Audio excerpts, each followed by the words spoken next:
Chapter 139, The New Guy and His Doubt. Akira arrived at the stall where there was a problem. Over there, Ravin was quarreling with a young boy. And that young boy was trying to get Ravin to leave. As I said, I can't take you to the main shop. So just give up, will you? It's not like I can do anything about it no matter how much you ask me. It's the decision from the boss. Ravin raised his voice as he said to that boy.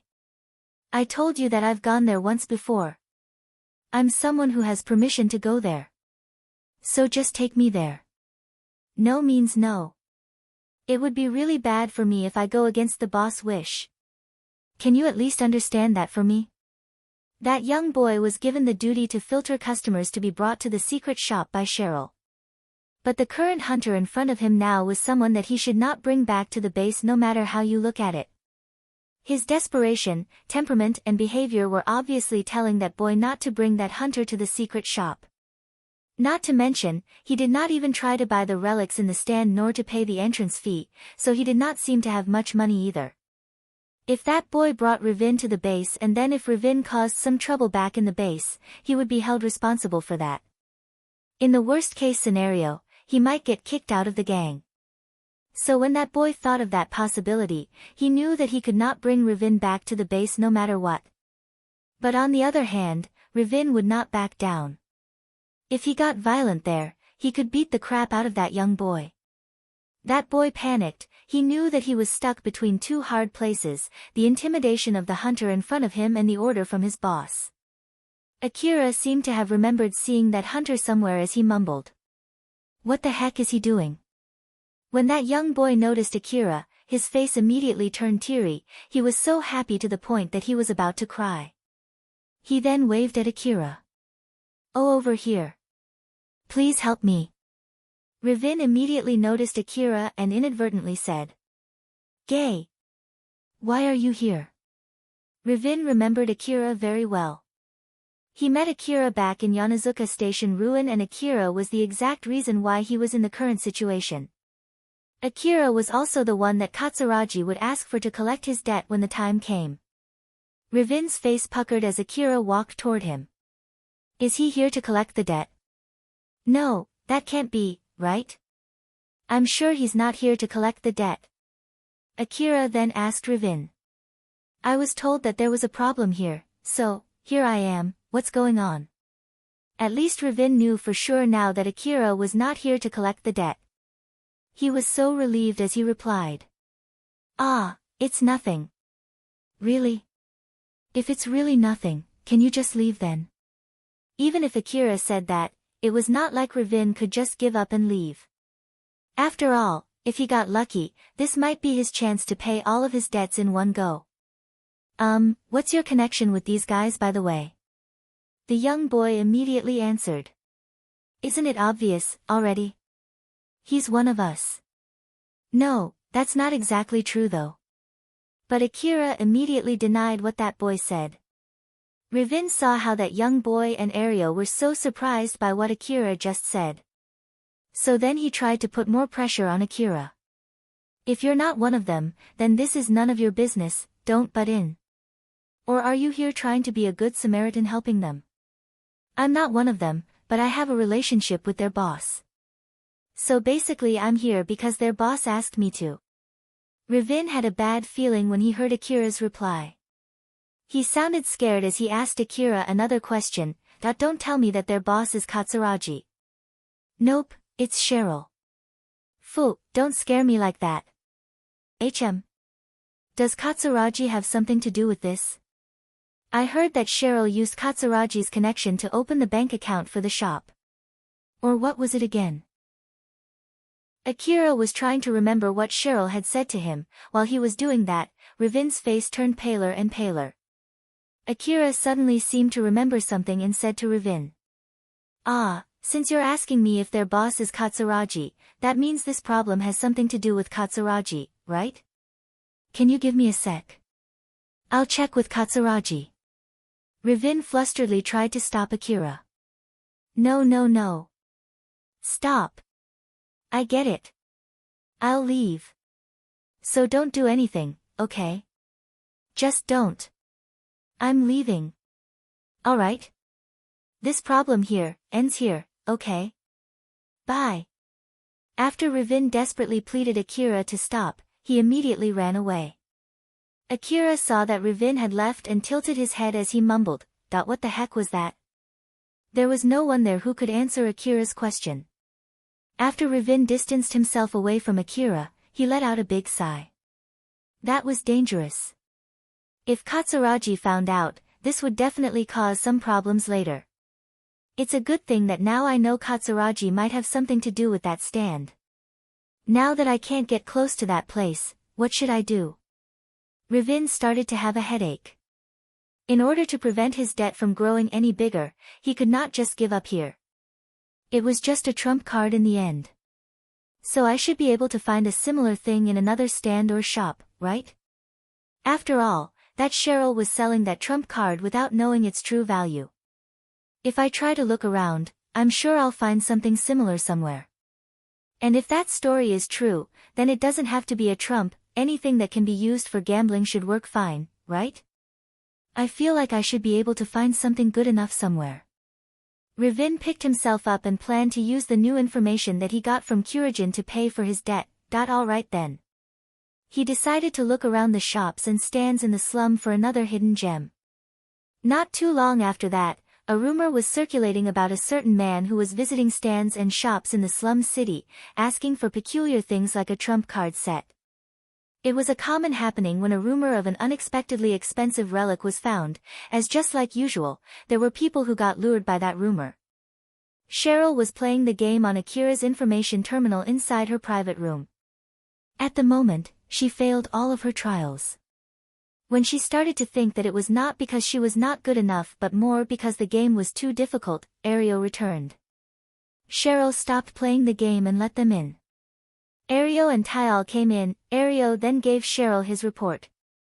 The problem in the stand ended without any trouble. The guy who caused the problem seems to know Akira-san, although, I don't really understand the detail. Cheryl, who just heard that it seemed there was trouble with Akira's acquaintance, looked at Erio with a serious expression and asked. I see, so it was Akira's acquaintance, huh? Are you sure that there's no problem at all? Yeah. Although he knows Akira-san, it doesn't seem like they are friends. I'm pretty sure it was solved just fine. For some reason, he just left after talking to Akira-san for a bit. Well, that's fine then. It did not seem like Erio was lying at all. So Cheryl could feel safe, at least for now. She actually wanted to ask Akira directly, just to be safe, but she immediately noticed that Akira was not present. Where's Akira? Akira-san just went back home after that. That's why we closed the stand too. We can't do anything if something were to happen without Akira-san around after all. I see, so. Did Akira really return back home? He left his information terminal here though, did he forget about it? No, he did remember, he said that it's okay since he has other information terminals. I see, well then. Thanks for the report, you can go ahead and take a rest. Cheryl smiled and thanked Erio and Tayal. Tayal blushed and got flustered for a bit, but his face immediately regained its seriousness as he asked.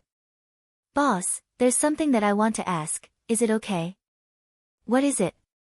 What is your relation with Akira? What do you mean by that? We're lovers. Didn't we tell you that too when you joined the gang? Cheryl answered back casually as if to say that it was weird for Tayal to ask something so obvious. Seeing that, Tayal hesitated from saying what he was about to say next. But his curiosity and a glimmer of hope inside him pushed him to speak up. Is that really true?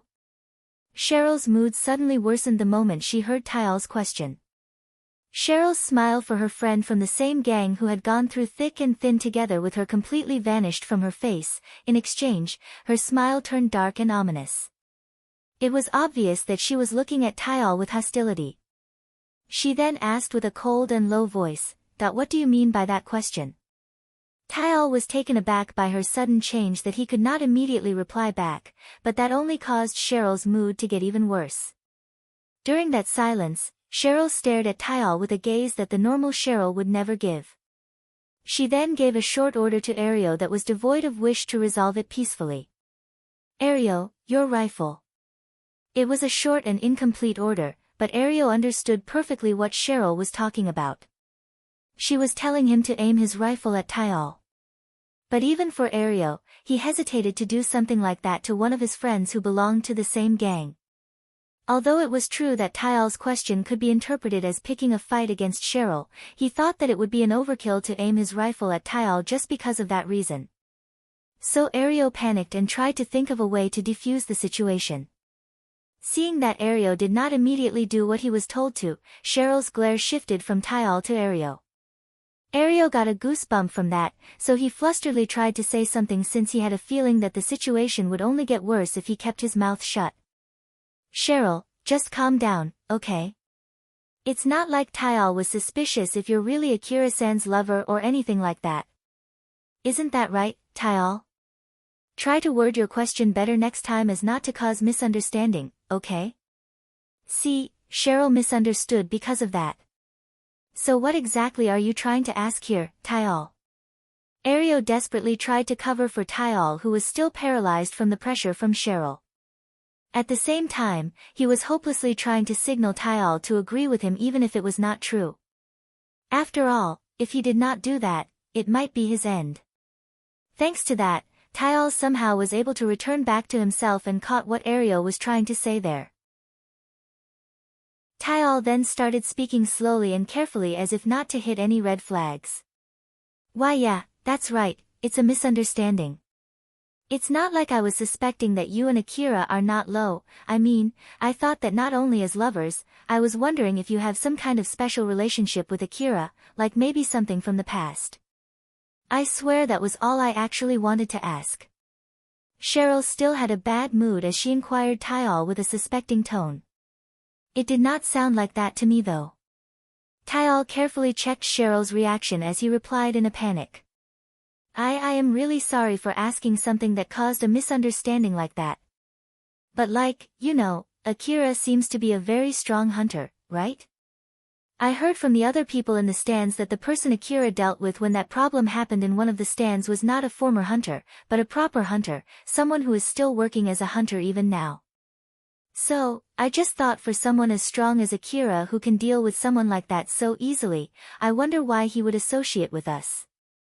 I just thought that maybe he has some other reason other than because he's your love, on top of the fact that he's your lover. It's not like I'm suspecting that it wasn't true, I swear. Tyal and Erio held their breaths, waiting for Cheryl's reaction. Cheryl did not say anything while still glaring at Erio and Tyal. After a few seconds, Cheryl seemed to have regained some of her calm as she said, "That I see, it's fine then if that's the case. Erio, you should teach Tyal stuff since it seems that he's new here and doesn't know much yet." "Oh okay. If that's all, you can leave now." Erio and Tyal flusteredly exited the room. After Cheryl heard a clicking sound from closing the door, she then let out a big sigh. Cheryl looked rather dejected as if she was lamenting her mistake and mumbled, "To think that I would lose my cool from something like that, I wonder what's wrong with me. I could have just smiled and cut it short. What I've done now might cause them to get even more suspicious. Just calm down, it's alright, I'm doing well. I can do this." Cheryl repeatedly took a deep breath while reflecting on her reaction. She felt that she did not give the best reaction there and resolved herself to do better next time. She then thought about what could have caused her to react that extremely. She reminded herself to stay calm as she kept thinking about it. She removed any reason that she made simply out of anger at Tyal as she was evaluating her guesses. After she arrived at a conclusion, she then said as if to tell herself, "That I thought I had resolved myself, but it seems that it wasn't enough, huh? I guess it's a good thing that I was able to confirm it." Cheryl put a stop to her thought there and nodded deeply. Although there were many rooms in Cheryl's base, she was the only one with a private room. Those with high positions in the gang like the officers were sharing a room with the other officers that they were close with. The ones with the highest position in that gang after Cheryl was Erio and Alicia. Both of them were officers and a couple. Because of that, they were sharing the same room albeit it was a small room. while the other gang members were living in the shared spaces inside the gang, like in a big hall or in the hallways. It could be inferred how high their position in the gang was from where they slept when it got dark outside. From that point of view, Erio and Alicia's position in the gang was pretty high. As Cheryl's gang continued to grow, there were more people than expected who wanted to join the gang. Or at least, it was more than Cheryl had anticipated. While on the other hand, it also served as proof that her gang was doing well as an organization inside the slum. It also showed how much influence her gang had in the slum. Thanks to that, the children in the slum started to gather around Cheryl's base. They got extra protection just from joining, since those who wished to attack would think twice before crossing Cheryl's gang. The slum children even had to pay if they wanted to stay in certain places where people were more likely to misidentify them as Cheryl's gang members. Tyal was a new member of the gang. He used his hard-earned money to buy his way into the gang. The only reason why he got special treatment compared to the other new members was simply because he brought in extra money and equipment for the gang. Erio, Alicia, and Tyal were inside Erio and Alicia's room. Erio brought Tyal there. Although Alicia was not exactly happy when she saw Erio bringing someone else into their room, she seemed to be okay with it after a short explanation from Erio. Alicia said to Erio with a rather serious expression, "Alright, I'll check on Cheryl later." But still. Alicia looked at Tyal. Her gaze was saying that she was blaming him as she said in a slightly annoyed tone, "Did you really think that it would not anger Cheryl when you asked that question? Good grief, give me a break." Tyal looked really uncomfortable as he apologized. "I'm sorry, I didn't think she would get that angry." Erio then tried to calm Alicia down. "Well, let's just end that here, alright?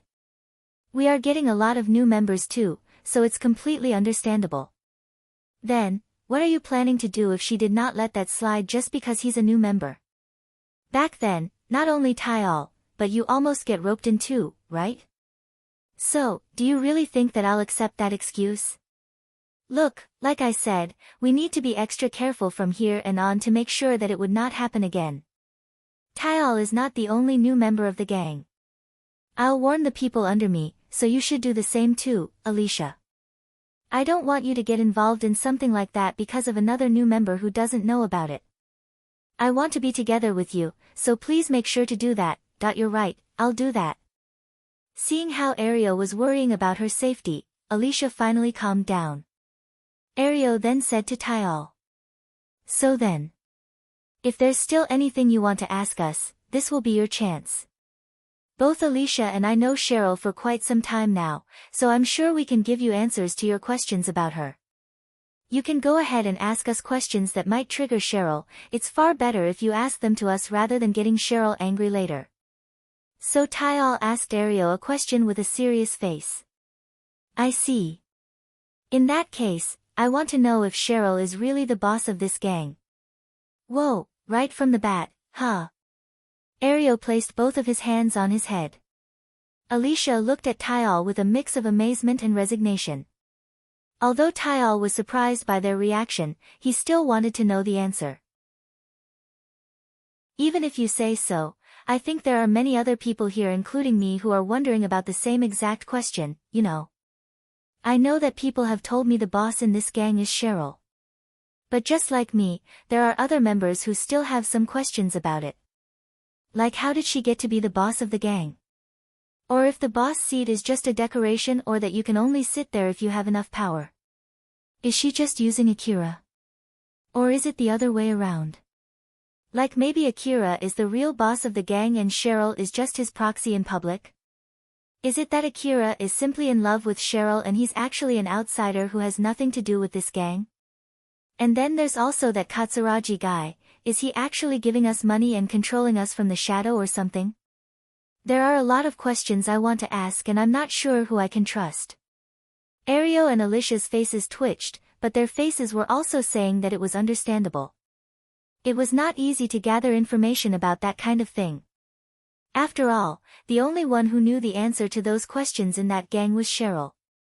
Other people could only make guesses.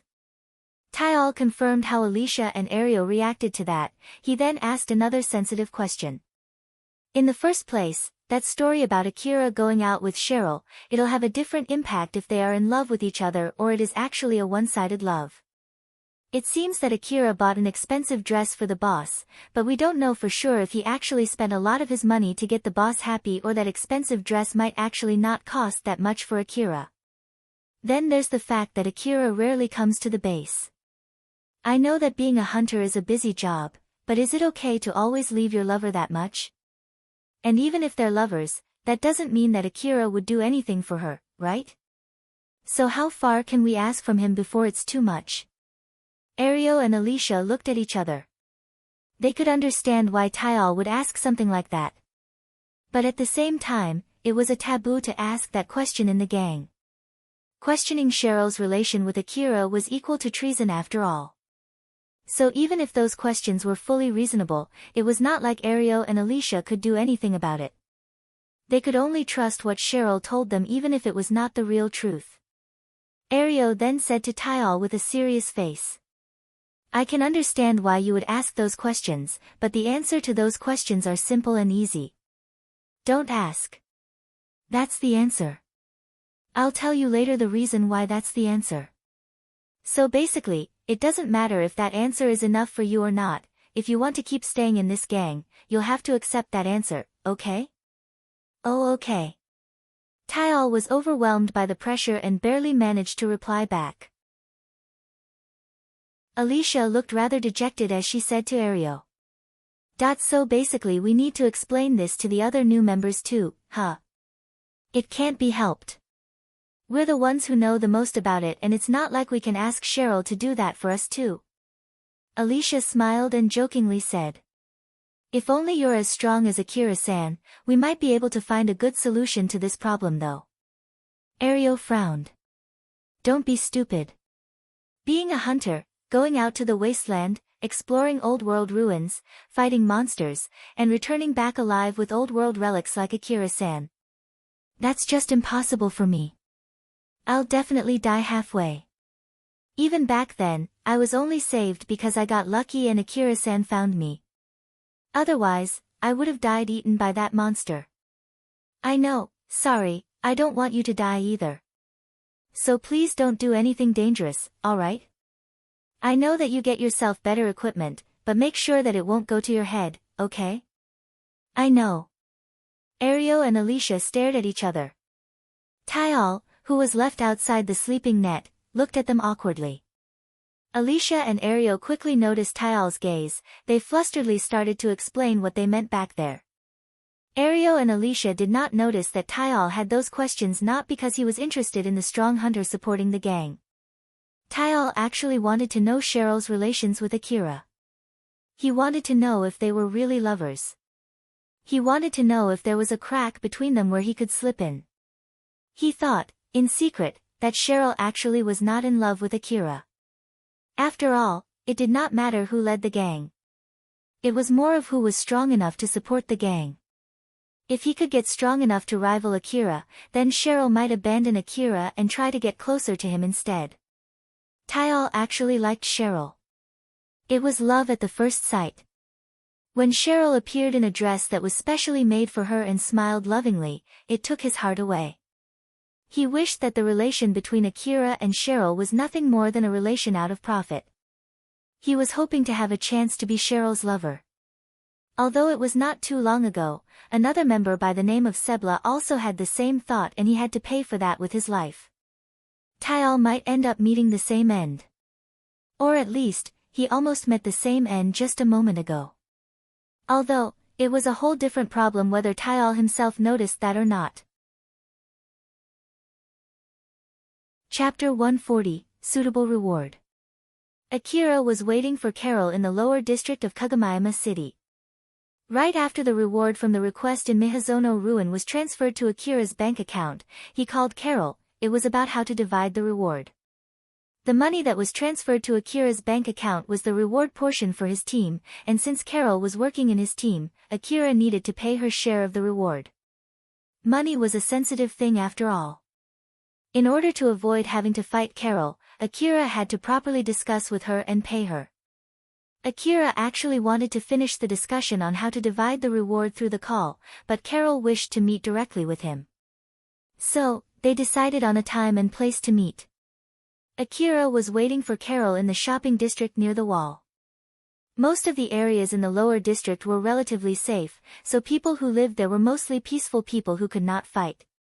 Of course, there were some guards patrolling the area too, but in order not to arouse any unnecessary ruckus and to give a more peaceful feeling, they were dispatched in civilian attires. Other than those guards, the rest of the people there were peaceful people.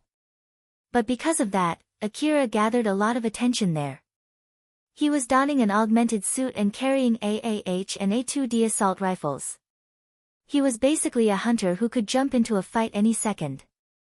If he was carrying DVTS minigun and A4WM automatic grenade launchers too, the guards would definitely escort him out of the area. Alpha smiled and said, "You're really sticking out, aren't you? It's not my fault, it's Carol's fault for asking me to meet her in this place." Although Akira was gathering a lot of attention, it was only on a level when someone came to a place with an attire not suitable for the location. It was not like the people around him were looking at him scared since he was an armed hunter, it was simply because they knew that the guards in that area would be able to deal with that level of a hunter with no problem at all in case if anything happened. They knew that Akira would face real trouble if he started making trouble in that area. Alpha looked at the people around Akira and compared them to him. "I don't really mind it, but if you don't like sticking out, maybe you should think more carefully about your outlook. It might be a good idea to buy some casual clothes that you won't use when you have hunter work. It's not like I'm planning to go somewhere that needs me to look sleek, and it's not like I want something like that either, I really don't need it. It's true that I'm sticking out here, but I just need to not let it bother me that much. Not to mention, good clothes are expensive, right? So there's no need to go out of my way to buy them." Well, that's true. Shirori and Kane are also always using their maid outfits. If you really are not bothered by it, there's no need to try to match the people around you. Akira looked rather annoyed and said, "Do I really look similar to Kane and Shirori right now? If you're talking about wearing an outlook that doesn't match the place, then yes, I guess I'll think about buying some casual clothes then." Alpha smiled as she saw Akira's resolve waver. Carol appeared a bit sooner than the appointment time. When she saw Akira, she waved at him and walked toward him.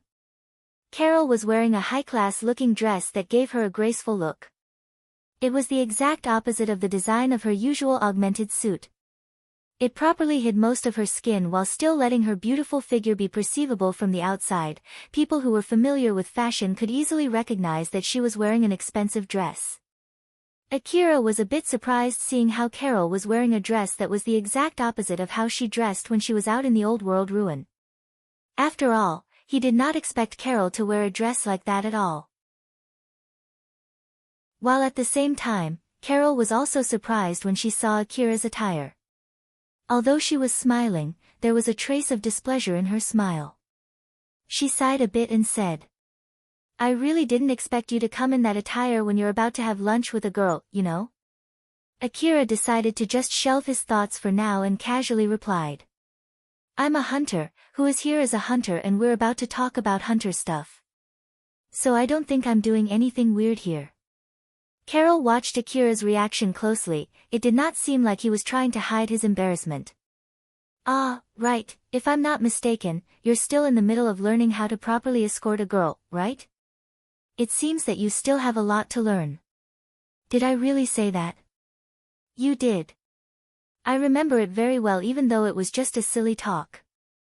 Now then, shall we go?" Carol was actually planning to take Akira to a high-class restaurant not too far from where they met up. But it was not a suitable place to eat when you were using an augmented suit. Although it was not like the restaurant would not accept them, it did not change the fact that Akira would look strange there.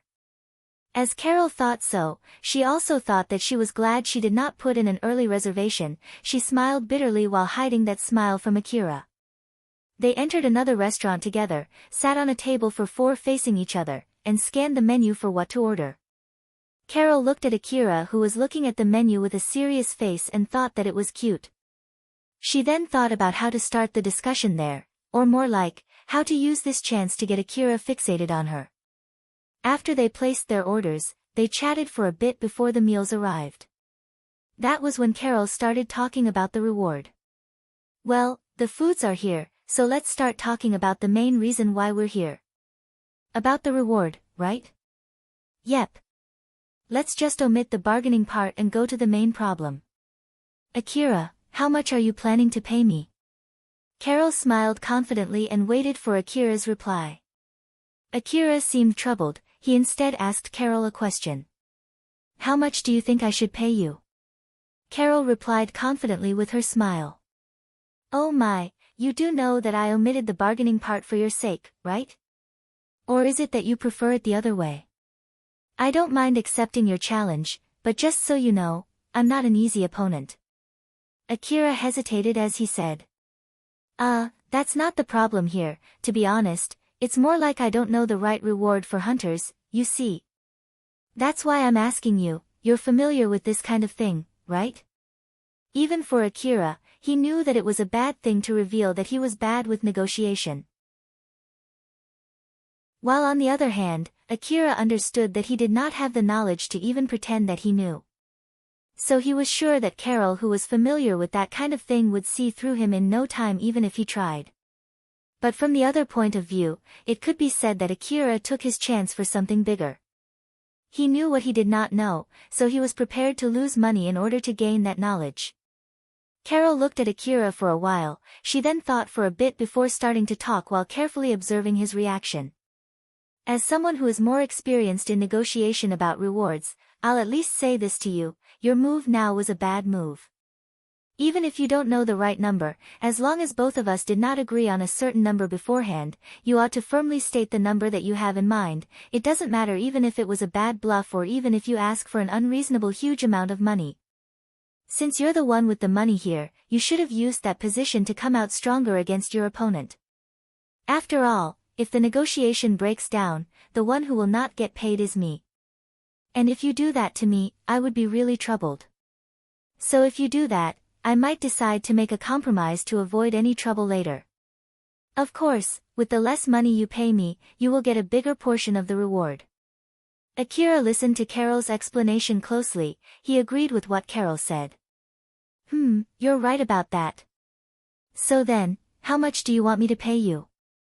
Although that reply did not make Carol's smile waver from the outside, she actually felt troubled inside. It did not seem that Akira would try to bargain at all no matter how much Carol might ask. Even after she told him that he had the upper hand there, Akira did not seem trying to use it at all. To be honest, I'm not really interested in my portion of reward though. I was actually planning to accept a small amount of reward and get him indebted to me instead. Carol thought for a bit, she then decided to just say something to check Akira's reaction. The amount of reward that I want, huh? To be honest, I don't want to sell my skill cheaply and I have the confidence that I can convince other people to pay me a big reward. That's why I usually start the negotiation with relatively high reward money. Hypothetically speaking, if I tell you to give me all the reward, will you do that? You did tell me that you have no knowledge about how to negotiate for your reward, so what will you do if I'm using my skill to convince you to give me all the reward? To be honest, I'm pretty sure that I can do that. Carol smiled confidently. But then Akira just casually replied. Well, in that case, it can't be helped, I'll just give you all the reward. Carol's smile finally wavered. It was not like Akira was willing to give all the reward because he was in a situation where he had no other choice but to do that. He was willing to do that simply because he had listened to Carol's explanation with his distorted sense of money. Akira went to Mihazono Ruin while bringing Carol with him in order to help Elena and Sarah. Right from the start, his goal was not money. Moreover, Akira was the one who hired Carol, so as the one who hired her, he unconsciously wanted to pay Carol the right amount of reward. Akira thought that Carol was a stronger hunter than him and he roped her to a dangerous place for his own reason, so it was understandable that he had to pay a big amount of reward for her. In the slum city, a one-sided negotiation where someone pointing his rifle at other people demanding everything that person had was a normal occurrence. Akira really did not want to be the one robbed, but he also did not want to be the one who did the robbing. Back then when he was the one on the other side, he wanted to at least be given a chance to negotiate, so he just wanted to remind himself that he was no longer in that situation any longer and there was no need for him to join the other side. But with that being said, Akira did not know the right amount of money to pay Carol. Of course, the suitable amount of money would differ from one person to another. Hunters risked their lives when they went out to the wasteland. And of course, they did not think that their own life was equal to the life of the other. That was why when it came to negotiation about reward, it tended to end up with a fight. It was not rare for hunters to fight and kill each other right after they finished a job together. Akira himself understood that very well. That was why he decided to ask someone who was knowledgeable about that thing. Which in this case, that would be Carol. Carol realized that she had stopped smiling, but she immediately returned her face back to a smile. She was pretending as if it did not surprise her at all while checking on Akira. It did not seem that Akira said that because he had some kind of ulterior motive. He was only being honest. He got me good there. I was actually planning to start with a high price and then lowering it bit by bit during the negotiation while making sure that he would feel indebted to me, and then I should be able to use that to get closer to him, but in this case, if I ask for a big portion and he accepts it, he might use that as an excuse to cut his ties with me. This is not easy. One thing that Carol got wrong there was that Akira would not just give all the reward without fighting back if she really asked for all the reward.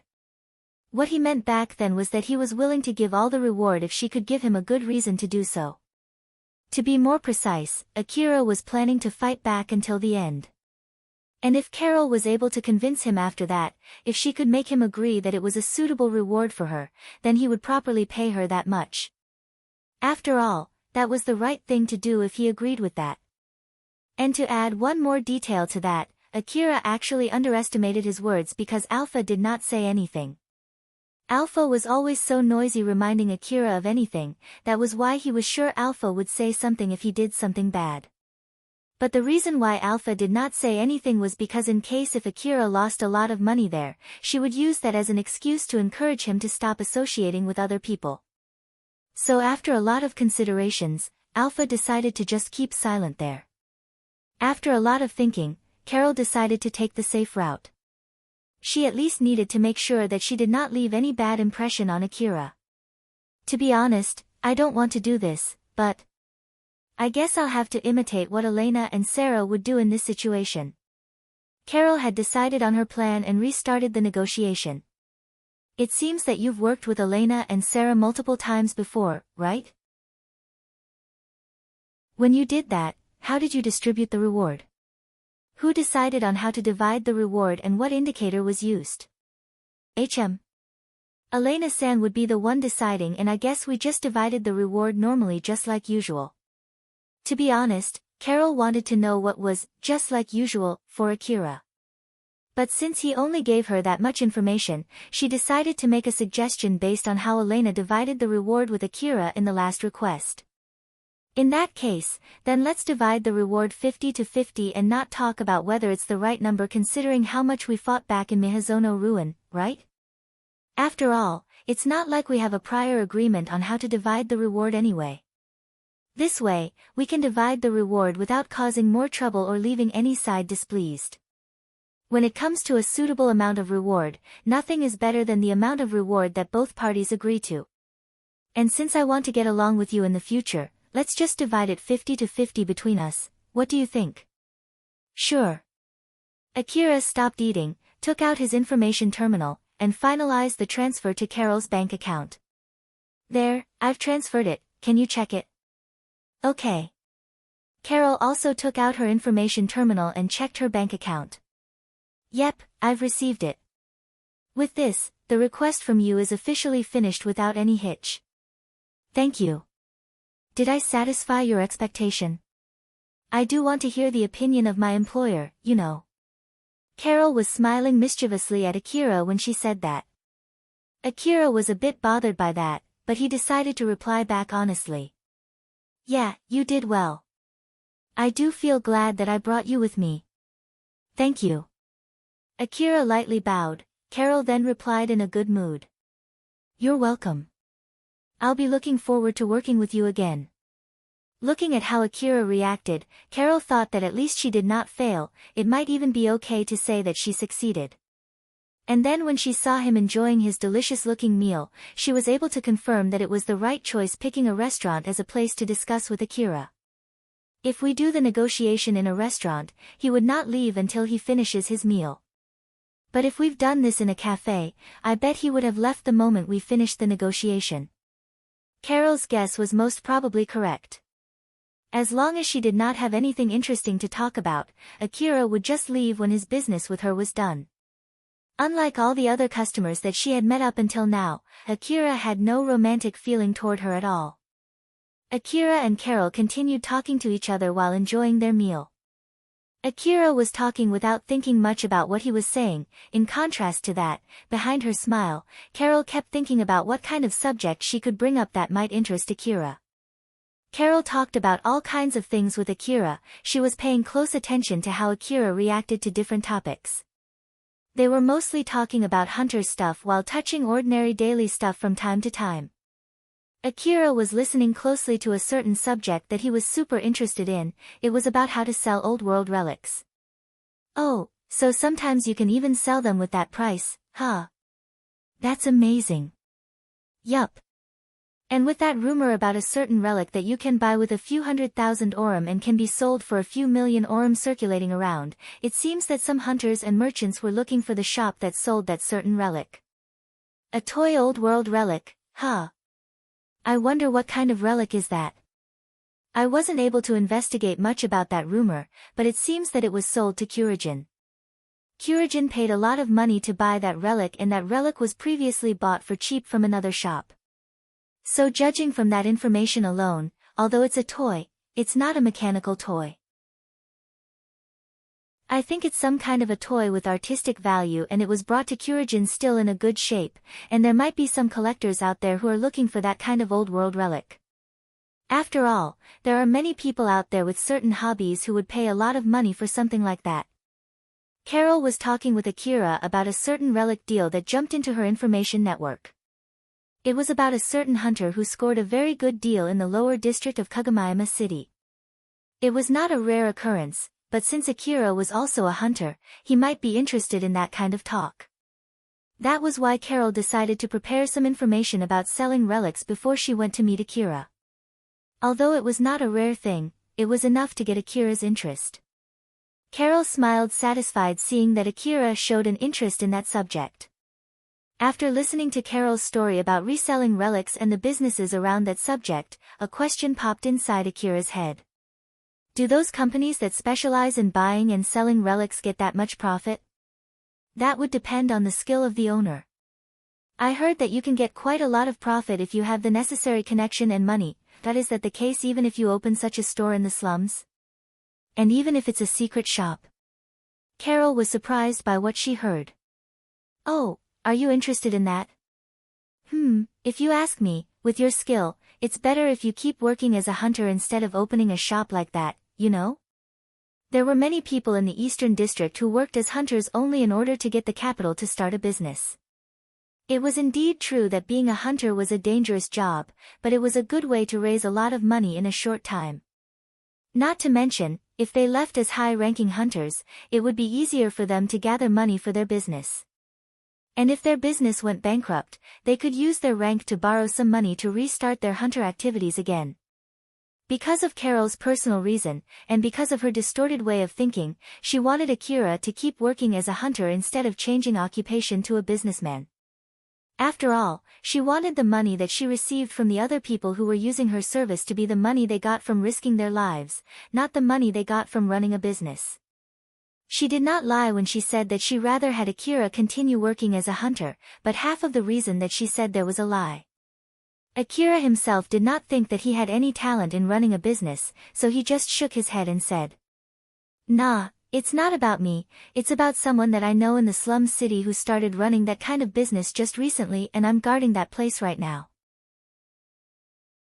It seems that she spent quite a lot of money on the interior of that shop, so I was just wondering if you can get profit from opening that kind of shop in the middle of the slum.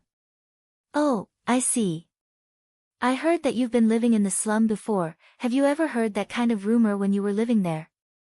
Of course I did, but I've never gotten involved in it. I see. In that case, I can teach you a lot of things. After all, I'm pretty knowledgeable about that kind of thing, you know? Carol smiled confidently and started talking in a good mood. There were multiple shops inside Kagamayama City that handled buying and selling relics. Their scales and their specialization also varied greatly. There were many kinds of shops even in the slum city, and most of those shops in the slum were doing secret business. Opening a shop in the slum was not exactly an illegal thing. But it was also true that a lot of shops that were doing questionable business from the hunter office's point of view often had under-the-table deals to make sure they did not get rousted out. To be honest, the hunter office did not like the shops that sold relics since they allowed hunters to gather relics with money instead of from the old world ruin. Hunters could buy relics from such shops and then sell those relics to the hunter office's exchange center. This fact would definitely raise a question in the trustability of the hunter ranking. The hunter ranking was an indicator of the strength of a hunter, and that strength was basically based on hunters' ability to gather relics from dangerous ruin. The reason why the hunter office gave special treatment for the high-ranking hunters was to support the hunters who had the skill to reach that ranking. Hunter office gave special treatment to high-ranking hunters. Many cities in the Eastern District only allowed hunters of a certain ranking or higher to get permission to go inside the inner wall. Moreover, there were several secret information about old world ruins available for high-ranking hunters only. The companies also tended to offer their new equipment cheaply for high-ranking hunters, which doubled as a promotion for those companies. Because of that, some hunters chose to buy relics with their money and took them to the hunter office in order to get a higher ranking than their actual skills. There were hunters who gathered money from trading relics and then used that money to buy relics to bring to the hunter office in order to raise their hunter ranks. Although it was a rather rare thing, sometimes there were also hunters who did not want to raise their hunter rank for a certain reason. These hunters would sell their relics to the exchange center in shops that did not have any connections with the hunter office. This practice could be interpreted as buying and selling hunter rank. Thus, those shops with good reputations tend to limit the relic trading with the hunters or do a full identity check in order to prevent the hunter office from blacklisting their businesses. But then, if they asked those hunters who used that method to raise their ranks where they got those relics, most of them would reply that they got their relics in the slum. While on the other hand, some companies that were running their business in a relatively unsafe area tend to hire former hunters to bolster their fighting power. The higher the ranking of the hunters they hired, the better their fighting power were and the more protection they offered. Those companies sometimes paid those hunters not with money, but with relics. As for the hunters' side, some of them decided that it was better to get paid with relics rather than with money, so sometimes they made being paid with relics as one of the requirements to employ them. But in the end, the relics that the companies used to pay those hunters were mostly bought from the slum. Merchants in the slum were able to gain an unthinkable amount of money considering where they were conducting their business because of those under-the-table dealings. Akira was listening closely to Carol's explanation. Carol was smiling happily seeing that Akira was interested in her explanation. At the same time, she also thought about the reason behind that interest. Akira hailed from the slum. If I have to make a guess, I bet he got lucky, found an expensive relic, and used the money that he got from there to become a hunter. And then he grew so fast as a hunter, which would explain his lack of knowledge. So basically, Akira grew as a hunter so fast that he did not have the chance to learn basic knowledge as a hunter. Which means that he's a very talented person. No wonder Shikarabe got cautious of him. I bet the reason why he's showing so much interest in my explanation is simply because he's hungry for knowledge. I wonder if it's a backlash from living so long in the slum where he couldn't get much information. As for the reason why he shows almost no interest in the opposite sex, I guess he was so desperate just to survive that his mental development is not at that stage yet, huh? Although it was not exactly wrong, her guess was not exactly right either. From her experience seducing a lot of people, Carol was able to see through a small part of Akira's personality. Carol tried to look casual as she asked Akira a question. By the way, Akira, do you have any worry at the moment? Worry? Yep. I'm more experienced than you in all kinds of things. So if you have any worries, I might be able to give you some advice. Carol was smiling at Akira as if she was hiding something behind her smile. By the way, I have a particular worry lately. It's about a certain hunter who prefers food over women. He hardly shows any reaction no matter what I do to seduce him. Do you have any idea what I should do? Akira understood that Carol was teasing him, so he smiled back mischievously and said, "Nah, I don't have any good idea at all. I guess your only choice is to wait until he grows a little older. Either that, or just give up on him and aim for someone else. That's no solution at all, you know." "So then, what about you, Akira?" "Don't worry, you can share anything. I'll at least give you some advice regardless if it's useful or not." Carol was smiling teasingly as if she was planning to get payback at Akira when she said that. Akira thought for a bit before replying, "Don't worry, huh? Let's see. If I have to say anything, I'll say my lack of strength and money, huh? Wait, is that included as a worry in the first place? Oh my, I think you got quite a lot of money from the last request and I also think that you're already pretty strong. Is it still not enough? Even if you say so, I need to buy ammo, I want to get better equipment, and I want to eat good food. I feel like it won't be enough no matter how much money I have. While for my strength, since I had trouble fighting the monsters back in the Miyazono ruin, that alone means that I'm not strong enough yet. Well, I have no other choice but to work hard as a hunter and there's no easy solution to that, I at least know that much." To be more precise, Akira was relying too much on the easy and effective solution called alpha support. As long as Akira knew that, the rest was for him to work hard. Carol smiled confidently and said, "In that case, I did invite you to work together with me back then in the Miyazono ruin, right? If you work with me, I'm sure you can get a better look at my fighting skill and negotiation skill, so, what do you think? If you work with me, I think I can teach you many things, you know. I think it's faster than gathering the experience by yourself, yes?" Unlike last time, Akira did not reply instantly this time, but in the end, he gave the same answer as last time. "I'm sorry, but I'll have to refuse." Carol was a bit surprised by that, she sounded so disappointed as she said, "Oh my, I thought I've done well trying to get you to recognize my skill, but I guess it wasn't good enough, huh?" Akira hesitated as he replied, "No, that's not the problem here. Like I said back then, I don't plan much and can be pretty random. I don't think I have the suitable personality to work together with someone else.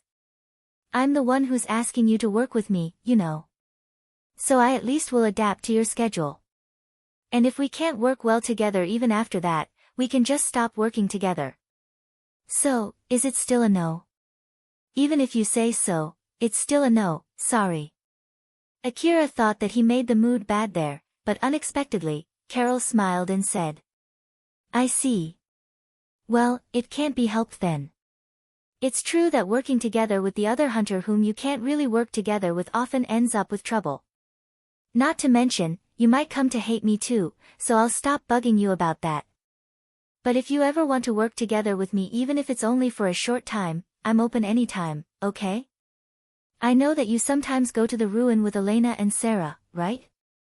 You can invite me too the next time you do that and I'll be more than happy to come along." Akira thought for a bit before replying, "You're right, well, I'll call you again if the chance comes up." Carol smiled happily. "I see, I'll be looking forward to it then." "Yeah." Akira smiled back and gave that short reply.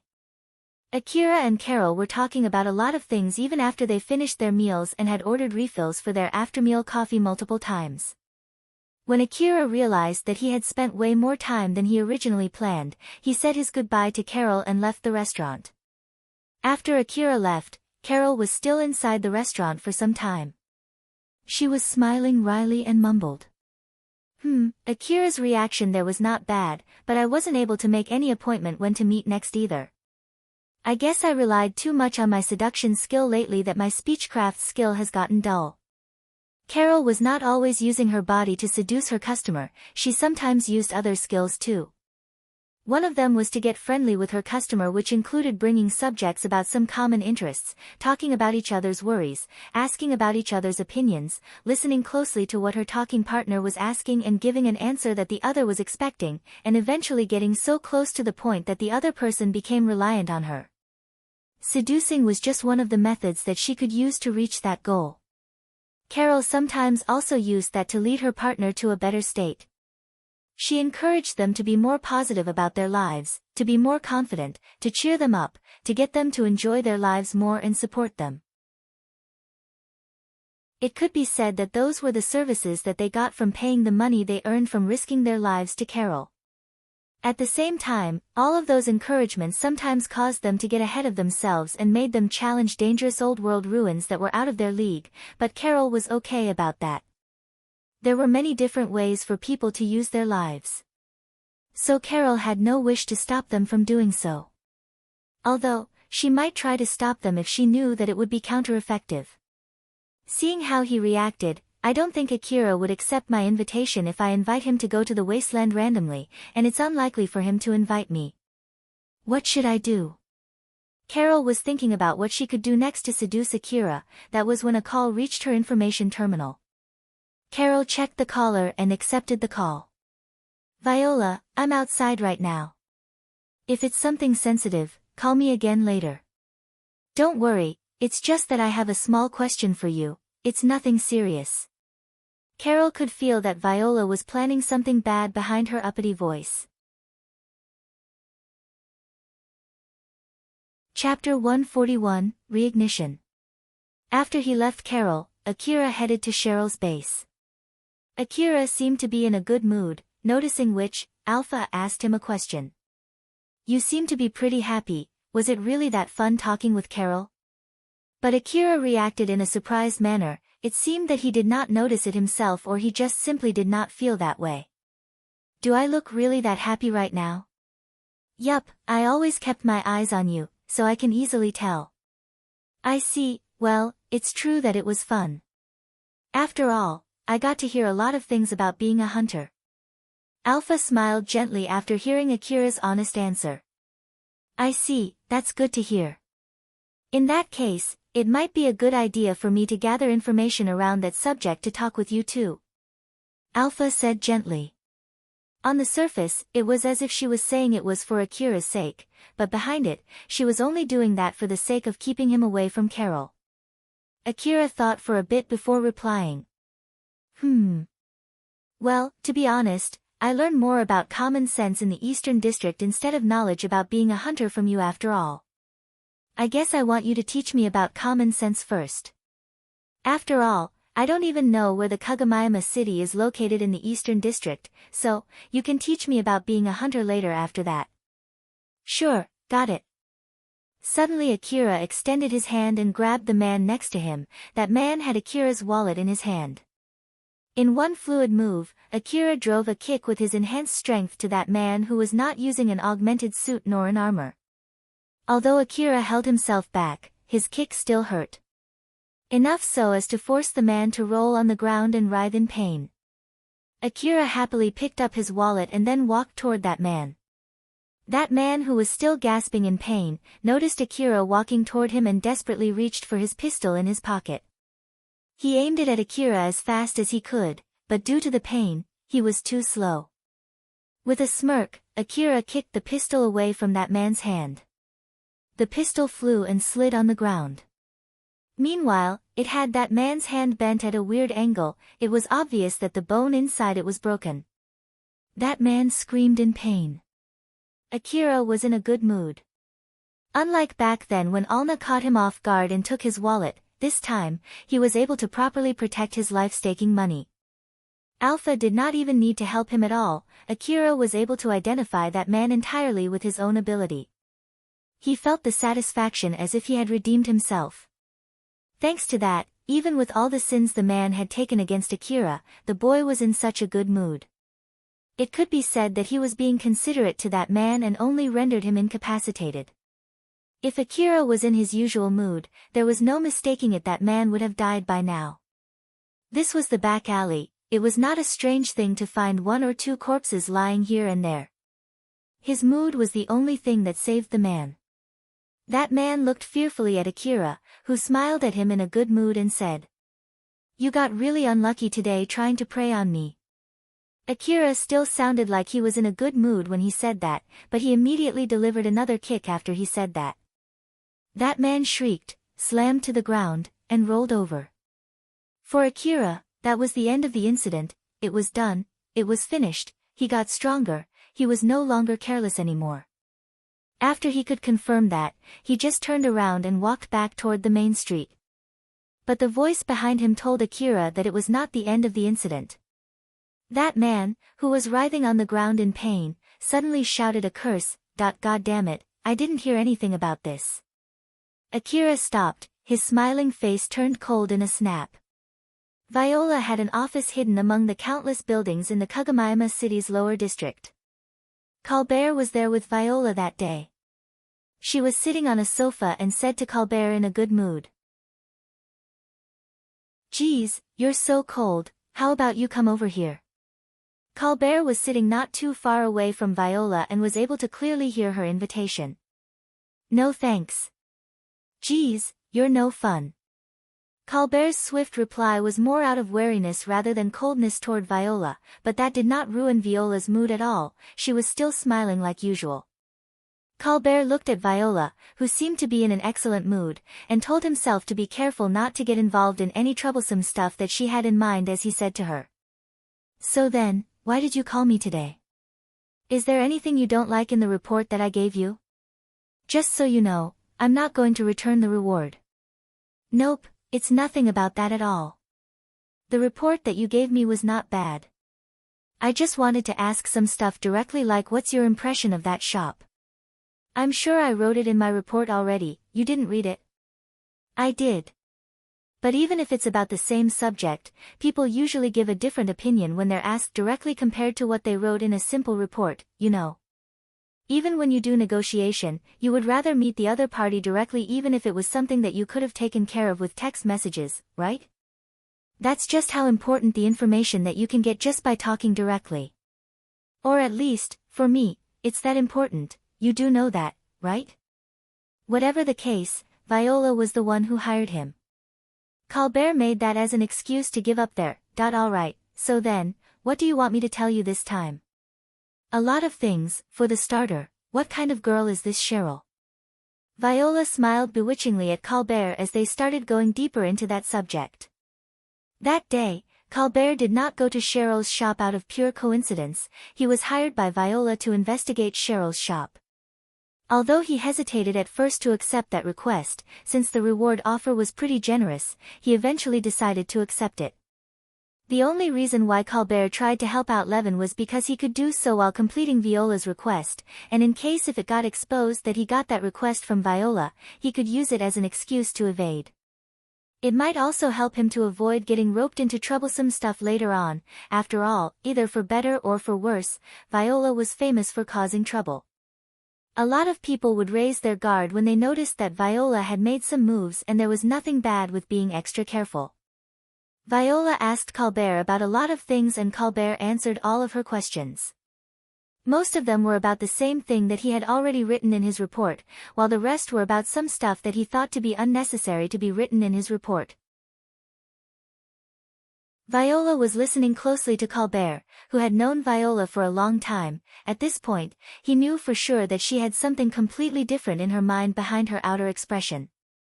She sometimes looked deeply interested when she actually did not care at all, sometimes she looked like she did not care at all when she was actually really interested, and sometimes it was neither. Viola only showed an expression that would help her get more information. Colbert knew that Viola had manipulated information in order to indirectly control other people multiple times in the past. So he took great care and was being very careful as he was speaking to her, but even after that, he was still doubting himself, wondering if he was already dancing to Viola's tune. That's basically the gist of it. The boss of that gang and the owner of that shop, that Cheryl girl, is basically a pretty impressive girl. After all, it seems that she has Akira on her palms too, so it's not like her beauty is everything. This is only my guess, but I think that shop is doing well. You have a pretty good review on that shop. It's just my opinion. If you're questioning it, you can meet her and decide for yourself. In the first place, why are you interested in that shop? There are a lot of other similar shops in the slum city, right? Is it because Akira is involved? Now that you mention it, did you see Akira there? I didn't get to see him when I went there. He might have been hiding somewhere. That room was surrounded with white sheets, he might have been hiding behind one of those sheets, though I can't really say for sure. I see, well, I have a lot of interest in that shop. Let's just say that a lot of other shops are getting alerted by their new competitor. It's nothing strange at all, right? Well, if you say so. Colbert could see Viola was hiding all kinds of stuff behind that excuse which she just gave. He could not tell if that was just his imagination or not since he might be mistaken, but he had no means to confirm it for sure. But if that's all, I'll head back home now. You can call me if you need anything else. One more thing though, I just want to make sure, it's up to me what to do about the relics that I bought yesterday, right? Yup. That's one of the rewards from me, you can do anything you want with them. I'll at least tell you this out of kindness, it might be a good idea to sell it, and don't bring that to the Hunter office's exchange center. If you get comfortable doing that, you'll never be able to return back to being a normal hunter. Colbert glared at Viola. Humph, it's none of your business. But of course, it's completely up to you. Viola smiled when she said that. Colbert made a rather frustrated look as he left the room. The door banged as Colbert slammed it on his way out. Viola looked at it and mumbled. Looking at how he acts, I don't think he can return back to being a normal hunter at this point. But well, that's one way to live. Viola was the one who offered to pay Colbert with relics rather than with money in order to lure him to accept that request from her, taking advantage of his wish to never return back to being a regular hunter. A call reached Viola's information terminal. She reached for her information terminal and said in a good mood. It's me. Yep, I've spread the rumor. Nope, my job is only to spread the information around to incite the fire, and it is done when the fire has already started burning. Of course, I don't mind going further, but it'll cost you more, you know. If you don't want to pay me, then just wait. I did properly spread the rumor, so it's only a matter of time. Yes, well, later then. Viola ended the call. I wonder what will happen from here and on, I can't help but get excited. Viola smiled, imagining all kinds of possibilities. The man who stole Akira's wallet was folded over the ground. Akira was walking toward him with a grim expression. That man's face was distorted not by the pain from his broken hand, but also by the fear of Akira who was coming at him. He did think of running away, but the pain from his stomach and his hand, as well as the fear of getting killed by Akira, prevented him from making any sudden movements. It was impossible for him to make a run. Akira stopped right in front of that man and asked him with a calm voice as if he was whispering. What do you mean by that? But that man begged for forgiveness instead of answering Akira's question. Please spare me. I'm really sorry. Akira prodded his rifle at that man and asked him once again. Answer my question. What do you mean by what you said just now? If you answer my question, I might give you some of my medicine. If you won't talk even under threat of a gun, then I'll be more than happy to grant you that wish. Akira's mood had gotten considerably worse. Even if that man did not answer Akira's question because he could not organize his mind from the terror of the rifle that Akira was pointing at him, Akira would probably not care about that and just kill that man. That man desperately begged Akira to not kill him. Oh, of course. I'll tell you. I'll tell you everything. So please don't shoot.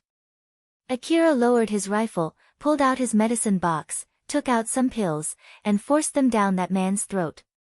He did not care even when that man groaned. Then Akira grabbed that man's broken hand and forcefully realigned it. That man screamed in pain when Akira realigned his broken hand, his face was distorted in agony. But his surprised and pained face immediately changed. The medicine worked wonders, the pain from his stomach and his broken hand from Akira's kick slowly but surely waned. Even his hand that was bent in an unnatural angle until just now, after Akira forcefully realigned it, that man was able to move it again, albeit only slightly. That man was confused and surprised that Akira really shared some of his medicine, but his confusion and surprise were blown away when he noticed Akira had already pointed his rifle at him again. Akira really shared his medicine, just like he said. So, just like he said too, he might as well kill that man for real. That man opened his mouth in panic. If Akira thought that he had abandoned his promise, Akira could pull the trigger anytime, so before that, he tried his best to start speaking. I bought that information. They said that there's a certain careless young hunter who carries a lot of money but an easy target to pick. And that it would be fine even if I get caught, since someone got caught in the past too, but when that pickpocket ran and hid behind another hunter, that boy was scared and ran away. The rumor is basically saying that you're an easy target and that it'll be fine even if I get caught. Akira remembered that he got careless in the past and had his wallet picked by a young girl named Alna. Unfortunately, he was not able to get his money back. After all, Katsuya protected Alna. At that time, their difference in power was just too big. Although he was against the idea, Akira ended up backing off. If Alpha had not stopped him back then, it was almost certain that a fight would have broken out and Akira would have been killed in that fight. Akira's mood immediately turned for the worst the moment he remembered that. His expression turned cold, although he was emotionless. A wave of dark and gut-wrenching anger could be felt welling out from him. Looking at that man got super scared as he begged Akira to spare him. It's not me. It's the information from the information broker. Akira replied with a calm voice. How did you find me? Did you see a photo of my face or something? That they told me some descriptions like the hairstyle and body build. And also they showed me a blurry picture too. You were able to find me only with that? Like I said, I got the wrong person. I mistook you with that boy hunter. Didn't you say back there that you didn't hear anything about this? You didn't say that you mistook me for that easy prey, right? That is. That man was lost for words. Akira fixed his gaze at that man without saying anything. That man could not bear the pressure and started to tremble as he begged Akira. I am really sorry, I was tricked by that information broker, they gave me the wrong information. It's my fault, I'm so stupid for getting tricked by that information broker. So please, have mercy on me. Akira stared down at that man with his rifle still pointing at him, and that man looked back at Akira with a puckered face. Akira suddenly lowered his rifle. That man looked so relieved, but that was immediately proved to be premature. Akira grabbed that man by his neck and pulled him up. He then smashed that man on the wall of the back alley. That man groaned in pain, but Akira did not stop there. He then said to that man with a cold and heartless tone without even looking at him. First of all, let me get this straight, you were not tricked by that information broker.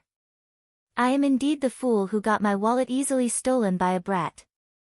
I was that weakling who ran away when the hunter who was protecting that brat confronted me. The info broker did not lie to you, that information is correct. Then Akira looked straight into that man's eyes as if he was peering deep inside that man's soul. That man's face was filled with terror. But I have no plans to just end that incident there. I'm not done with her yet. I don't care where you got that information from, but make sure to tell that information broker that it's not the end of the story yet, got it? Although Akira grabbed hard on his neck, that man managed to nod. Akira then released his hand, that man coughed and fell over to the ground. Akira swiftly turned around and started walking away again. That man was coughing while trying to calm his breath. When he was dropped from Akira's grasp, he saw his pistol, which Akira kicked from his hand, lying there on the ground near him. That man slowly stood back up and reached for his pistol. The moment his hand reached his pistol, a gunshot echoed and his pistol was blasted off from his hand. That man could not help but turn at the source of that gunshot and saw Akira there with his AAH assault rifle aimed at him. Akira was the one who shot his pistol. That man screamed and ran as fast as he could into the depth of the back alley. Akira silently lowered his rifle, he was now in a terrible mood. He had the same grim expression that he had when he was about to fight Katsuya. Alpha flew and stood in front of Akira. She enlarged her image in Akira's vision. Akira, take a deep breath. Akira took a deep breath just like Alpha told him to. He did that multiple times. After a few repetitions, he slowly calmed down. Alpha smiled gently at Akira to calm him down and said, "Are you good now?" Yeah. Sorry. Don't mention it. Alpha smiled as if it did not bother her at all. Akira seemed slightly dispirited as he let out a big sigh. To be honest, I thought I've already completely moved on from that, you know. For Akira, it was something that was already over. Or at least, that was what he thought. If nothing had happened, he would only have chuckled when he remembered about that. It was really something that was already over in his mind. But it seemed that someone did not want to let him end it there, so in Akira's mind, it changed from already over to a short pause, and now it was back on play again. Alpha then worriedly said to Akira, "I think it's a good idea if you just head back home without visiting Cheryl's base today. It would be bad if something were to happen when you're in such a bad mood. You won't be able to try to defuse the situation, right? No, I'll at least visit her briefly. After all, I did promise her that I'll come even if it'll be rather late than usual. Moreover, there's something I want to ask Cheryl." Akira's face turned tense again as he thought of what to do to solve this situation. Cheryl was working in her private room when someone suddenly knocked on the door. "Come in." Alicia opened the door and said to Cheryl, "Boss, Akira-san is here." Cheryl glanced at Alicia, who was alone. She then tilted her head and asked, "Where is he?" "He's talking with Erio right now, he'll be here in a minute. And also, there's actually something that I need to tell you." Alicia hesitated and looked rather worried. "That I'm not really sure what happened, but it seemed that Akira-san is in a very bad mood right now. So, be careful." Alicia asked Erio to hold Akira back for a bit so she could warn Cheryl about Akira's mood. Cheryl noticed that as she frowned. As Alicia left the room, Akira came in. When Cheryl saw Akira's expression, she was barely able to maintain her expression from shrinking. Even Cheryl could see clearly that Akira was obviously in a terrible mood. Akira knew his expression was leaking his emotions, so he tried his best to mend that. He tried his best to act casual but he completely failed in doing so. Cheryl was extremely nervous, but she still smiled at Akira, trying her best to hide her nervousness. She sat face to face with Akira on a table. She could clearly feel the heavy mood in that place. She was wringing all her brainpower to think what was the right thing to do there. Both for the sake of her position in the gang and her own feelings, Cheryl did not want Akira to hate her. Akira was the main supporter of the gang as well as the reason why she could keep her position as the boss in the gang. If Akira came to hate her, her position would crumble. Akira was also Cheryl's psychological anchor. He was the place where she would lean to when she was mentally or spiritually exhausted. If Akira abandoned her, there was no doubt that she would break. If it was the normal Akira, even if Cheryl made some slip-ups and said something that she should not, Akira would just let that slide. If Cheryl said something that caused a misunderstanding, she could explain everything until the misunderstanding was cleared up. If she said something that offended Akira, she could apologize for it. That way, it would not deal a fatal blow on her relationship with Akira, or at least, that was what she thought. But the current Akira was not how he usually was. Cheryl could not afford to behave normally. She felt that if she made a slight mistake or if she said something that caused even a slight misunderstanding, it would deliver a fatal blow to her relationship with Akira. Cheryl proceeded extra carefully as not to trigger any landmines. Should I just keep my mouth shut like this? Is it a good idea to keep silent until Akira calms down a little? But, what if that angers him instead? Should I take the initiative and put my bet on the chance of cheering him up? While of course, being extra careful as not to make his mood even worse. But I have no idea what made him angry in the first place at all, so. But no. As Cheryl put all of her focus on thinking about what to do there, she started to forget about other smaller things.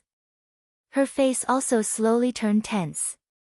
Although Akira was normally a dense boy, he was able to easily notice that change in Cheryl's expression. It showed just how desperate she was.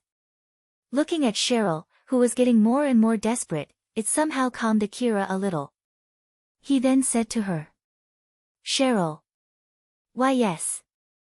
Cheryl flusteredly replied back. She did not expect Akira to talk to her so suddenly like that. Akira tried his best to sound like his usual self. "Well, something happened today and I'm not in a good mood right now. I know that myself, but it's not like I'm angry at you at all. And also, I'm trying my best here, but I'm sure that I might vent my anger on you, so I'll apologize in advance. I'm sorry, if I really end up venting at you, please just forget about it and don't let it bother you too much." After he said that, Akira lightly lowered his head.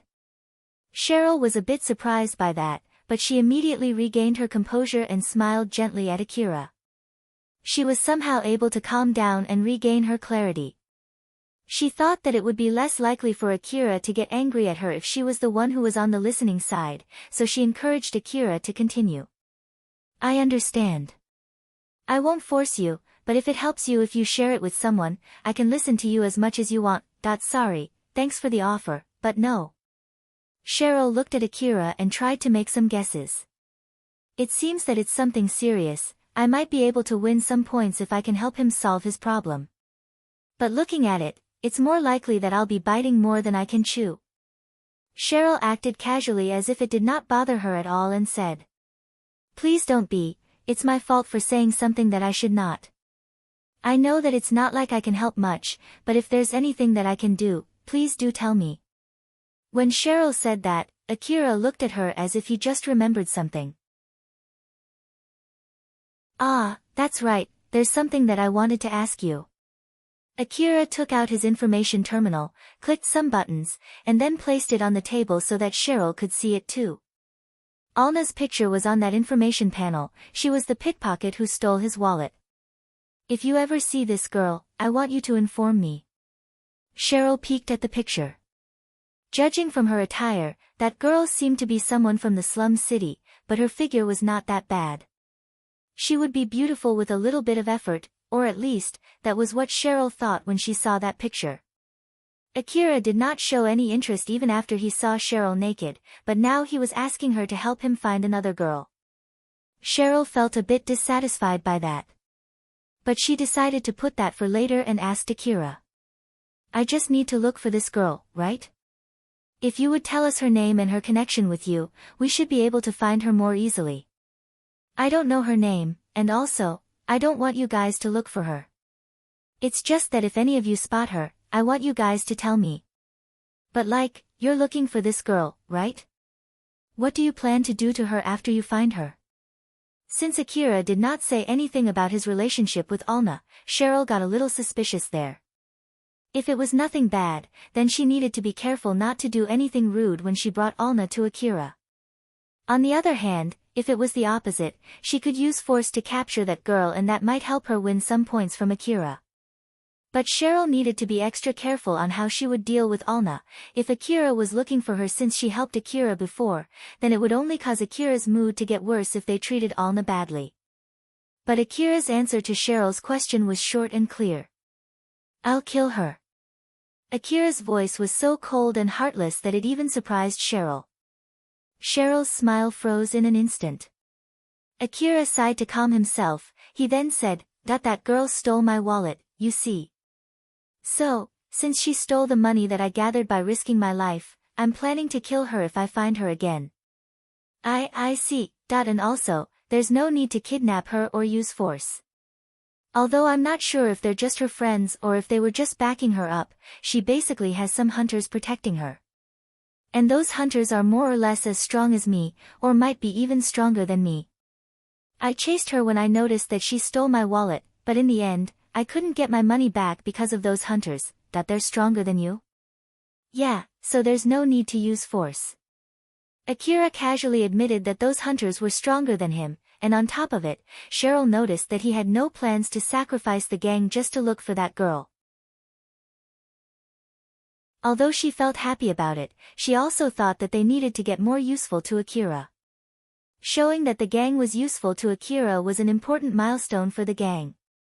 The only reason why Akira was helping the gang was simply because he was Cheryl's lover, there was no other reason. So if they could give Akira more reason to back the gang, it would definitely make the gang feel safer. After all, everyone in the gang was actually worried that they might be abandoned by Akira. Cheryl replied with a serious face. I understand. I'll properly warn everyone. How should we inform you if we spot her? Even though you told us to inform you if we spot her, it's not like everyone in the gang has an information terminal. Of course, we want to help you as much as possible, but... No, there's no rush. You can just tell me when and where you guys spotted her. After all, she might have moved to another area by the time that information reaches me. Cheryl was a bit surprised by that. When Akira said that he will kill that girl, it sounded like he had a deep dark grudge on her, but from what he said just now, it sounded as if Akira did not really care that much even if they could not find that girl. I don't really understand what's on Akira's mind, but it's better if we do what he told us to. It might break into a fight, after all. If that's the case, we can't afford to get reckless. After all, unfortunately enough, we're not ready for something like that. Cheryl was not that close to Akira yet, she made a forlorn expression when she realized it. Akira noticed that slight change, misunderstood its meaning, and apologized. Sorry, I did try my best to be careful, but I guess I still ended up venting it on you, huh? Sorry. Cheryl somehow managed to give her usual smile. Please don't worry about it, everyone has their bad day. If it helps you out, you can vent as much as you want on me, I don't mind it. But of course, as a reward, I'll have you spoil me a lot later. Ah.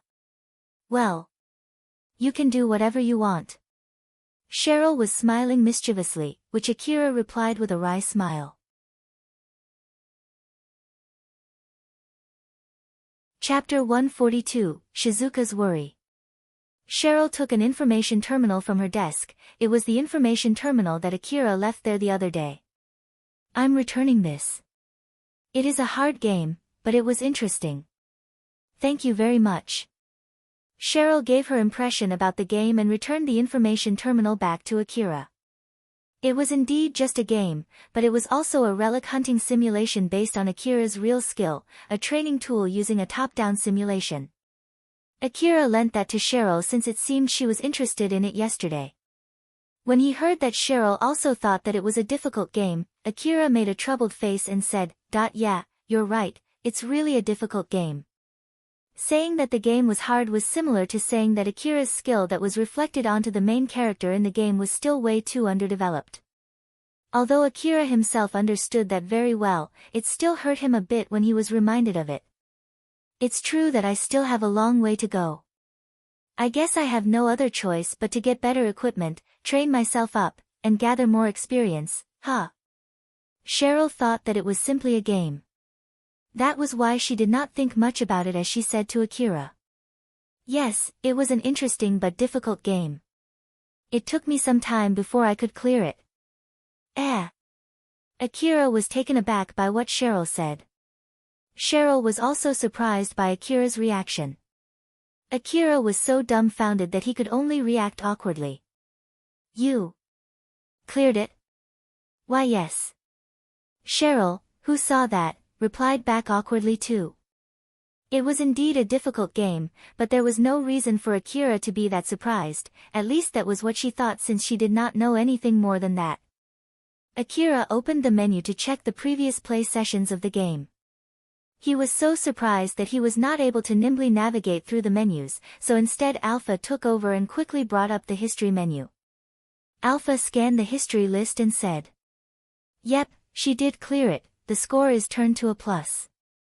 It was really surprising for Akira, so it was really possible to clear it with that difficulty, huh? Alpha smiled and faked a pout.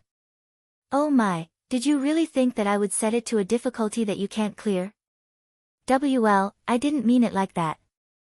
Akira flusteredly said that it was not true, but somewhere deep inside his heart, he really thought so. After all, it was really difficult. But now that he knew it was possible to clear it in that difficulty, it made him wonder how to do it, and the person who could answer that question was right in front of him now. Akira pushed the information terminal that he just received back to Cheryl. "Cheryl, can you try to clear it again?" "Sure." Cheryl found Akira's sudden mood change to a more serious one rather weird, but then, she replied with a smile. Cheryl sat on the sofa and played the game to clear it one more time. Akira sat next to her, he had his eyes fixed on the information terminal on Cheryl's hand. Cheryl had once sat on Akira's lap while facing in his direction, so Akira thought that she would not mind him getting that close and prioritized more on a position where he could comfortably look at the information terminal. But Akira's guess was wrong, Cheryl actually was a bit bothered by that. She continued playing the game while holding back her embarrassment and delight. For Cheryl, who thought that she overdid it the other day, Akira was too close this time. And it was not Cheryl who took the initiative, it was Akira, and that fact alone made her face glow with happiness. Close, way too close. In order so that he could get a good look on the monitor, Akira tried to line up his vision with Cheryl's, so of course, Akira put his face close to Cheryl's. Since they did not cover anything from their neck up, they were close enough to feel each other's skin warmth. If Cheryl said that Akira was making it more difficult to play the game, or even if Cheryl showed any sign that she was bothered, Akira would normally get some distance. She tried her best not to show it while continuing to play the game in silence as her cheeks went slightly reddish. Fortunately, the game did not need Cheryl's continuous attention or any time-sensitive actions. So even if she was a bit in disarray, it did not affect her performance in the game, she just needed to be extra careful and take extra time before making any decisions. Following that, the Akira in the game started to slowly and carefully explore the old world ruin. The reason why the Akira in the game could make dangerous moves as if he could read the future was simply because Cheryl had cleared that game a few times, so she knew what would come afterwards. Of course, it was not something that she could overcome only by knowing that it was coming, but if she knew what she would face, it would help her overcome that danger. Akira closely observed the movements of the Akira inside that game and asked Alpha a question. "As I thought, even if you know that it's coming, it's still not easy." Alpha mischievously smiled and replied. "So in short, it means that even if you have the ability to read the future, it's still a difficult thing to return back alive from the dangerous old world ruin." Akira got dejected.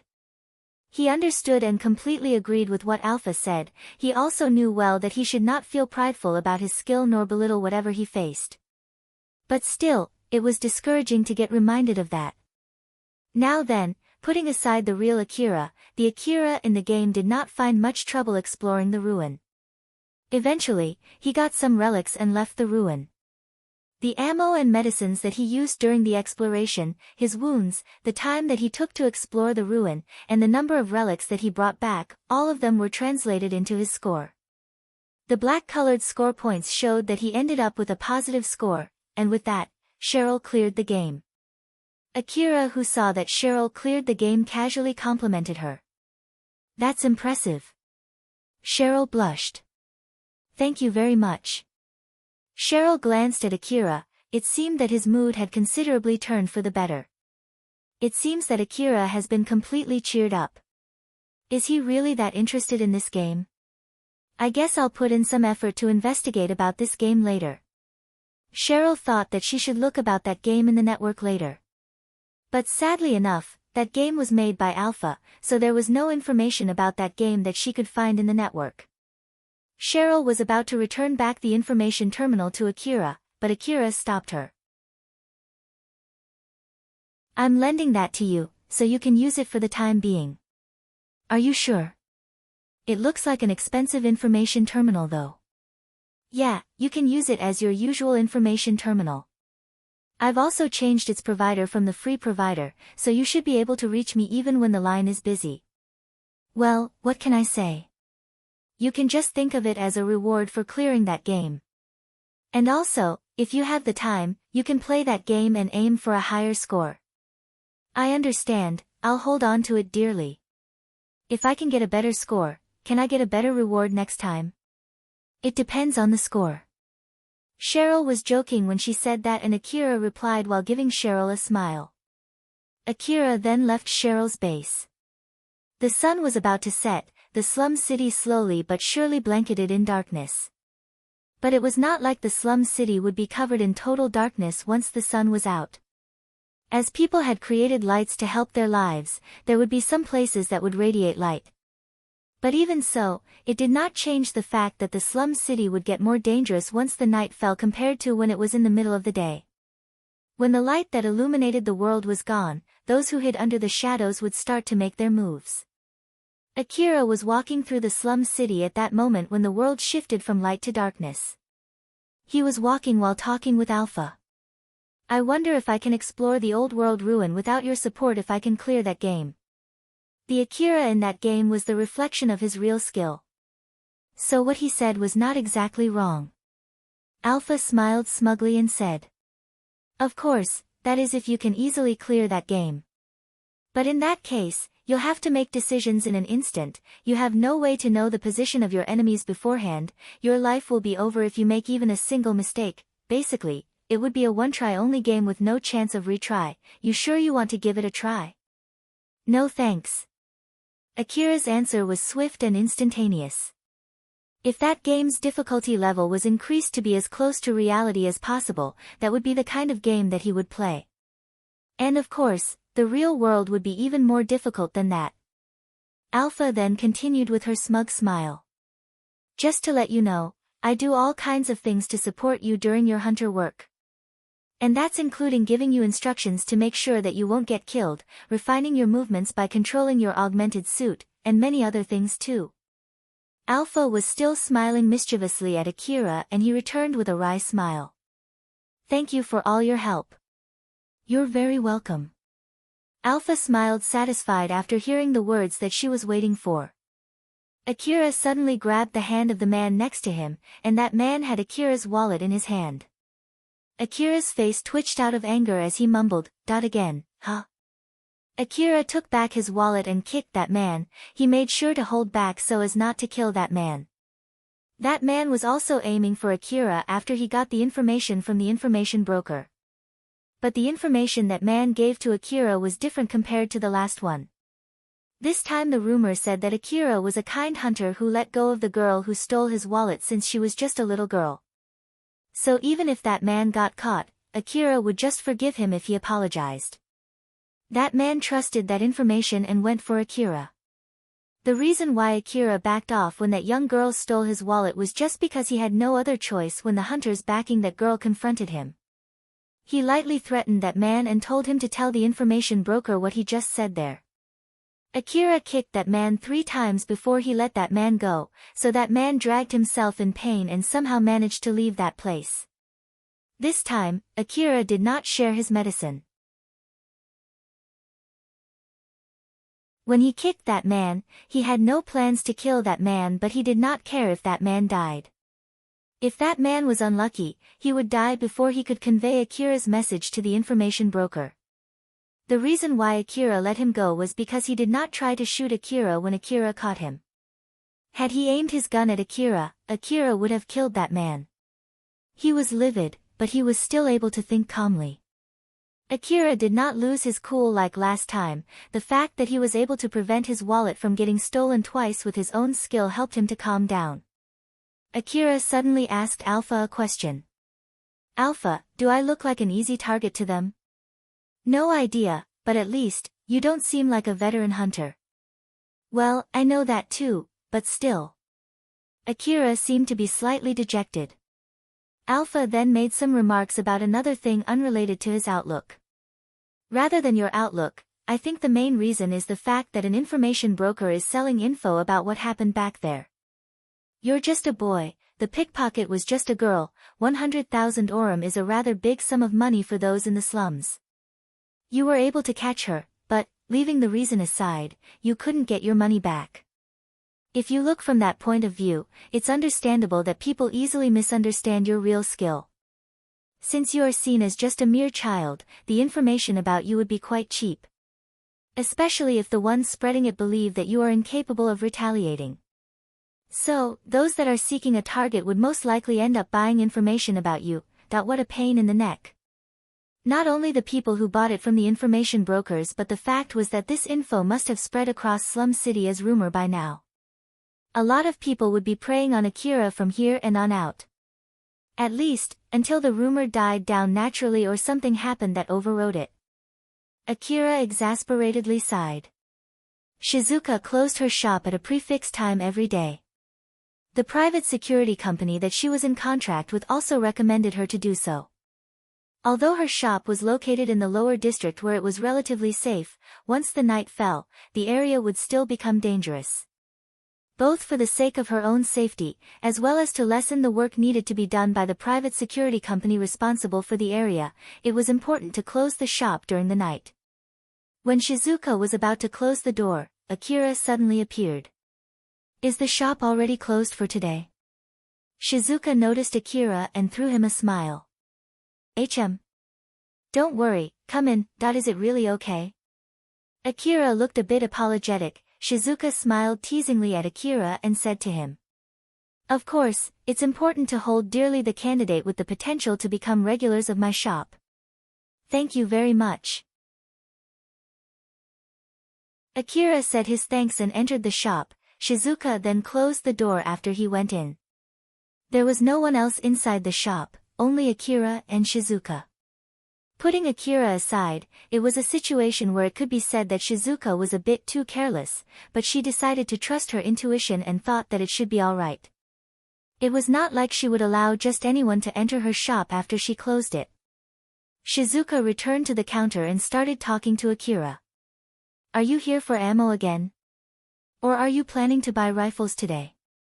Is it okay if I get my hopes up? I actually have something I want to ask. Shizuka-san. Akira noticed that Shizuka was staring at him. Shizuka fixed her gaze at Akira. She looked straight into his eyes as if she was trying to see through him. Akira was not that bothered by it, but he still found that a bit weird. He could not understand why she was doing that, so he awkwardly tried to say something. Akira, did something happen? Before Akira could say anything, Shizuka suddenly asked Akira a question while still staring at him. With that question, it felt like Shizuka was able to see through him. Akira seemed to feel a bit troubled as if his bad side just got discovered by Shizuka. He then proceeded to try to avoid that subject for some reason that he himself did not understand. Well, it's not really something bad. It's just that someone tried to steal my wallet, but I was able to prevent it. But yes, it still leaves a bad aftertaste, I see. Shizuka approached Akira and gently hugged him. Akira's head was pressed against Shizuka's chest and was buried in her bosom. Shizuka-san. Just let me do this. Akira was troubled by it, but once Shizuka told him so, he stopped fighting back and just let her hug him. Shizuka seemed to be thinking about what to say to Akira while still hugging him.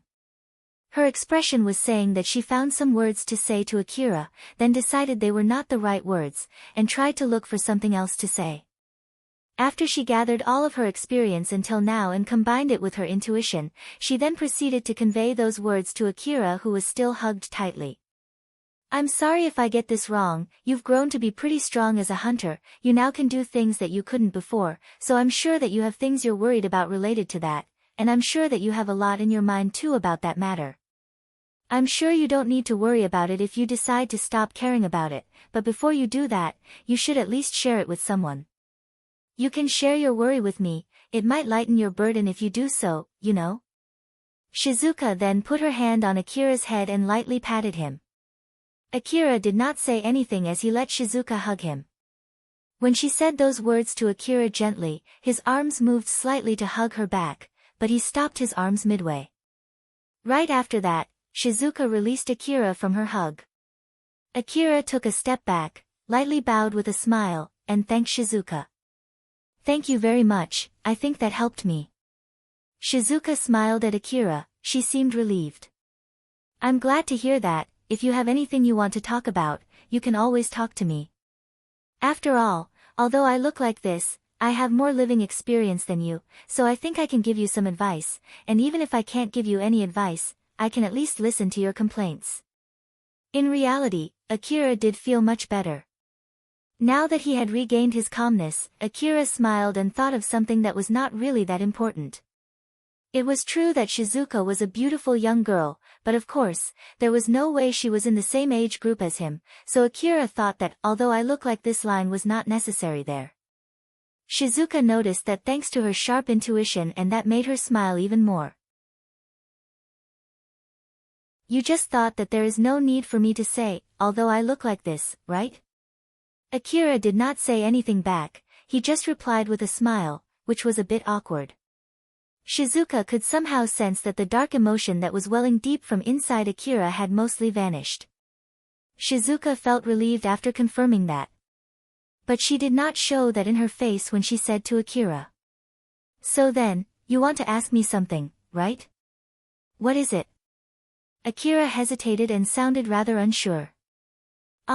Yes, right, I actually want to ask some questions about equipment, so I just thought if I can get your opinions. It would be a great help if you can give me an estimation of what is the best equipment that I can get with my current budget. Like an augmented suit, or rifle, or information terminal.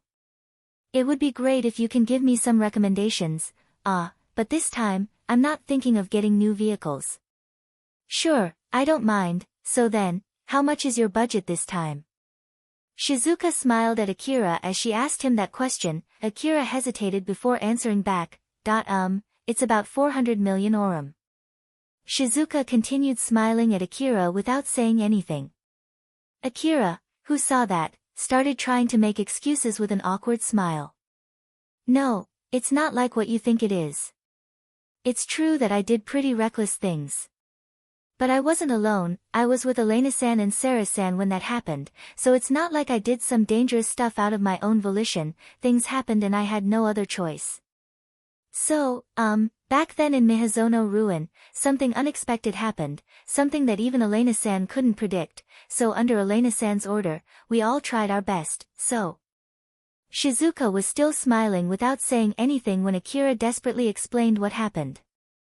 The reward from the request that they had accomplished in the Miyazono Ruin with the other hunters was 500 million orum.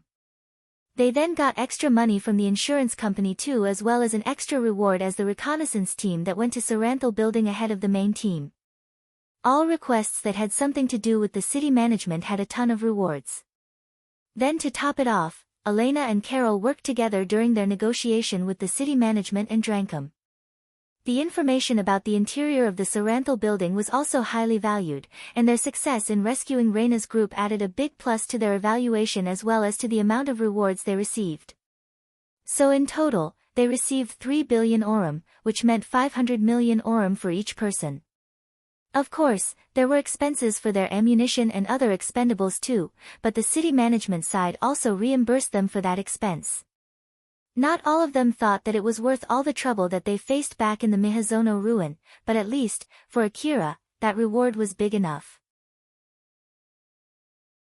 Shizuka was still smiling at Akira, who was desperately making excuses, but she then suddenly sighed and said to Akira with a smile. Don't worry. I heard from Elena and Sarah too. So I more or less know what happened and I'm not angry at you. I see. Akira sighed in relief. Even for him, it was not an easy thing to try to explain to someone, whom he had promised not to do anything reckless, as to why he broke his promise and did something reckless. Shizuka looked slightly apologetic as she gently smiled at Akira. I'm sorry for doing something weird there. But if you've done something that you actually don't want me to know, then at least keep in mind that it was something substantial that you did. It's good to be proud of some extraordinary feat that you've done, you know. But that doesn't mean that it would be okay for you to do that again, okay? There's a small line that divides between getting used to dangers and belittling dangers, alright? Akira gave a firm nod. I understand. Looking at that, Shizuka smiled satisfied. She then changed the mood and asked Akira a question. Putting that aside, I'm really happy that you came here to ask for my opinion, but are you sure you're okay with spending that much money? Akira found that question a bit weird. Is there something bad about spending that much money? I got quite a lot of money from that request in Mihazono Ruin, so I thought that I should spend that much money for my equipment while I still have the chance. That line of thinking is really good. It's true that investing in your equipment is really important. But you can use it for something else too, like maybe to get better living quality, for example. Like a better house or better clothing, or maybe use it for your own hobby. Since you got quite a lot of money this time, I think it's a good idea to take a rest for a while, you know. There's no need for you to rush yourself to get stronger, right? Akira thought for a bit. Getting better living quality, huh? To be honest, at the moment, I have no wish to spend my money on something like that though. Since I've been sleeping in the back alley of the slum city until recently, compared to that, my current daily life is like heaven though. So I have no complaints about my current living condition. I guess I won't spend any of my money on that kind of thing until I find something lacking in my daily life. When Akira said that, Shizuka had a sad expression, although only for a split second. She immediately hid that expression and replaced it with her usual smile. In that case, then there's no problem. But still, 400 million for equipment, huh? It seems that you've grown so much. It's 400 million orum, you know. Even I am surprised when you say that. Does it not make you feel anything? Akira smiled bitterly and replied. To be honest, that number is so big that it still doesn't feel real to me yet. So I thought before it corrupts me or before I spend it on unnecessary things, I should spend it on my equipment first. That's a good idea. As a shop owner, I'm really happy with your plan. They then spent some time talking about what to buy. It was 400 million orum, after all. Shizuka needed to make sure what kind of equipment Akira wanted to get before deciding on what to buy. The reason why Akira did not use his last 100 million orum was because he was planning to use it to get a checkup in the hospital as well as for emergency saving. He did a lot of dangerous things this time, so it was just to be safe in case his medical bill cost him 60 million again. After Akira finished his consultation with Shizuka, she asked him a question. As I thought, it's important to carefully think about it when you're about to spend 400 million orum. Not to mention that it'll take some time before the ordered articles arrive. So, are you okay with that? Of course. I'm also planning to stay inside the city until I get my new equipment. Alright then. I'll give my best to help you since you're a prime candidate as a regular. Akira pouted for a bit. It was rather rare for him to make that face. Candidate, huh? I'm pretty sure I've contributed quite a lot to this shop's sale though. Is it still not enough? Shizuka smiled and replied with a serious expression. That's not the problem. Being a regular means that you'll come to this shop regularly. So you don't count when you get injured or killed and can't come regularly to this shop. Akira's expression changed. Shizuka was basically telling him to always come back alive, to make sure not to get injured too much that he could not continue his work as a hunter, and to put extra effort in doing so. Akira finally understood that. It was true that he always did dangerous stuff when he went out to the wasteland. If he could not make sure to come back alive any time he went out, then there was no way he could be a regular to Shizuka's shop. Shizuka smiled at Akira and said to him. So please make sure to properly be a regular to my shop, okay? Akira made his resolve and firmly replied, yes. Shizuka smiled satisfied seeing Akira had made his resolve. After Shizuka closed the shop and finished tidying up, she sat on the counter and sighed. Akira had already gone back home and there were no customers left inside the shop. The shop was dead silent, so her sighing echoed and could be heard clearly. Shizuka was deep in thought about Akira. To be honest, it's a not good thing to get too invested on a particular customer though. Shizuka already knew that well, but she still mumbled there as if to confirm it. She then remembered about Akira and made a troubled look. So he caught someone who tried to steal his wallet, huh? I wonder what he did to the person that he caught. Rifles were freely traded in the lower district. The only difference between robbers and pickpocket was whether they pointed their guns at you when they took your belongings. The people that Akira caught were likely to be armed, so it would not be strange at all if Akira killed them. Akira was no longer on the receiving end. If he wanted to, he could easily join the other side. The question was, once he got enough power to get back on those people who robbed him, could he fight back the temptation of getting his revenge on those people? It was a difficult question. After all, the fastest way to make sure that he was no longer on the receiving end and to attain the sense of safety and superiority that came with it was to join the other side. Simply put, it was to be one of those people that he hated so much. For those people who decided to join the other side, their end was mostly the same. They get used to abusing their power and it corrupts them. They then have to fight those who have the same level of power and try to replace their positions. They would need to fight those who were in front as well as those from behind, trying to stab them in the back. The one who survived after all the chaos would stand on the peak, on top of those people who looked at them in awe and fear, on top of the countless corpses. When Akira said to Shizuka he planned to splurge his money for equipment, Shizuka thought that he was aiming for more power. But she was really glad that it was nothing but unnecessary worry. Shizuka actually wanted Akira to have other options and for him not to unnecessarily make enemies. After all, in this world where there were already plenty of enemies, it was the secret to long survival. But the one to decide was Akira, not her. She can hope, but she cannot force Akira. After all, she has no right to do so. But even so, it should be fine for her to have hope. As Shizuka thought so, she then mumbled.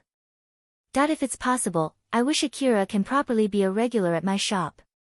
As the owner of a shop and a hunter who is properly earning money, I really wish we can get along for a long time. Even if he's not earning that much. Shizuka once again noticed that she was too invested in Akira as she sighed.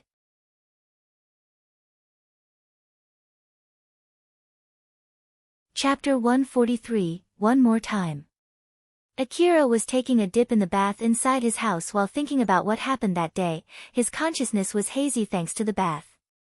For some reason, I feel so tired today though I didn't get into any fights. Akira was exhausted. It must have been because a lot of things happened that day, both good and bad. He let the warm water help him recover his physical fatigue. Alpha was also in the same bath, just like usual. She looked at Akira as if she was thinking about something. Akira noticed Alpha's gaze. What? As I thought, it has minimal effect unless you can touch it, huh? What? I'm talking about when Shizuka hugged you. Akira, who was leaning on the bathtub, slowly sunk deeper into the water. When his mouth and nose finally went underwater, he breathed in some water, which startled him as he immediately pushed his body back up and coughed. Akira panicked for a bit since he was about to drown there. What are you even talking about? Like I said, I'm talking about when Shizuka hugged you. To be honest, I think outlook-wise, I'm better than Shizuka. But even so, it seems that it doesn't affect you that much, so I guess it's because you can't touch me. Alpha did not seem to be teasing him. She was simply asking an honest and straightforward question to Akira, and that made Akira waver a bit. Was I really fawning that much? Well, different people will have a different opinion about it, I'll leave it at that. Akira flustered for a bit since Alpha only gave a vague answer. Looking at that flustered Akira, Alpha did not show any sign of teasing as she started scolding him. Well, I guess I'll give you a little warning. She thought of you as a small boy, which you are, but there's a limit on how far this can go, right? I know. Akira decided that he had to make sure not to leave any bad impression on Shizuka. Alpha did not lie there. It was true that each person would have a different opinion on that matter. And even if Shizuka saw Akira's expression at that time, it was unlikely for her to think that Akira was fawning over her. She would only think that Akira only felt relieved and nothing more. But the actual reason why Alpha warned Akira was to check how he would react to that. She was checking how far people could manipulate Akira's course of action, which could affect her own objective. In turn, she might need to come up with a special plan in such a scenario. At least for now, Alpha was able to confirm from Akira's reaction when he was hugged that she needed to be careful about that. Alna was walking through the Kagamayama lower district in the middle of the day. She looked terrified. She kept looking around her surroundings as if someone was hunting her. But in reality, no one was actually hunting her. But even so, Alna kept walking while keeping check of what was behind her, what laid on the next corner, what was hiding in the dark alley around her. A sound suddenly came from behind her. Alna flinched, she looked back while trembling. A signboard just fell over behind her. It was not because someone was hiding behind it, it was simply because of the wind. Once she realized that, she sighed in relief and her expression softened. But her expression immediately tensed up again. She still looked terrified as she mumbled, "Why is this happening to me?" Alna kept on running without knowing if anyone was chasing her and without knowing where she could run to. Last night, Nasha came to Alna's hideout, that was where it started. Alna, who was already sleeping, immediately woke up when she heard someone knocking on her door. It was already deep into the night, it was not the time where people would usually visit others. So, she carefully checked outside the door and she saw Nasha standing there with a grim face. Alna let Nasha come into her hideout.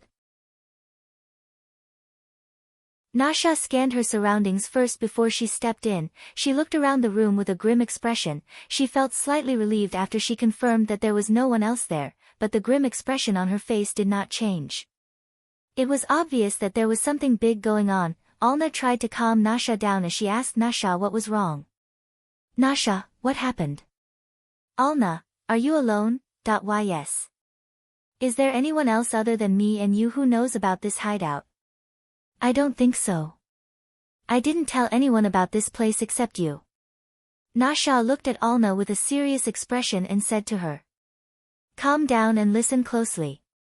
Once we're done here, get away from this place as soon as possible. This time, hide somewhere where even I don't know about, okay?" "Whoa there, what's going on?" Alna started to feel scared.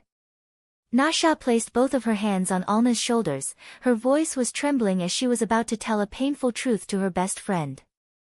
"Akira is going to kill you, he told the gang to look for you." Alna froze.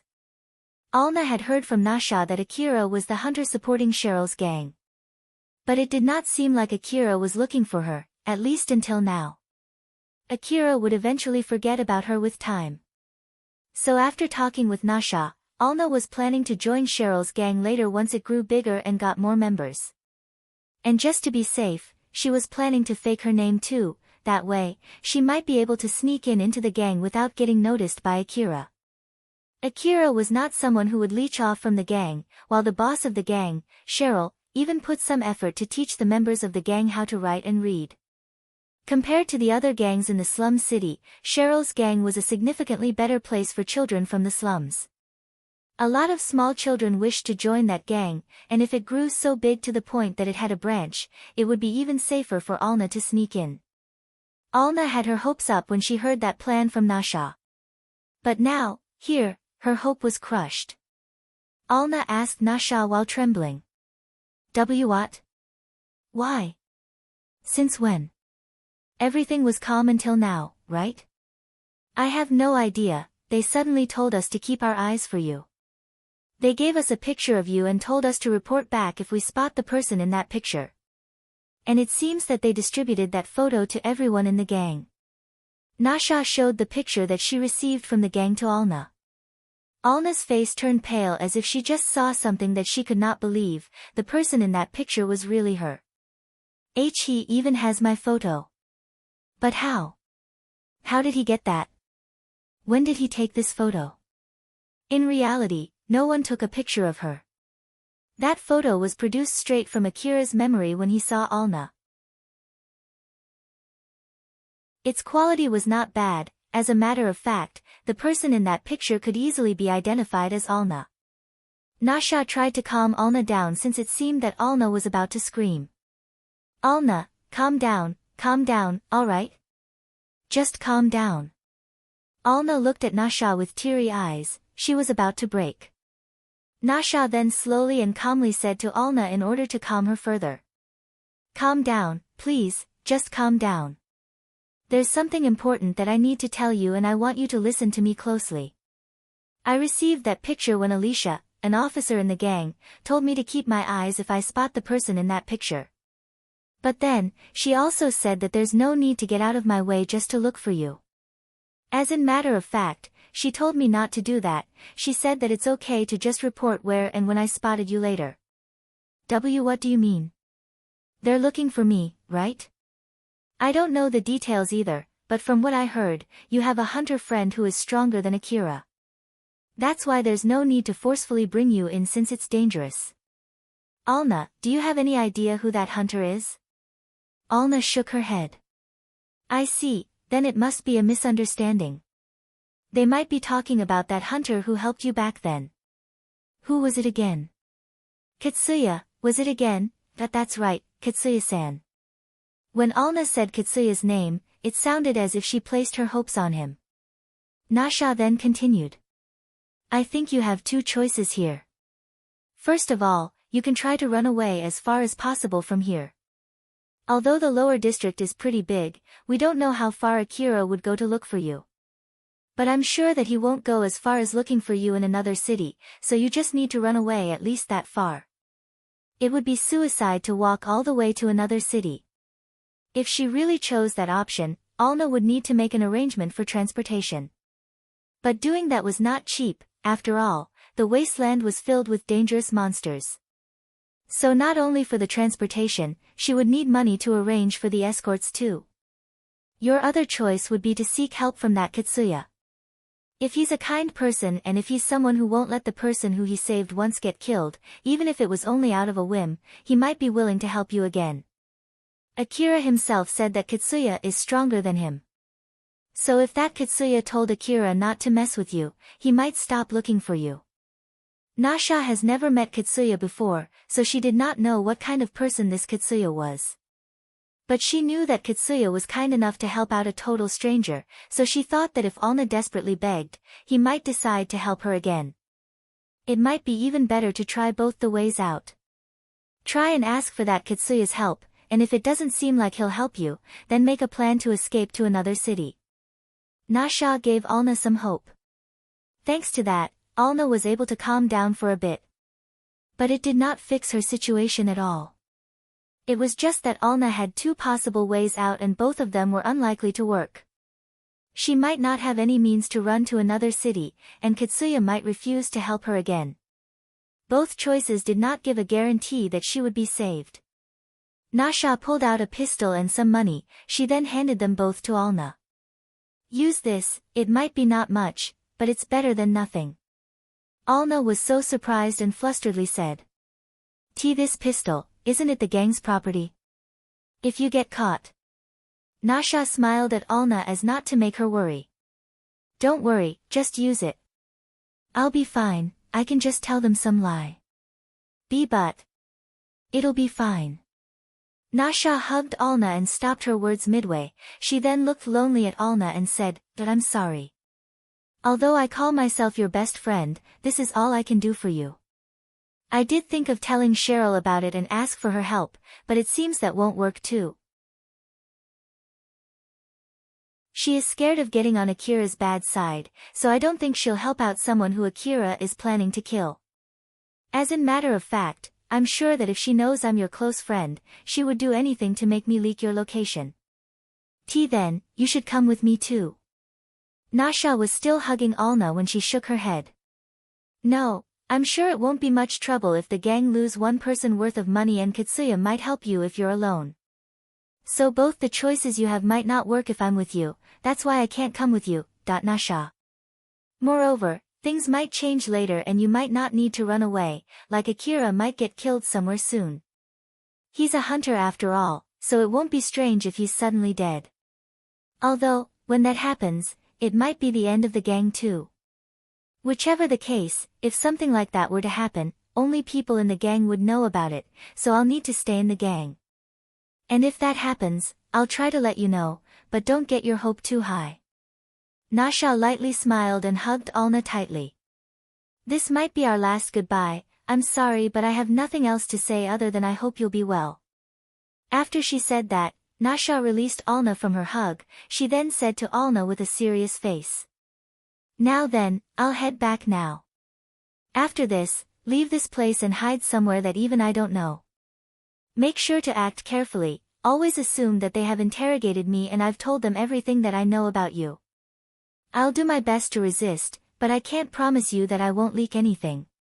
Nasha confirmed that Alna nodded with her teary eyes. She smiled at Alna to encourage her for one last time before she left.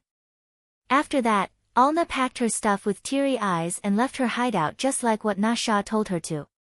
She had no plans where to go, she had no hideout that she never told Nasha about. Alna walked in the middle of the night and picked a random back alley to catch some sleep.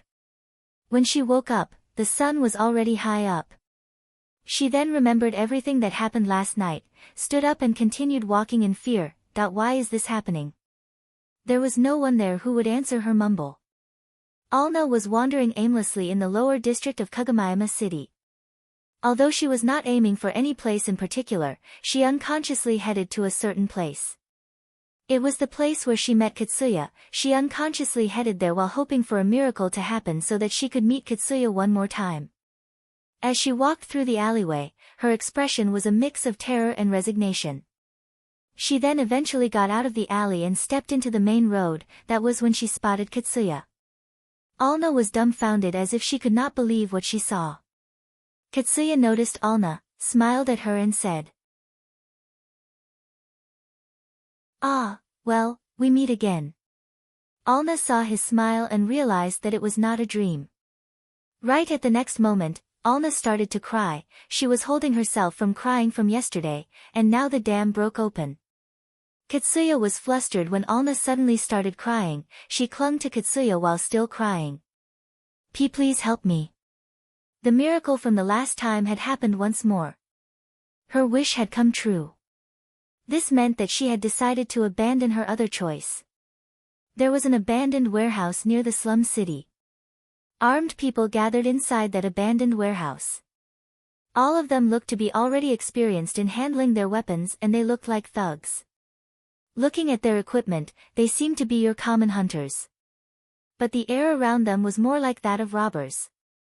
They were exuding an ominous aura saying that they had lost their sense of logic to the point that they were willing to not only hunt the monsters in the old world ruin but also normal humans. They were talking about their next plan inside that nameless warehouse. "So what's the plan here?" "This will be it, everyone. We'll do it tomorrow. I have no one else that I can ask to come, nor do I have the plan to take more people in. After all, the more people we bring, the less our individual share would be. I've secured the route to sell the relics that we'll rob. I also have contact with a fencer too. After all, we can get relics with unknown origin, as many as we can, but it would be bad if they started asking where we got them, right?" A man suddenly complained about their prey this time. "Are you sure it's worth robbing? If we only get cheap relics, it won't even be enough to pay for the drinks, you know? Some information that I gathered say that some of the relics there could be resold for even 100 times its original price. We should be able to find good relics there. 10,000 Aurum relics might fetch us 1 million Aurum, and 1 million Aurum relics might fetch us 10 million Aurum. That place is worth robbing." Another man who was still in doubt voiced his doubt. "If you go even that far, it actually makes it sound a little bit fishy though. How's the enemy?" "They have about 10 armed children, and one of them is a hunter." "Small children, huh? I heard that there have been many strong young hunters lately. Does it have anything to do with those children?" "Ah, it's about that guy from Drankum, right? I heard that Katsuya guy defeated a bounty monster only with young hunters. I've also heard that they did pretty good during that incident in Mihazono Ruin." The guy who was doubting the plan said with a hoarse voice. "Whoa there, it's a bad idea trying to fight someone who can defeat the bounty monster, you know? Drankum is trying to be a proper hunter gang. They even have some connections with the hunter office. I'm sure they won't be protecting a back alley shop in the middle of the slum city. I'm sure the shop that we're aiming for has nothing to do with that gang." Another man intervened. "I heard that the young hunter protecting that gang is not that strong. I heard that when a thief stole his wallet, he could not fight back and just ran away when the hunter protecting that thief intimidated him. So basically he's not that great of a hunter, huh? If that's really the case, then that shop might be not worth that much, no? Are you sure we can get any money from robbing that place? If you're worried about money, I have insurance. I heard that the shop would likely get popular in the near future. Someone made a request to crush them sooner than later, and we can take some extra profits on the side too. Another man then awkwardly said, I see, I've never heard about that info before, but if it will really bring us money, I don't have any complaints.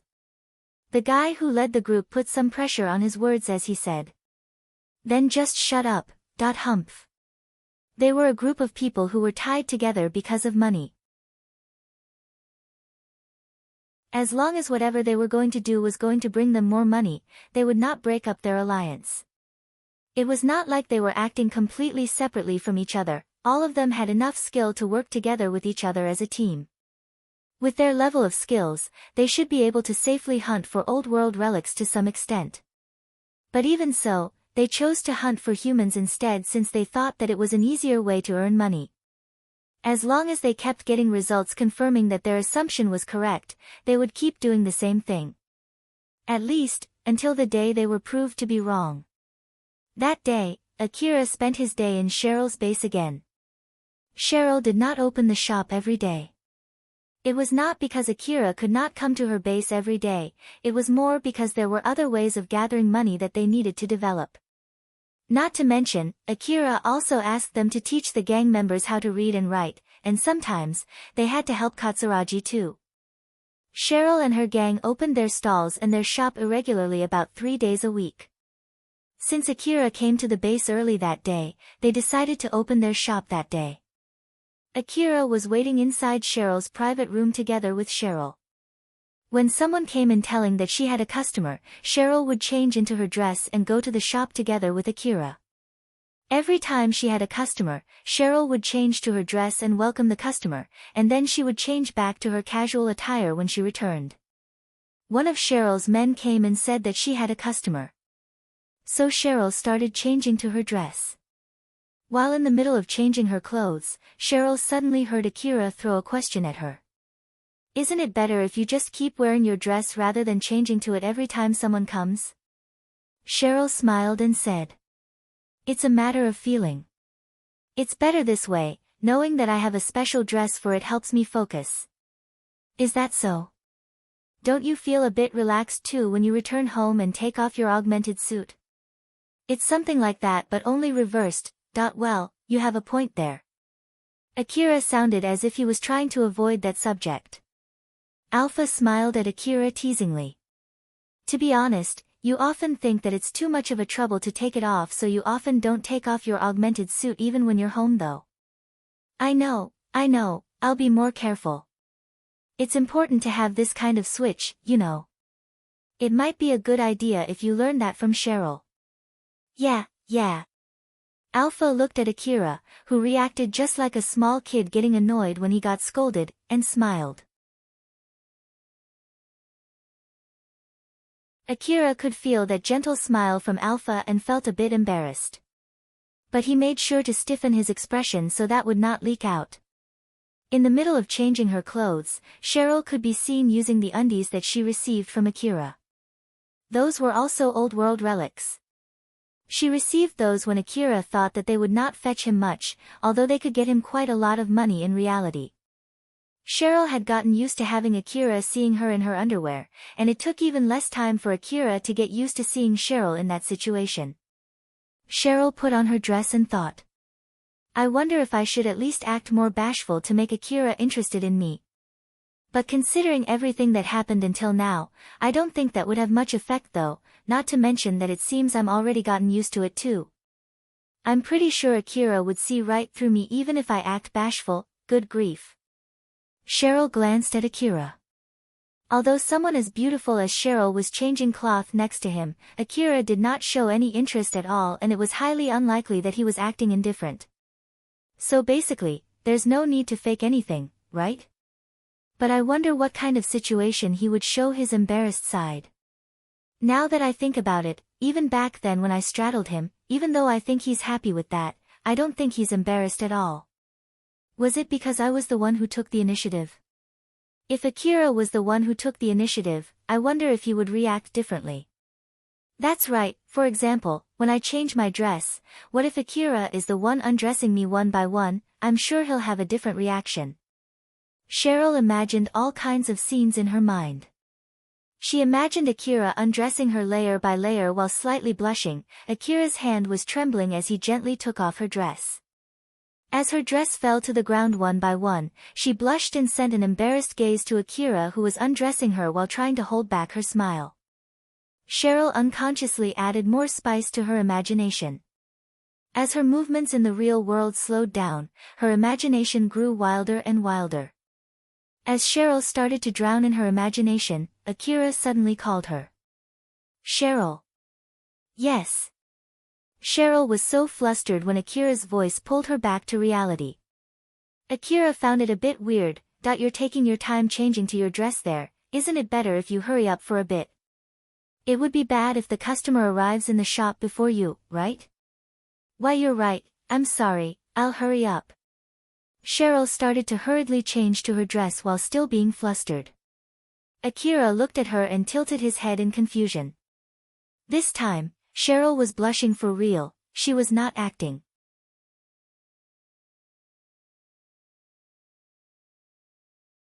Chapter 144, Uninvited Visitors. Cheryl stood in the middle of the main room where she was selling relics with a puzzled face. Akira had already positioned himself by hiding behind the white sheet hanging from the ceiling. They were ready for the customer, and it did not take long for those customers to arrive there.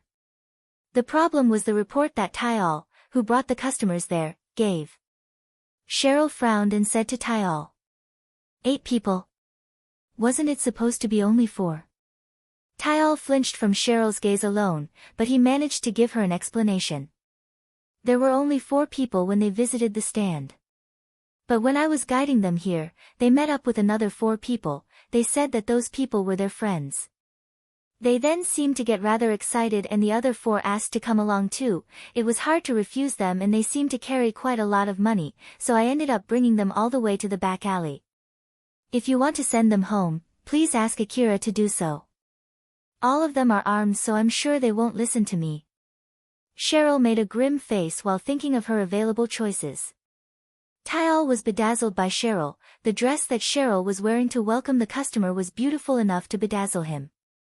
There was not that many occasions where Cheryl put on that dress. So being able to see her in that form was one of the special perks that Tayal received from his duty. But Tayal killed his desire to strike a conversation with Cheryl. The reason she was able to have that wonderful high-class dress, as well as the reason she maintained her beautiful hair and skin, was none other than his love rival, Akira. To be honest, even if I can become Cheryl's lover, I don't think I can give her that level of luxury.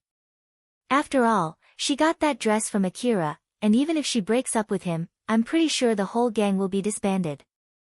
Since she's this beautiful, I'm sure there are a lot of people out there aiming for her too. I bet one day, a leader from a big gang would get his eyes on her and force her to be his lover or something. Once that happens, I bet I won't get that many chances to meet her anymore. At the moment, Tayal had 0 chance to win Cheryl's heart. But that might not be the case in the future. If the gang grew bigger and bigger to the point that it was big enough to maintain itself without any support, then, the power relationship between Akira and Cheryl might get reversed. Then, if something happened at that point, for example, let's say Akira fell in love with another girl, which caused his relationship with Cheryl to sour, they might break up, and Tayal thought Cheryl might start getting interested in another man. For now, I have no other choice but to help the gang to grow big enough so that we won't need Akira's help anymore. And if Akira's relationship with Cheryl gets worse after that, then I should be able to get my chance. And if I help to develop the gang, Cheryl might start to like me. Although, I'm sure I'm not the only one who thinks so. Tayal's guess was correct, there were other people in the gang who thought like him. Most of them had no plans to get on Akira's bad side just to get Cheryl, but at the same time, most of them also hoped that they would eventually get some chance. As Tayal thought about a lot of things in his mind, Cheryl finally reached her conclusion. 8 people is too many. Just let 4 of them in. Let the first 4 come in, then once they're done, let the last 4, who came along with them, come in after that. If they refuse to do so, then tell them that none of them is allowed to get in.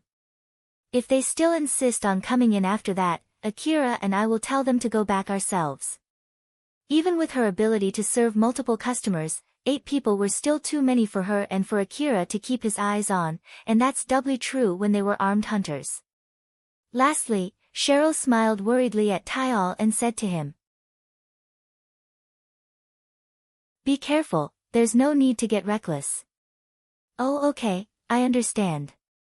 Tyal blushed and smiled, he felt relieved. Cheryl's mood was considerably worsened when he questioned her relationship with Akira the other day, but judging from that exchange just now, it seemed that it's alright now. Tyal seemed a bit happy as he left that room. Cheryl smiled coldly and whispered, "He's so easy." Cheryl thought if Akira caught her with that expression, there was no doubt that Akira would come to hate her. So she quickly returned her usual warm smile to her face. Not too long after that, 4 people entered the room. Cheryl smiled in relief, it seemed that it did not turn into a fight. She then started serving the customers with her usual friendly smile. It was possible to extract someone else's personality and preference from their attire, equipment, gaze, and expression.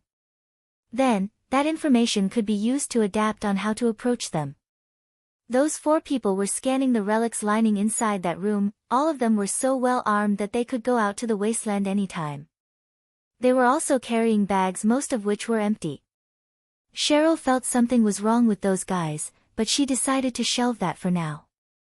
Those men were browsing the relics displayed in that room, but somehow, they did not seem that interested. One of them kept checking the exits and doors in that room, and another one seemed to be keeping his eyes on the sheets hanging from the ceiling. Then Cheryl could feel from their expression a slight nervousness, it was like a calm before the storm. Something was going to happen, something really really bad.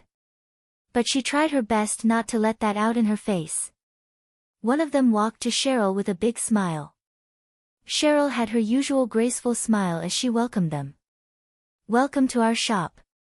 The smile of the man who was walking towards Cheryl grew bigger, it was not because she was smiling at him, it was because his plan was going really well.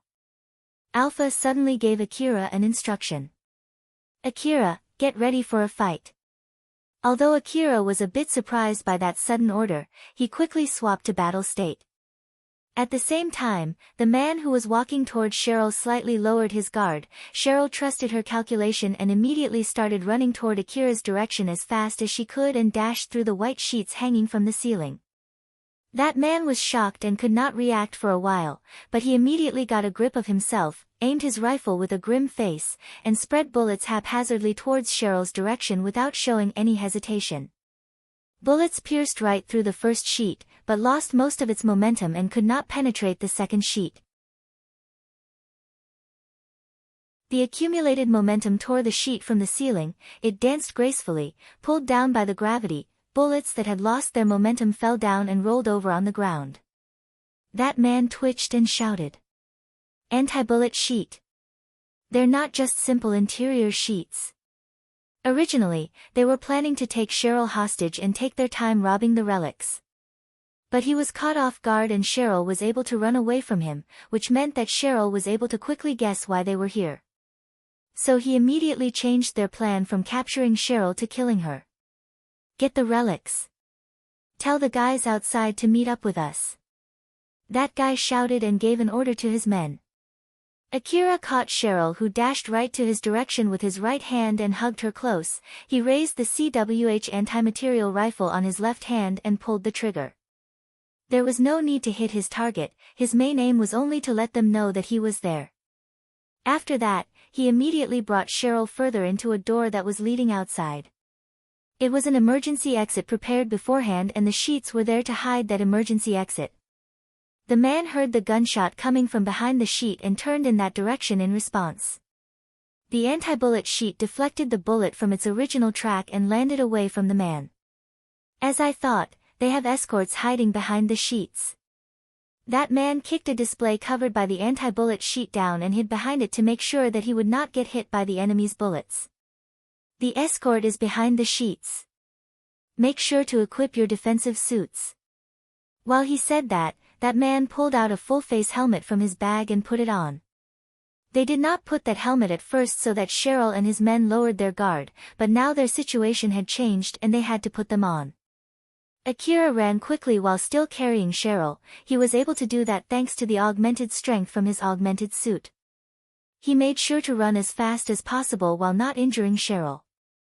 Once he arrived in front of the door, he quickly opened it, pushed Cheryl out, and immediately shut the door. Cheryl was dumbfounded when the door in front of her was closed with such force. She thought that Akira would run away together with her. Although she stood frozen for a few seconds, she immediately returned back to herself and started to move. The rest of the gang still did not know what just happened.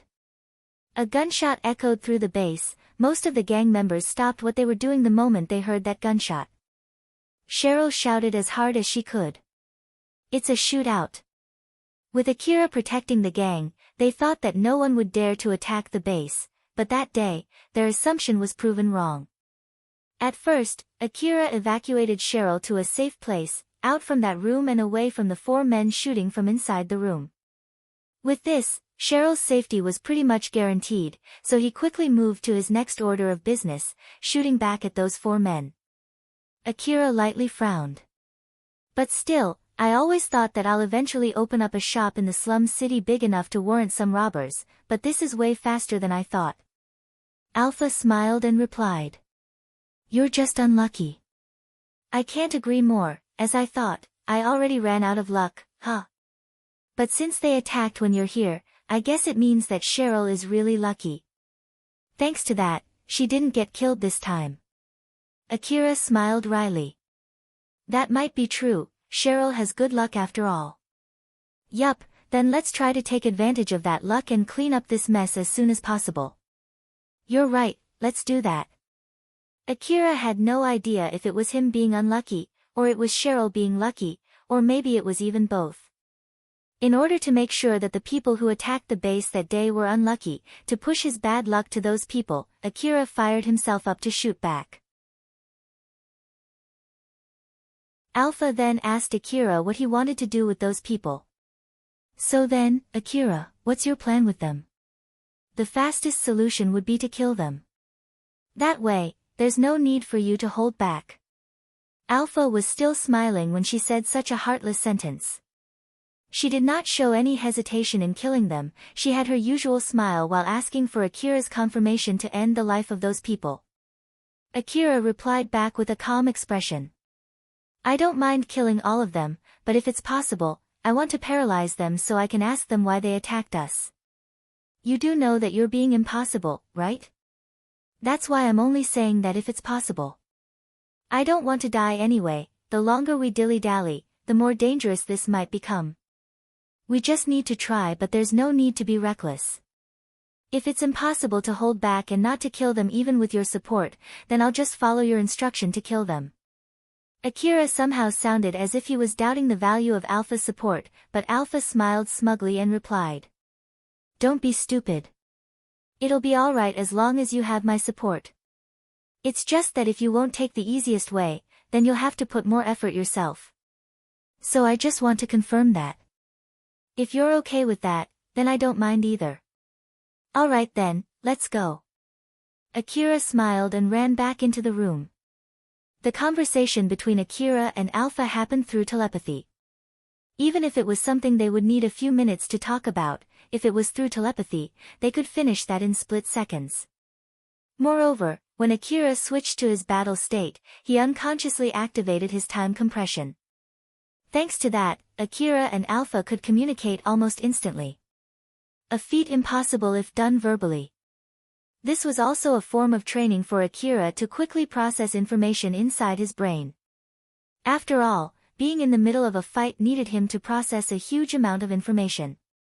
In the middle of that dangerous situation where stopping to think even for 1 second meant certain death, Akira needed to continuously identify all the dangers around him. It included filtering what information was important and what was not. He had to process all the information effectively before the enemy could get him first. If Akira could not process all of the information fast enough, he would be testing his luck, whether he would get unlucky and die, or he would get lucky and live. At the moment, Alpha was compensating for his bad luck, but that was not enough to guarantee his safety. But even so, the luck that brought that meeting between Akira and Alpha was the very thing that allowed him to survive until now. Akira swapped his CWH anti-material rifle with his AAH assault rifle and quickly headed back to meet the enemies. The 4 men inside that room were shooting in random directions. The sheets were not invincible, they eventually ripped and danced in the air as they fell down, thus blocking their field of visions even more. They hid behind the displays while shooting around randomly. Akira suddenly appeared in their field of vision. He was hiding behind an anti-bullet sheet and had come as close as possible to those 4 men. He jumped out from that cover to get even closer. One of the 4 men was surprised by that sudden move, but he still somehow managed to shoot at Akira.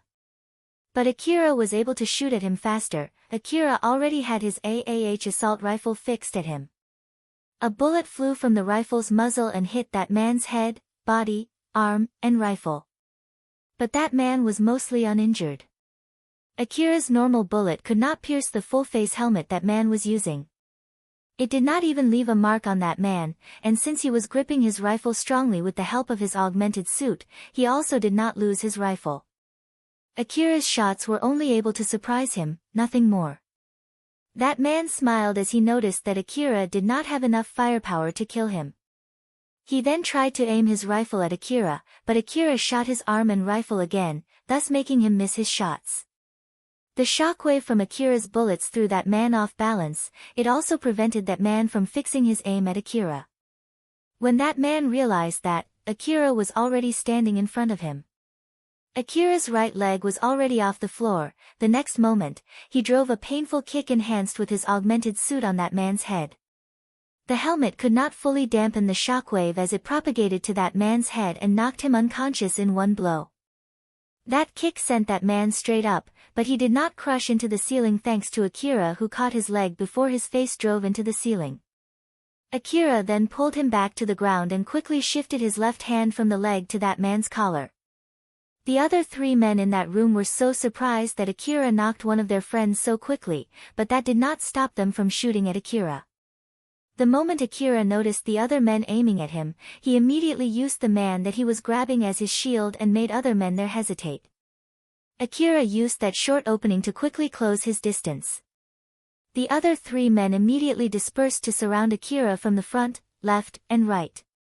The men on Akira's left and right could not shoot at Akira since they might shoot their friends. But that was not the case for the man in front of Akira, either because he was in panic seeing Akira moving toward him, or because he had consciously made that decision. He ignored the man that Akira was using as a shield and started shooting at Akira's direction. Bullets riddled the augmented suit and the full helmet of the man that Akira was using as his shield.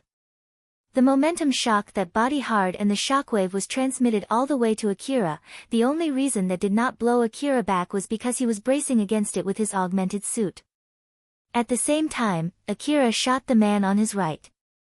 The man on Akira's right was not as well armed as the man that he was using as a shield. The close-range AAH bullet barrage knocked that man back before he fell down to the ground. Akira then shifted his aim to the man in front of him and pulled the trigger. The man in front of him fell down to the ground while still pulling the trigger on his rifle. Akira quickly shifted his focus toward the last man there. When Akira was about to pull the trigger, Akira saw what that man was doing and stopped. That man had both of his hands up with his rifle. Akira thought for a bit before curtly saying, "No." Akira let go of the man he was grabbing and delivered a kick to the last man there. It was a single kick that was enough to knock that man unconscious as he fell down like a puppet cut off from its threads. After confirming that all the enemies there were either unconscious or dead, Akira let out a sigh. "That's 4 down, how many more was it again?" Alpha smiled and calmly answered that question. "There's 4 more left, don't drop your guard yet." "I know, should I take the initiative here?" "Don't worry, they're coming here themselves, so let's wait here to welcome them." Alpha suddenly stopped smiling. Akira, who noticed that, immediately heightened his senses. "Alpha? Akira, you need to swap your rifle." And with that, Akira changed his equipment. The other 4 men were left waiting outside since Cheryl did not want to have them all inside at the same time. They were waiting next to the back entrance of Cheryl's base. One of them, Zalmo, received a call from their friends and swiftly replied, "All right then, we'll head there now." Zalmo closed the call and sent a glance at the other 3 men. The other 3 men only replied with a nod and put on their helmet that they did not use from the beginning in order to lower Cheryl's men's guard. Of course, Cheryl could not afford to let her guest wait outside without anyone to accompany them. The young boy, whom Cheryl stationed there to accompany them as well as to stand guard there, noticed that change and was about to ask those men a question. Why dash?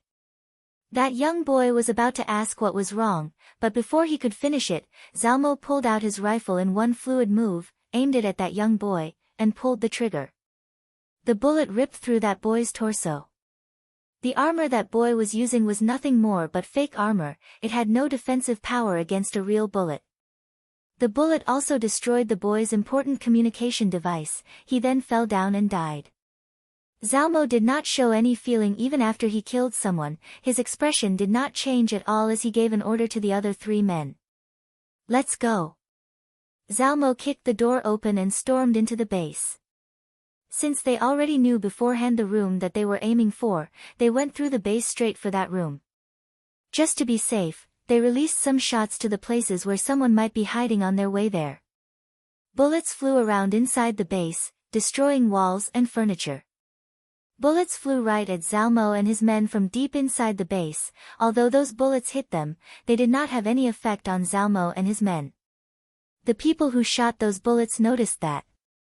Those men then aimed their rifles in the direction where those bullets came and released a barrage of shots. With that, the resistance from Cheryl's men stopped. The scream of Cheryl's men could be heard echoing inside the base. But for Zalmo and his men, it was nothing but meaningless noise. Zalmo and his men arrived in front of the door of the room that they were aiming for without much trouble. Zalmo sent a glance to his men, telling them to break in, but right before they did that, a barrage of bullets pierced the wall and the door and rained on them. On the other side of that door, Akira had A2D and AAH assault rifles on both of his hands aimed at the door. Thanks to his enhanced vision from Alpha's support, he was able to completely see what Zalmo and his men were doing. Akira used the power of his augmented suit to help him hold both of his rifles at the same time as he kept shooting at the door. Once the door was shredded to pieces, Akira finally stopped. He could see Zalmo and his on the other side of the door, it seemed that they took the barrage pretty much head-on. One of them was blown all the way to the other side of the wall. The bullets from Akira's barrage pierced through his augmented suit and created holes on that man's body, the blood splatter from those holes dyed the wall red. When Akira stopped shooting, the force keeping that man on that wall was finally gone and that man fell to the ground. The blood flowing out from that man created a pool around his body. The other 3 were still standing after Akira finished the barrage, but only one of them was still conscious, Zalmo. He looked at Akira and somehow smiled amusedly. Those were armor-piercing bullets, right? It's not the type of bullet that you would use to fight other people, you know? Look at the result here, there are things that are okay and there are things that are not okay to do even when it comes to killing other people, you know? Or is it that you already don't have any sense of humanity left? You're so awful. Akira followed Alpha's instruction to exchange the normal magazine for armor-piercing magazine. It was a type of bullet designed to fight mechanical monsters, not fellow humans. But Akira just looked back coldly at Zalmo and said, "I don't want to hear that from someone who used their friends as a shield." Among all the 3 people standing in front of Akira, Zalmo was the only one who was still alive. When Akira released that barrage, Zalmo grabbed the other 2 people next to him and pulled them to shield him. Their augmented suit and flesh were enough to protect him from Akira's bullets. The bullets shred the other 2 men beyond recognition, but in exchange for that, Zalmo was uninjured. Zalmo replied with a smirk. No, this is one of those important sacrifices thingy. If both of them did not shield me, all of us would have died by now. So it was an unavoidable sacrifice to escape the worst possibility. It's better to have one person alive rather than having 0 people alive, right? Do you get that now? The other two that Zalmo used as his shields were riddled with bullets, their augmented suits, helmets, and bodies were shredded beyond recognition. Their limbs that were somehow still dangling by a few strands of muscles swayed left and right before eventually falling to the ground. Zalmo who noticed that just threw both of them to the ground. Their shredded bodies fell over and splashed the pool of blood below them. Zalmo spotted the other 4 men that went in ahead already lying on the ground. So you defeated the other 4 alone, huh? That's pretty amazing, not to mention that all of them seem to be still alive. That's pretty merciful of you. I really hope you would have been that merciful to us too, you know. So why wouldn't you be that kind to us? Akira replied with a grim face. It's because even what happened just now was not enough to kill all of you. I don't have any leeway to hold back against someone that strong. Oh, so it's basically my fault for being too strong and I got them roped in my situation, huh? That's really regrettable, I feel really bad for them. It was obvious that Zalmo was lying. He was trying to act unperturbed by what just happened as he assessed his situation.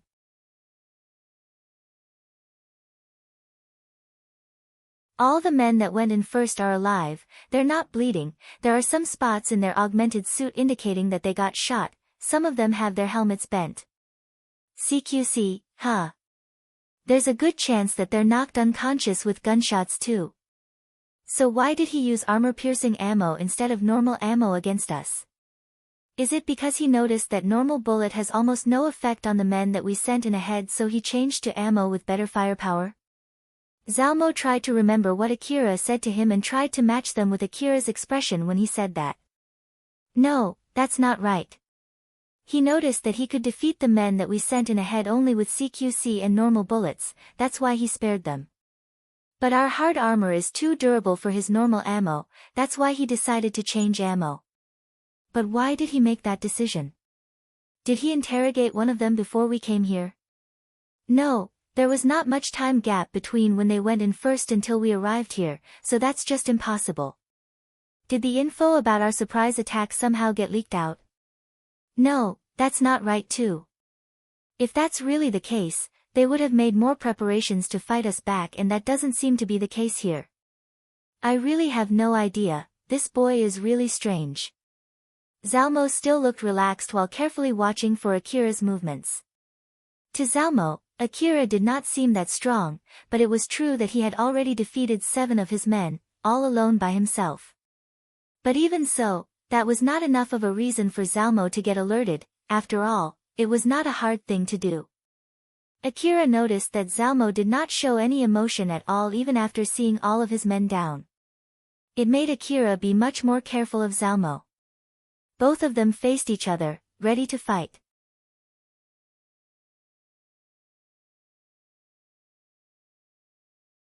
Chapter 145, Arrogance and Choices. Zalmo slowly moved his hands to block the spot where Akira was aiming his rifles. He then smiled rather smugly and said, "Those rifles are both empty, right? I bet you've used all the ammo in that barrage in order to kill us. But then, that was not enough to kill me. Although you're aiming them at me, it's nothing but a bluff to keep me away, right? I bet bullets won't come out even if you pull the trigger." Akira's expression did not change at all. "I wonder now, I might have left some ammo inside." Who would give such a vague answer? If they still have some ammo in, you could have just told me so. To be honest, my augmented suit is not strong enough to defend myself from armor-piercing ammo, that's why I used those 2 men as shields. Then why did you throw them away? Of course, it's so that they won't slow me down when I try to evade the bullets. They're all already riddled with holes, there's no meaning in using them as shields anymore. That's why it's better to keep my feet light, no? Zalmo slowly but surely walked toward Akira, who walked backwards with Zalmo's every step. Zalmo smiled confidently. "What's wrong? You won't shoot. You still have some ammo left, right? Or is that you're afraid you won't be able to hit me from this distance?" Akira still had the same expression as he replied. I'm still looking for an opening. If you can predict when I pull the trigger, you'll be able to evade. I don't have much ammo left, so I can't do indiscriminate shooting. I have to make sure to kill you with my shot. Zalmo was still approaching Akira slowly, and Akira was also walking backwards equally slowly. Both of them eventually reached the middle of the room. This time it was Akira who threw a question to Zalmo. How about you? You're not going to use your rifle? You could have run away, hid somewhere, and readied your rifle when you still had your shields, no? Actually, you destroyed my rifle during that barrage just now. There was some leftover destroyed rifle back then, right? If I had tried to run away back then, you would have reloaded a new magazine in your rifle and used it to shoot at me. There's nowhere for me to hide in the middle of the hallway, so that would have been a very bad decision. Shouldn't you keep it a secret about your broken rifle? If I thought that you would shoot back, I wouldn't immediately choose to chase you, right? You could have noticed that only by looking at my destroyed rifle. It's easy to notice that on the ground after all. I know that you want to keep your distance from me, but just so that won't work. The tension between them heightened. Both of them kept their eyes on each other as not to miss even the slightest move. The critical point was close. Akira once again threw a question. You look pretty strong, honestly, I don't want to die. If I tell you that I don't mind letting you go, what are you going to do? Well, I don't want to die either, so I'll thankfully take that offer. So, can you put down your rifle so I can feel safe leaving this place? No. They're just empty rifles anyway, right? There won't be much difference even if you put them down, like I said, they're not empty. Zalmo stopped pressing forward, so Akira also stopped walking backwards. Both of them understood that the fight would start soon. Zalmo suddenly dashed toward Akira. He decided not to run to his left nor right, but straight at Akira. Akira fixed his aim at Zalmo. If his rifles were really not empty, Zalmo would not be able to evade his shots. Akira pulled the trigger on both of his rifles. Bullets flew straight out from both barrels. Back then during the barrage, Alpha stopped Akira midway to leave some bullets in the magazine when it looked like he had used up all of his ammo. Akira was not bluffing, just like what Zalmo thought. Zalmo fully predicted that both of Akira's rifles still had some bullets left. When bullets flew out from their muzzles, Zalmo had accurately predicted their trajectories. He quickly raised both of his hands as if to block those bullets. Then, at the next moment, a bright light flashed. The force field armor changed the kinetic energy of the bullets into photons. Both of Zalmo's arms were equipped with portable force field armor.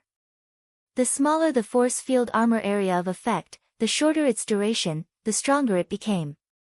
Since Zalmo only deployed the force field armor on a small area just enough to block the incoming bullets, it was enough to completely kill the momentum of the incoming bullets.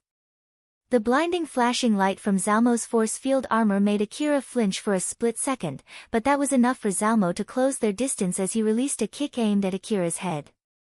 Akira was not using anything on his head. A clean hit of Zalmo's kick would send his head flying. Akira looked completely surprised by Zalmo's force field armor. His expression showed his shock and he was unable to react for the time being. Zalmo noticed that and was sure that it was his victory.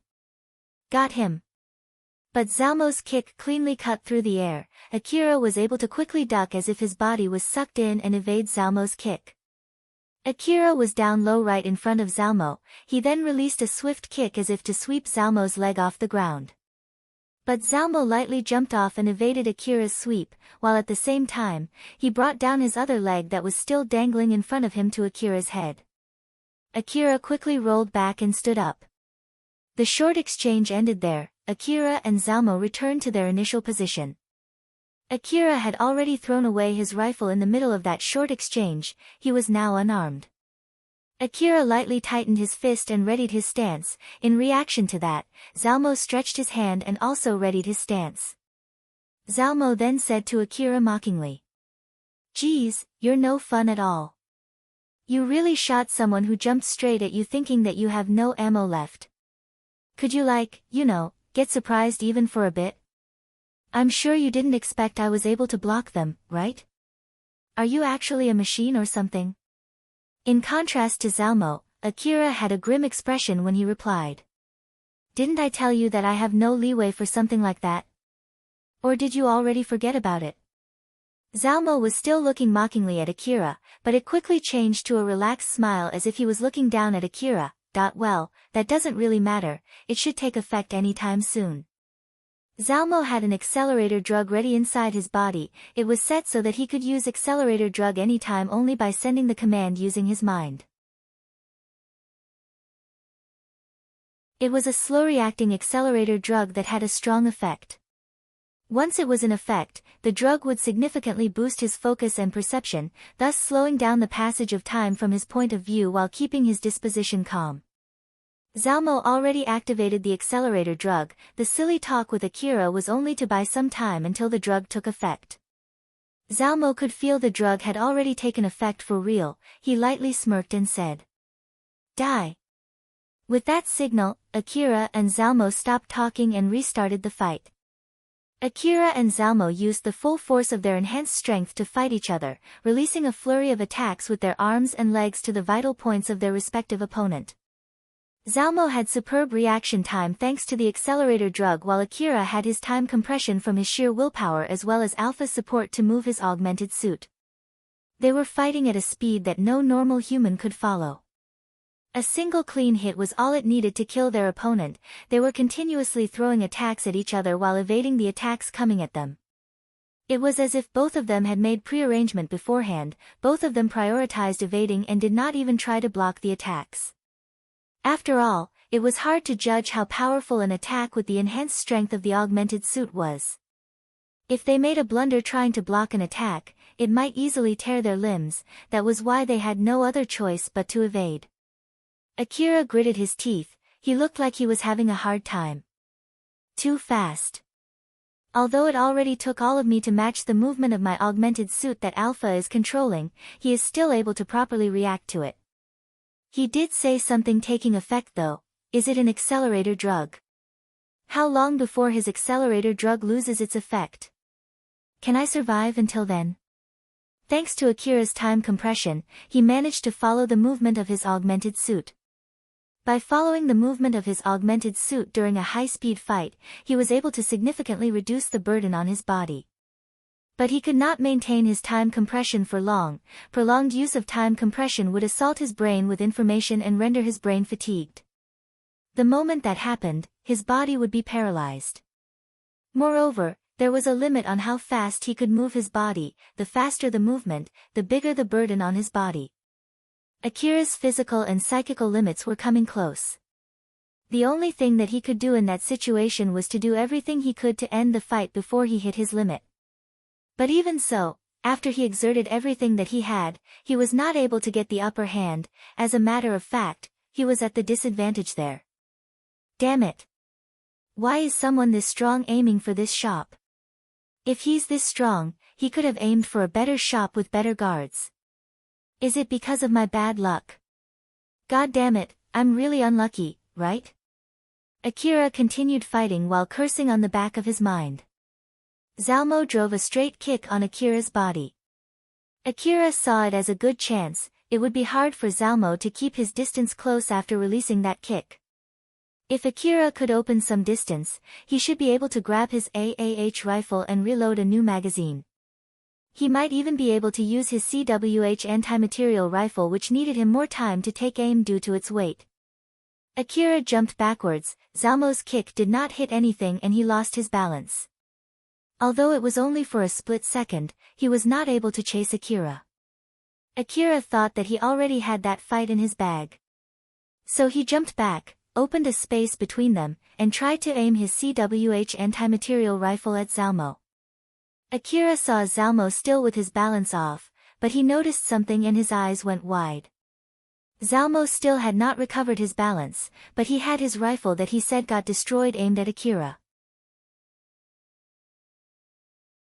Akira's augmented suit moved on its own. He stopped trying to aim his CWH anti-material rifle and grabbed the anti-bullet sheet next to him. He then pulled it to block Zalmo's line of fire. Zalmo released a barrage at Akira. Countless bullets pierced through the anti-bullet sheet and hit Akira's body. Thanks to the sheet killing most of the bullet's momentum, it did not damage Akira much, but it was enough to blow him back. Akira was smacked to the ground. Zalmo did not stop shooting, so Akira hurriedly hid behind a display nearest to him. Akira complained while hiding himself from the bullets. "Didn't you say your rifle got destroyed?" Zalmo recovered his balance and smirked. "Ah, sorry, my mistake." Zalmo's rifle was not destroyed yet, although it was damaged, it was still functional. Zalmo shot randomly in Akira's direction. The displays were covered with a defensive sheet, but they were not that durable. Akira rolled on the ground from one cover to another, avoiding Zalmo's barrage. Akira's expression was grim, he understood that he was getting cornered. "Alpha, can we do something about it? It would be bad if this continues. I'm hitting my limit soon." Akira was in a rather dire situation. He looked pretty desperate thinking of a way to get out of that situation, but in contrast to that, Alpha replied casually as if it was nothing to worry about. "Is that so? In that case, how about we just go ahead and kill him, Akira was dumbfounded, he could not help but express his surprise. "It might be a little bit dangerous, but hang on, okay? Alright." Akira still hadn't fully shaken off his surprise, while Alpha was smiling just like usual. Zalmo kept on shooting at Akira who was moving around, he looked like he was having an easy time there. But he found something suspicious, so he heightened his guard. "That guy adapts perfectly again. I know he thought that he already won this fight when he jumped back from my kick. That expression was not a lie, he did not expect me to shoot back. There's no mistaking it that he was lured into my trap. So how? Is it because he has a good reflex?" Zalmo reloaded a new magazine. Right when he did that, Akira used his CWH anti-material rifle from behind a cover and hit Zalmo. But Zalmo had expected that to happen, he raised one of his arms to block the bullet. Zalmo knew that Akira released a shot from the sound, so he immediately activated his force field armor. The bullet hit his palm and a flash of blinding light filled the room.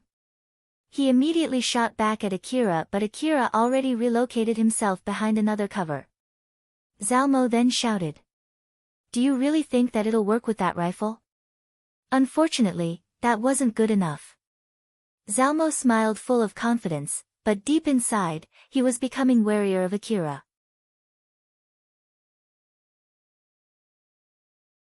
Akira had moved according to Alpha's instruction, but he still was not able to defeat Zalmo. He then asked Alpha with a grim face. "Alpha, that one didn't work." But Alpha was still smiling like usual, she did not seem perturbed at all. "Don't worry, I was able to gather a lot of data from that shot. The next one will end this fight. Akira, you'll have to do something pretty dangerous, are you ready?" "Ready when you are." The reason why Zalmo did not take cover like Akira was because he had confidence in the force field armor on both of his arms. Zalmo did not doubt that he had the upper hand, but even so, he did not lower his guard at all. He kept shooting at the display shelves and the sheets hanging from the ceiling, looking for Akira. "I don't think I can hit him like this. Does he know where I'm aiming? It seems that those sheets are not only for blocking bullets but can also be used as information-gathering devices, huh? I thought that both of us can't use our information-gathering device to ascertain each other's location, but I guess that's not the case. But if that's true, then why won't he shoot from behind the sheet? Is it because that will reveal his location? Or is it that I'm overthinking this?" Zalmo reloaded his rifle again, and just like last time, Akira jumped out from behind the cover. It seemed that Akira really knew what Zalmo was doing. Zalmo thought so as he put up his arm to block the incoming bullets. Since Zalmo had predicted that Akira would shoot, he was taken aback when he noticed that Akira was not aiming at him. Akira had his CWH anti-material rifle pointing, he was holding it with one hand as if he was holding a sword straight forward. Then at the next moment, Akira's CWH anti-material rifle suddenly turned. A loud bang echoed quickly followed by a flash of light. Since Akira shot his CWH anti-material rifle without the proper support, the kickback destroyed the bone on his right arm. His augmented suit immediately stopped working on his broken arm. At least, for the length of this battle, Akira would not be able to use his right arm anymore. He had lost one of his arms. But in exchange for that, Akira's shot blew Zalmo's right arm off. The mechanical parts that were scattered on the ground were all the leftover from Zalmo's right arm. Both of them had lost one arm now. Akira and Zalmo stood facing each other. Akira had his CWH anti-material rifle on his left arm aimed at Zalmo. Zalmo extended his left hand to block Akira's line of fire. Both of them seemed to be desperate as they locked gazes. The first one to move was Zalmo.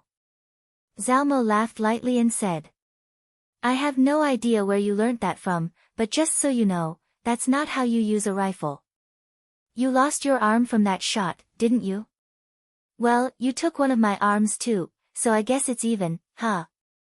But still, I know that you did that to prevent me from predicting where you'll shoot, but it's pretty amazing for you to even think of trying to do that. Thanks to that, I had no other choice but to expand the area of my force field armor and reduce its power, but it's still better than losing my head or having a hole in my body. But again, I didn't expect you would hit your shot, you know? Not bad at all. That is, if that was your real skill." Zalmo smiled provokingly. Akira frowned and replied, "What do you mean?" Zalmo casually replied, "You have someone else controlling your augmented suit, right?" Akira's face froze. Seeing that, Zalmo knew that he was correct. He then mockingly said to Akira, "Ha, I knew it. I had my suspicion since you can immediately adapt well to what happened even though you don't look that strong. Now I know exactly why. There's no way a normal hunter can execute that shot. Haha, you overdid it there." Akira had a stern face. He then said as if he was putting up a brave front, "That even if that's true, does that help you win this fight? Once I know the trick, I can think of a way to fight back. For example, just like this." When he said that, Zalmo immediately jumped back. Akira was about to shoot at the running Zalmo, but he noticed that Zalmo dropped something that looked like a hand grenade, so Akira immediately moved away from it. The hand grenade-looking object immediately filled the area with smoke. Alpha then explained to Akira, "Akira, it's jamming smoke. It looks thin but it's pretty strong." "I see, leaving that aside, that shot was not enough to kill him though. Did you predict this too? Moreover, he discovered that I'm receiving your support and he said that he knows a way to cut it off. Are you sure we're going to be okay?" "It'll be fine. Since he used a jamming smoke, I can pretty much guess what he's thinking. One thing that I can tell you is that he made a wrong guess. We just need to end him off after he does whatever he has in mind. The fight has basically been decided from what happened just now. The next move will really be the last. Get ready, he's coming." Alpha warned Akira about Zalmo. He saw Zalmo running in his direction. Akira aimed his CWH anti-material rifle with his left arm. Zalmo raised his left arm in order to block it. Zalmo smiled. He thought that he had won the fight. Akira pulled the trigger and a gunshot echoed through the room. Everything was the same just like last time until that point, but unlike last time, there was no flash of light. The bullet that flew out from Akira's CWH anti-material rifle left a big hole on Zalmo's body. Zalmo was so surprised by that sudden turn of events. No way. It was G3 level jamming smoke that'll even block close-range communication, you know? So how in the world he can still move his augmented suit? The jamming smoke that Zalmo used was not for blocking information-gathering devices, but it was to block the augmented suit's remote controlling. Zalmo thought that someone outside the room was controlling Akira's augmented suit. It was impossible to calculate Akira's movement using the small control device usually installed in augmented suits, but that was not the case for a powerful special control device that was usually installed in a room or in a vehicle. There was an illusion with using an augmented suit. Most people thought that anyone could fight veteran soldiers only by using an augmented suit. That was nothing more than a foolish assumption, but a lot of companies did a lot of research and development in order to get closer to that dream. Zalmo thought that room was a room for that kind of experiment where some company pitted a slum child with that type of augmented suit against Zalmo's men. The relic shop was nothing more than just an excuse. If that small boy can repel Zalmo and his men, it would be a good advertisement for that company. The rumor that there were relics in that shop worth reselling. The rumor of the powerful young hunters that spread around lately. The fact that Akira did not seem that strong from the outside. All of these reasons caused Zalmo to make that guess. In that case, if he could cut the connection to Akira's augmented suit, Akira would turn to just your normal slum boy, it would pose no problem to kill him. Zalmo thought so. But that assumption was the very reason why Zalmo lost that fight. Before Akira pulled the trigger, Alpha slightly changed his aim. Although it was a slight aim change, it put Akira's left arm an immense burden and Zalmo could not react fast enough to that. It was all just acting then. It was all to fool me. Zalmo's guess was almost correct and that truth caused him to get even more surprised. Zalmo could see Akira standing in front of him holding CWH anti-material rifle that was already aimed at his head. He knew that he had zero chance of evading that, but that did not fill his heart with fear. At the least, it made him feel a bit cornered. The person who was in front of him was way stronger than he expected judging from Akira's outlook. Zalmo needed to warn his friends about that, but unfortunately, his communication device was already destroyed. This boy might get in our way. I have to tell my brothers about this. The result of this investigation. Before Zalmo could finish his thought, Akira released a shot that tore Zalmo's head open. Zalmo's train of thought stopped in an instant as his headless cyborg body fell to the ground with a bang. Alpha smiled and complimented Akira. Good job. That's the end, it's alright now. Akira released the tension in him and sighed. That wasn't easy at all. Why is someone that strong aiming for this shop? Well, you can't ask him now that he's dead. So let's just ask the people that you tried your best to leave alive. They might know something. Tried my best to leave them alive, huh? Akira looked at the people who were left alive through his hard work. The result of trying to spare them was that difficult battle, that I guess I was too arrogant, huh? There were a few things that Akira could not just shake off from what just happened, he regretted the choice that he made. Being unable to make any other choice but the easiest one was proof of weakness. Whether it was of a good deed or a bad deed, helping or robbing, the one who had the freedom to decide was the stronger one. The one who was helped, and the one who was robbed, they had no choice in that matter. Up until now, Akira was always on the receiving end, the one who had no choice. Akira tried to be the one who made the decision, he tried to go to the other side, and just now he was shown the price of it. Alpha tried to cheer Akira up with a smile and said, "If you really think so, then you need to grow strong enough so that it would be out of leeway rather than arrogance, that way you'll be able to make your choice when it really matters. To be honest, I think it's okay to think that it was out of leeway for the 4 people that you spared, you know?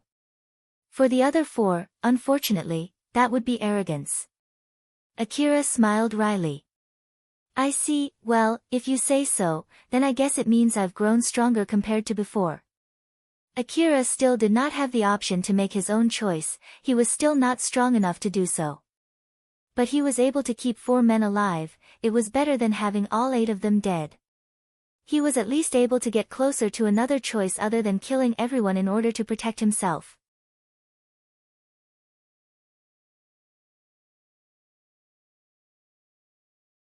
Chapter 146, Cleaning Up the Aftermath. Cheryl, Akira, and some of Cheryl's gang members gathered inside a room in the gang's base. There were leftovers of battles scattered all around the places inside the room. After Akira killed the attackers, the gang finally calmed down. Cheryl had a grave expression as she asked a question to her men. "How are the casualties?" Alicia also had the same grave expression, .5 people dead, many are injured. "I'm not even sure whether Erio can be saved or not, I see. Take the wounded to the clinic." If they ask you about the payment, just bring out mine and Katsuragi's name, they should give you decent care after that. Okay. Akira was taking care of his own wounds while he overheard Cheryl's conversation. He checked his medicine reserve and called Alicia. He then lightly threw a box of medicine that was still pretty much full. Alicia looked at the medicine box in her hand and was surprised. She knew that it was one of those 2 million orum per box medicine. She also knew that Akira was telling her to use that for Cheryl's men, but when she thought about how much it cost, she could not help but hesitate. Akira thought for a bit while making a rather sad face before saying to Alicia, "I'll just put it on Cheryl's tab. No one could have seen this coming, so don't worry, I'll give a big discount." Cheryl smiled at Alicia as if to calm her down and said, "It's okay to use everything, so hurry up, before it's too late." Alicia looked at Akira and Cheryl and lightly bowed, then rushed out of the room. Cheryl then bowed to Akira and thanked him. "Thank you very much. It should be able to save a lot of souls." "So, how much is it?" "Although I'm not sure when I can pay it, I will definitely pay for it eventually." "Just pay me with anything." I said that to make them think that it isn't free. After all, although I know that you guys don't have money, it would be troublesome if you guys start leeching off me, that I understand. I'll take up on your generous offer then. Cheryl bowed deeply one more time to Akira. Akira then continued tending on his wound. He swallowed several pills of medicine and straightened up his broken bone while the painkiller was still active. He then took off his augmented suit and applied the paste-type medicine on his skin that got peeled off due to the friction with his augmented suit. Although the painkiller was still active, he could feel pain when he was applying the paste on his exposed flesh, but he just gritted his teeth and continued tending his wounds. He seemed to be already so used to it as he covered his wound with bandages before putting his augmented suit back on. Akira then lightly moved his arm to check his broken arm, but he felt something was not right. My arm doesn't feel right though, is this because of that crazy thing that I did?" But Alpha then said to Akira with a serious expression, "I have bad news regarding that subject." Is there something wrong with my arm?" "I knew that it would be bad so I took a rather large amount of medicine though, wasn't it good enough?" "For your body, it will recover just fine after a short rest. I'm talking about the damage to your augmented suit. It was already in a bad shape before, but after that fight, its condition has considerably worsened. Some of its parts are broken, so to make sure that it's still functional, I've changed some of its parts from nerve transmitter type to movement sync type. But due to that, those particular parts can only move slower than usual. My augmented suit is in such a bad shape.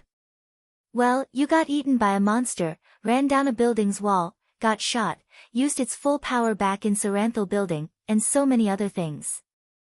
It's in a pretty rough shape right now." Akira thought and remembered everything that had happened. It was true that he had been using his augmented suit pretty crudely, so there was no surprise that it finally broke. He then asked Alpha, "It's not like I lost your support, right?" "Yup, it's because of the damage on your augmented suit, so it's not like you lose my support." Akira seemed relieved, but Alpha then warned him. "But it doesn't change the fact that its ability has been significantly lowered. So you can't do any crazy moves like that again until you get a new augmented suit." "It's fine. I'm planning to stay inside the city until my new equipment arrives anyway, so I'll just take it easy for the time being." Akira finished tending his wounds, put back his augmented suit, and took his rifles back to his shoulder.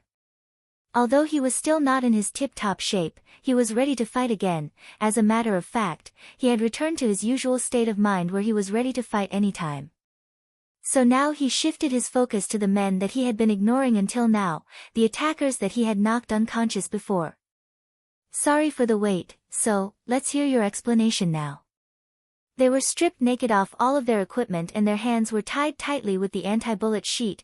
All of them were already awake and they were looking at Akira with a grim face. They already understood the situation that they were in, but they did not panic and they looked completely calm. Not too far from them, there were 4 corpses of their friends lying, killed by Akira. Those were kept there to scare the attackers that Akira spared. They thought that Akira might see some worth in sparing them since he did not kill them yet. As they thought so, they believed that they had a chance for negotiation. Other than the attackers, there were also Akira, Cheryl, and some of Cheryl's men inside the room. Cheryl's men were glaring at the attackers, but that did not scare them at all. The one person that they needed to negotiate with was Akira, so there was no need to pay attention to other people, they at least knew that much. And since Akira was just a boy, they hoped that they could find some openings that they could take advantage of. One of the attackers cautiously spoke to Akira. "If we tell you everything, will you spare us?"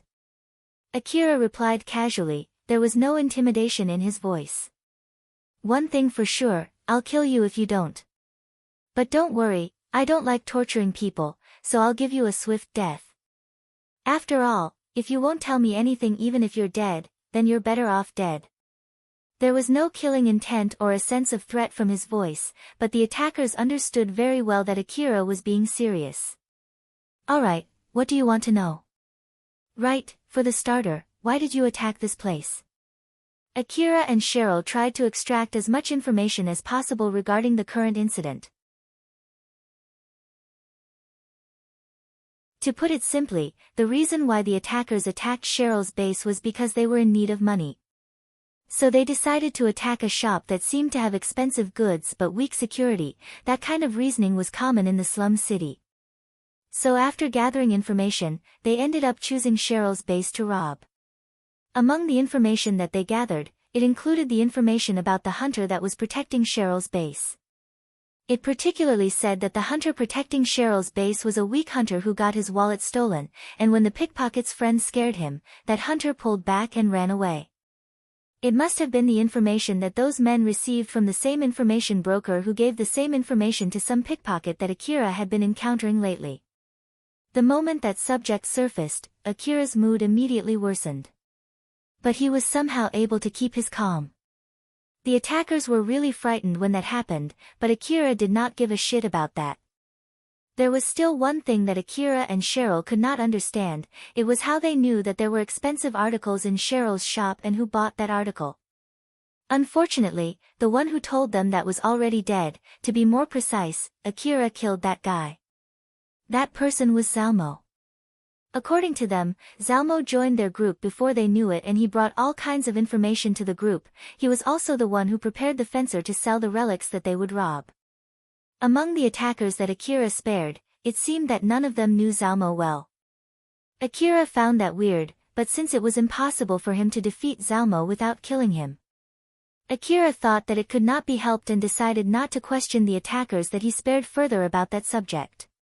He did not think that they were lying and Alpha agreed with him. After listening to their explanations, Akira looked at those men pitifully and mumbled, "What can I say? It's really important to get the correct information, huh?" Cheryl agreed with him as she said, "That's right. As far as I can get from their explanation, it seems like they were tempted by rumor, or more like, tricked by fake information. I guess that's the gist of it, it's really troublesome." According to those men, after gathering all kinds of information, they concluded that there was a few million orum worth of articles in Cheryl's shop, and the owner of that shop did not know that and the shop was guarded by a weak hunter. If that was true, it was only to be expected for strong people like Zalmo to try to rob that place. Akira could understand that reasoning. Akira and Cheryl explained to them that they were mistaken, but they could not believe that because of Cheryl's dress. Cheryl's dress was an expensive old-world relic that even got refitted. It was enough as proof to cement those men's misunderstanding. It made them think that Cheryl must be earning a lot of profit enough to get her that dress. But when Akira and Cheryl told them that she only got that dress as a gift from Akira, her lover, rather than from the profit of running the shop, those men were so embarrassed that they hung their heads low. It was not rare for hunters who were earning a healthy amount of money to buy their lovers expensive things out of their own money to express their pride in their abilities. Those men finally understood that the truth was the exact opposite of what they were expecting. Rather than a rich shop with a weak guard, it was a cheap shop with a strong guard. They hung their head low the moment they realized that. Seeing them acting like that, Akira and Cheryl looked exasperatedly at them. Although Akira and Cheryl felt sorry for them, it did not change the fact that they attacked the shop. Akira then changed the mood and asked those men a question.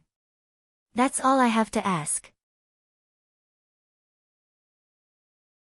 So then, regarding what we are going to do with you next, you can either pay us money or die, which one you want to pick. If you'd rather die, don't worry, I'll give you a quick death. As I said, I have no plans to torture any of you. Those men looked at each other, one of them then scaredly asked Akira. How much should we pay? Oh, you're going to let us decide? Well, how about 10 billion orm each? The moment Akira said that, those men were dumbfounded. One of them flared up and shouted at Akira. Are you fucking kidding me? There's no way we can pay that much money. Then how much can you pay us? Just to remind you, you guys did shoot at me fully intending to kill me, so I'm being nice to you to let you off the hook only with that much money. If you can't give me a good offer, I'll just kill you here and that will be the end of it. Those men shivered to Akira's declaration. There were already 4 unrecognizable dead bodies next to them, showing just how serious Akira was. If they could not give a good offer, he would not hesitate to add them to those dead bodies. Another one of them shifted his gaze to Cheryl and begged. Hey, are you really okay with that? There's no good thing that you can get from being greedy, you know? And it's not like you can get any money if you kill us, right? That man thought that it should be easier to talk with Cheryl rather than with Akira. But Cheryl just smiled and replied. I don't really mind, you can go ahead and die. Ha! If Akira decides so, I have no wish to stop him. Why, you're the boss in this gang, right? He's just your guard, isn't it? Yup, but this and that are 2 different things. Not to mention that you guys killed some of my men too, so I have no reason to stop him, but the guy who killed your men is already dead over there, isn't it? We didn't kill any of your men. That's exactly why we're willing to let you solve this incident with money. Cheryl told them to die with a smile on her face. She knew that Akira would not be satisfied with a small amount of money, and she knew well that those men could not pay the amount of money that Akira demanded of them. That was why she told them to die. Those men had run out of moves that they could make. One of them then said with a pale face. Wait, you won't get anything if you kill us, right? And you already killed enough people to scare us.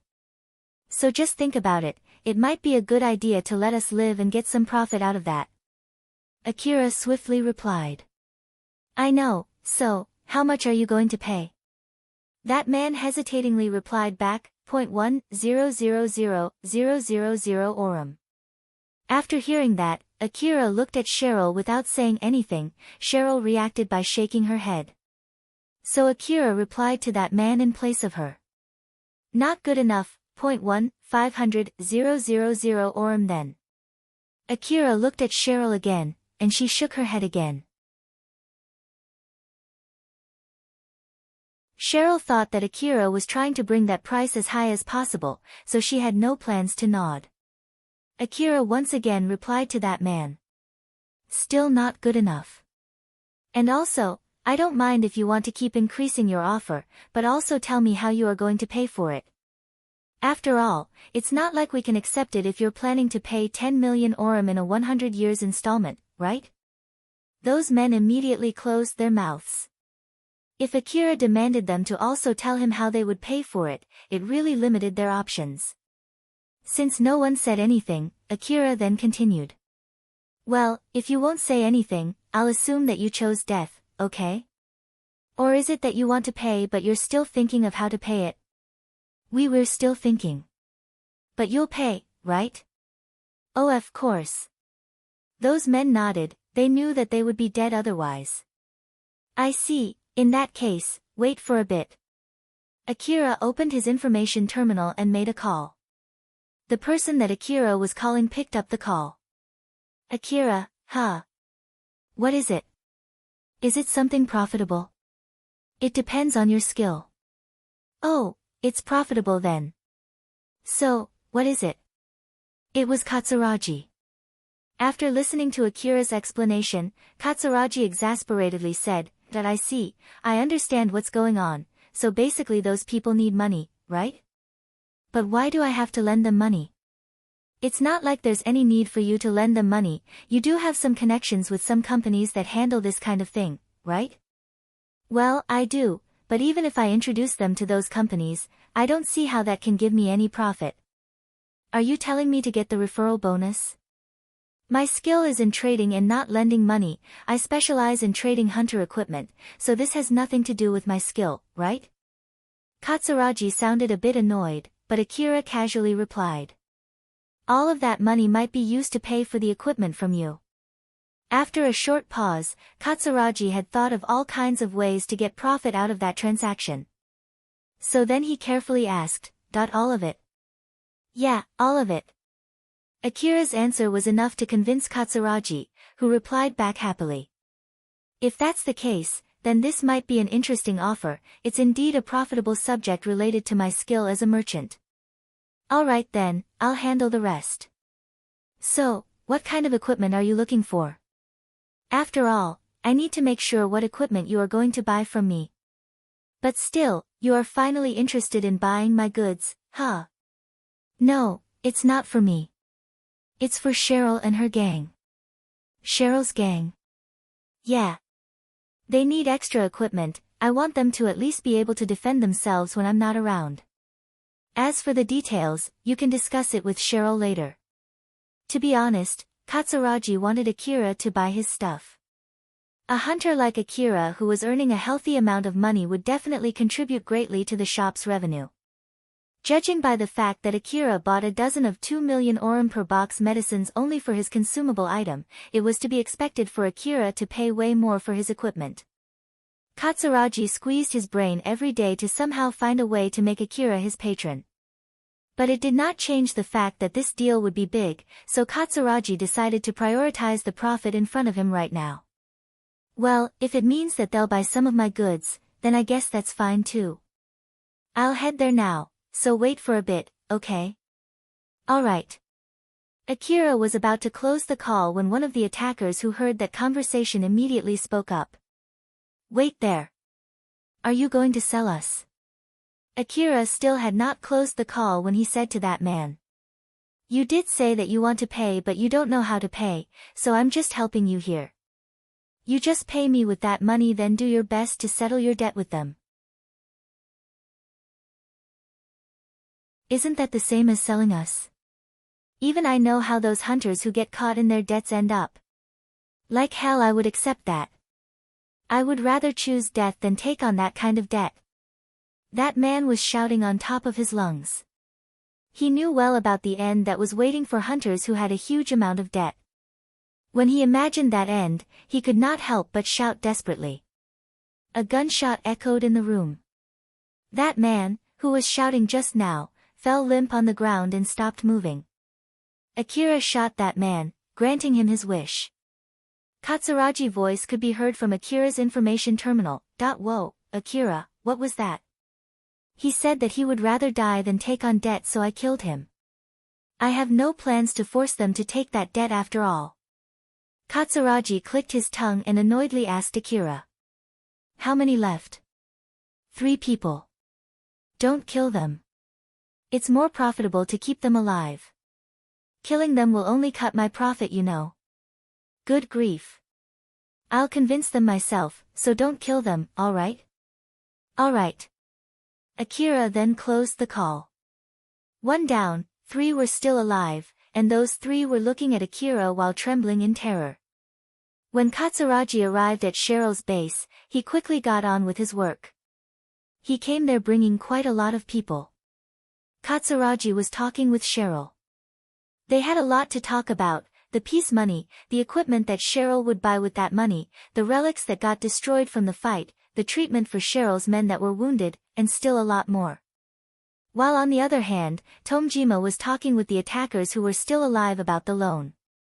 Tomejima was the guy from the moneylender company that Katsuragi brought. He felt a bit awkward when he saw Akira, but since Akira did not seem to mind him, Tomejima sighed in relief.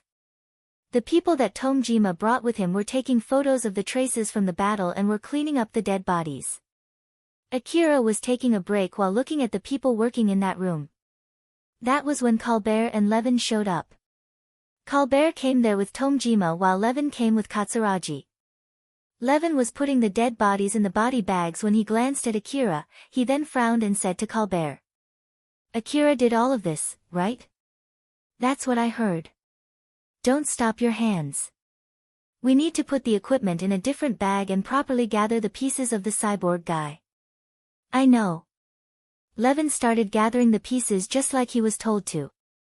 He picked up pieces of a destroyed arm, chips that were still enveloped in brain juice, and other pieces that he could find and shoved them inside the body bag. He then suddenly voiced out his impression of the person who caused the scene in front of him, but still, it's 8 armed hunters against 1, you know. So is it really true that he did this all by himself? That's what I heard, that if I can't pay back my debt to Katsuragi, the very person who caused this will come to me to collect that debt, huh? Levin looked at the dead bodies inside the body bags with a conflicted face. Katsuragi said that in the worst-case scenario he would ask Akira to collect that debt. If he got unlucky, that might be as soon as tomorrow. Colbert then made a suggestion to Levin. In that case, how about shifting all of that debt to the company that I'm working for?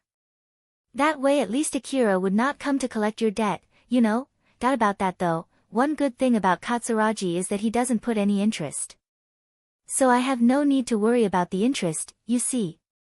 Well, it's your debt, so it's up to you.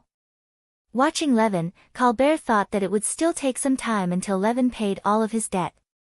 Akira was only waiting there, inside that room. He looked bored. He thought that it would not be right to head back home alone, so he decided to stay there. Although, to be honest, he wanted to just go back home and get a good rest. He then mumbled, it's not a good idea to head back home in this situation, isn't it? Alpha replied to him. Personally speaking, I think it's alright to go back home. After all, among all of them, you're the one who must be the most tired. There's no need to stay here just to accompany them. I'm sure it's alright if you tell them that you're tired after that fight. After all, it's not like it's a formal request where you got properly paid anyway, so I don't see any reason why any of them would complain. Is that so? But still. If it was the previous Akira, he would silently and apathetically head back home. But the present Akira was slowly but surely starting to change.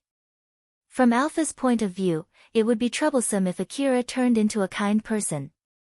To put it simply, if he turned so kind to go as far as to cover a total stranger without showing any hesitation, it might cause big trouble for her goal. Even just now, Akira was giving the money that he could have to Cheryl's men for buying equipment. It was okay if he did that as an investment, but if he did that without expecting anything back, then there was a need for Alpha to warn him. So she casually asked him. Say Akira. About the money that you're paying for the gang's equipment, is it okay if I think of it as debt? Yeah, sure. Do you think that you can get some profit from lending that amount of money? Is that why you lent them money? Well, what can I say? Carol also did say that selling relics is actually pretty profitable, and judging from how Cheryl served the people who came here, it seems that the shop should do pretty well in the future. So I thought that there should be some profit that I can get back. By the way, why did you ask me that? Akira was only giving random excuses. It did not seem that he was expecting to get some profit from lending that money. Alpha smiled teasingly and said. To be honest, if you ask for my opinion, I would rather have you prioritize your equipment for the sake of finishing my request as well as to compensate for your skill. But I have no plans to force you. Even if you say so, I actually don't want to buy any equipment from Katsuragi. I only did that since I know that he would not help me unless I did that. I already spent 400 million orum on equipment in Shizuka's shop, that should be good enough for now. Well, it should be fine, it's not like I can stay here forever to guard this place anyway, so just think of it as a small amount of money that I need to pay to take care of that problem. Don't worry, I will get something back from it if we're lucky.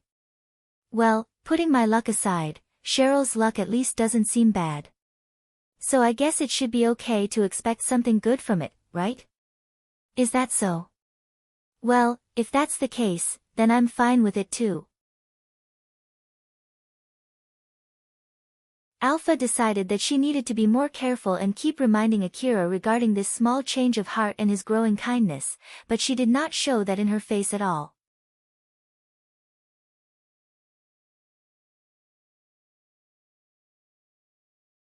Chapter 147, Methods to Collect Debt. Alpha suddenly turned towards the direction of the door into the room. Akira noticed that and followed suit. There he saw Carol and Viola coming in. Other people also noticed Carol and Viola. Both of them scanned the room, talked to each other for a bit and separated off. Carol went to Akira while Viola went to Katsuragi. Carol walked all the way next to Akira and smiled at him. "I'm happy to see you again." "What a coincidence, Akira." "You're right, so, why are you here?" "I just thought of killing some time talking with you. Are you busy right now?" "Nah, I'm not busy." "That's good to hear." Akira was sitting on top of one of the displays originally used for the relics. Carol casually sat next to him. Carol was wearing a bodysuit for fighting. It had a more tame design compared to the old-world design augmented suit that she wore back in the Miyazono ruin. But even so, it still pronounced her body lines, so for those who were not used to it, she looked rather seductive. The fastener on her bodysuit was lowered so her cleavage was visible. The other people who were working there could not help but peek at that cleavage, but Carol did not mind them at all. Akira then warned Carol. "I don't mind you sitting there, just make sure not to break the display." "Geez, I'm not that heavy. It's just that I had a fight here so the display might be damaged." "I see, I'll be careful. By the way, my weight is a secret. If you want to know no matter what, I recommend holding me up while I have nothing on my body." Carol was smiling teasingly while Akira replied with a wry smile. "No thanks. You're no fun." Carol smiled but seemed slightly disappointed. The room was painted here and there with blood. Empty cartridges were also scattered all over the floor, complete with scorch marks from the bullets too. It only showed how fierce the fight was. Carol looked one more time around the room. She then smiled as if the scene did not bother her at all and said, "But still, it seems that you had a pretty hard fight here." Akira awkwardly replied, "It's not my fault." Carol was a bit surprised by Akira's reaction. She thought that he was someone who was not bothered by something like that. Although she did not mean to blame him at all, her wordings there might have somehow triggered him. So in order to not worsen his mood even more, she tried to defend Akira. "Well, it's true that it's the attacker's fault and not yours." Akira turned his face to Carol and looked slightly weirded out. He then noticed that she misunderstood his words, so he shook his head and said, "That's not what I meant. The room was cleaner after the fights. It's because those people who came with Katsuragi dragged the dead bodies around and spread the blood, and used the sheets to mop the blood in the corridor, which made the fight seem gorier than it originally was. That's why it's not my fault that the room looks like this. But well, it's not like I was being careful to keep this room clean when I fought them either." Carol nodded. "Oh, I see, these guys are pretty naughty." "Naughty?" "Yep, it's just a small stupid trick, but it's enough to trick some people." Akira tilted his head in confusion. He still did not understand what Carol was referring to. When Carol noticed that, she smiled mischievously and asked Akira, Your face is saying that you don't understand. If you want to know, I can explain it to you, of course, that is if you don't mind me adding my guess there." "Oh, please do." Akira was interested, so he nodded without much thinking. He was waiting for Carol to start explaining, but she did not say anything. She was only staring at Akira while smiling.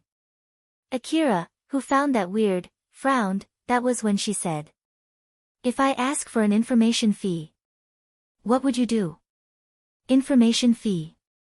Information is not free, you at least know that much, right?" "Well, yeah, I do." Akira only replied awkwardly. Carol, who saw that, enjoyed his reaction. From others' point of view, it might look like Carol was teasing Akira and enjoying his reaction. But Carol tried her best not to show her real intention out on her face as she was observing his reaction closely. Carol was trying to judge Akira's personality and his way of thinking from how he reacted to that, whether he took that seriously, or he took that as a joke, or if he just laughed it off, or if he replied back trying to be considerate to her. If Akira seemed offended or angered or anything similar to that, she would immediately apologize and carefully start her explanation to make sure not to worsen his mood. Akira seemed to be thinking for a bit. Carol kept her eyes on him while waiting for his reaction. Akira hesitated for a bit but he then said, "Well, it's not like I want to know it that much anyway, so I'm okay not knowing it." Carol smiled bitterly. "I was just joking, you're a pretty serious guy, that I just don't like that kind of joke." Akira's reply was rather brusque. Carol understood Akira's character a bit more, she then smiled and apologetically said, "I'm sorry, please don't be angry. But I'm really happy to know that you're that interested in me. As an apology, I'll properly explain it to you, so cheer up, okay? Alright." Akira reluctantly nodded, it must be because he was interested in that subject and he thought that Carol was only teasing him. Carol was able to infer a lot of things from Akira's reaction, she then thought to herself. Akira doesn't seem to joke that much, huh, or maybe is it that he doesn't like to joke around money? Judging from his reaction, it might be both. I need to be extra careful not to make bad jokes when I'm trying to seduce him. Carol did not show her thoughts on her face, she was still smiling like usual as she started her explanation. Katsuragi was trying to sell the attackers regardless of whether they were dead or alive, and he did not care whether they would be dead or alive in the near future. He wanted more than the peace money, so he planned to have them pay for the damages. As for the attackers that were still alive, they would be put on a huge debt and made to work for a long time to pay for that debt.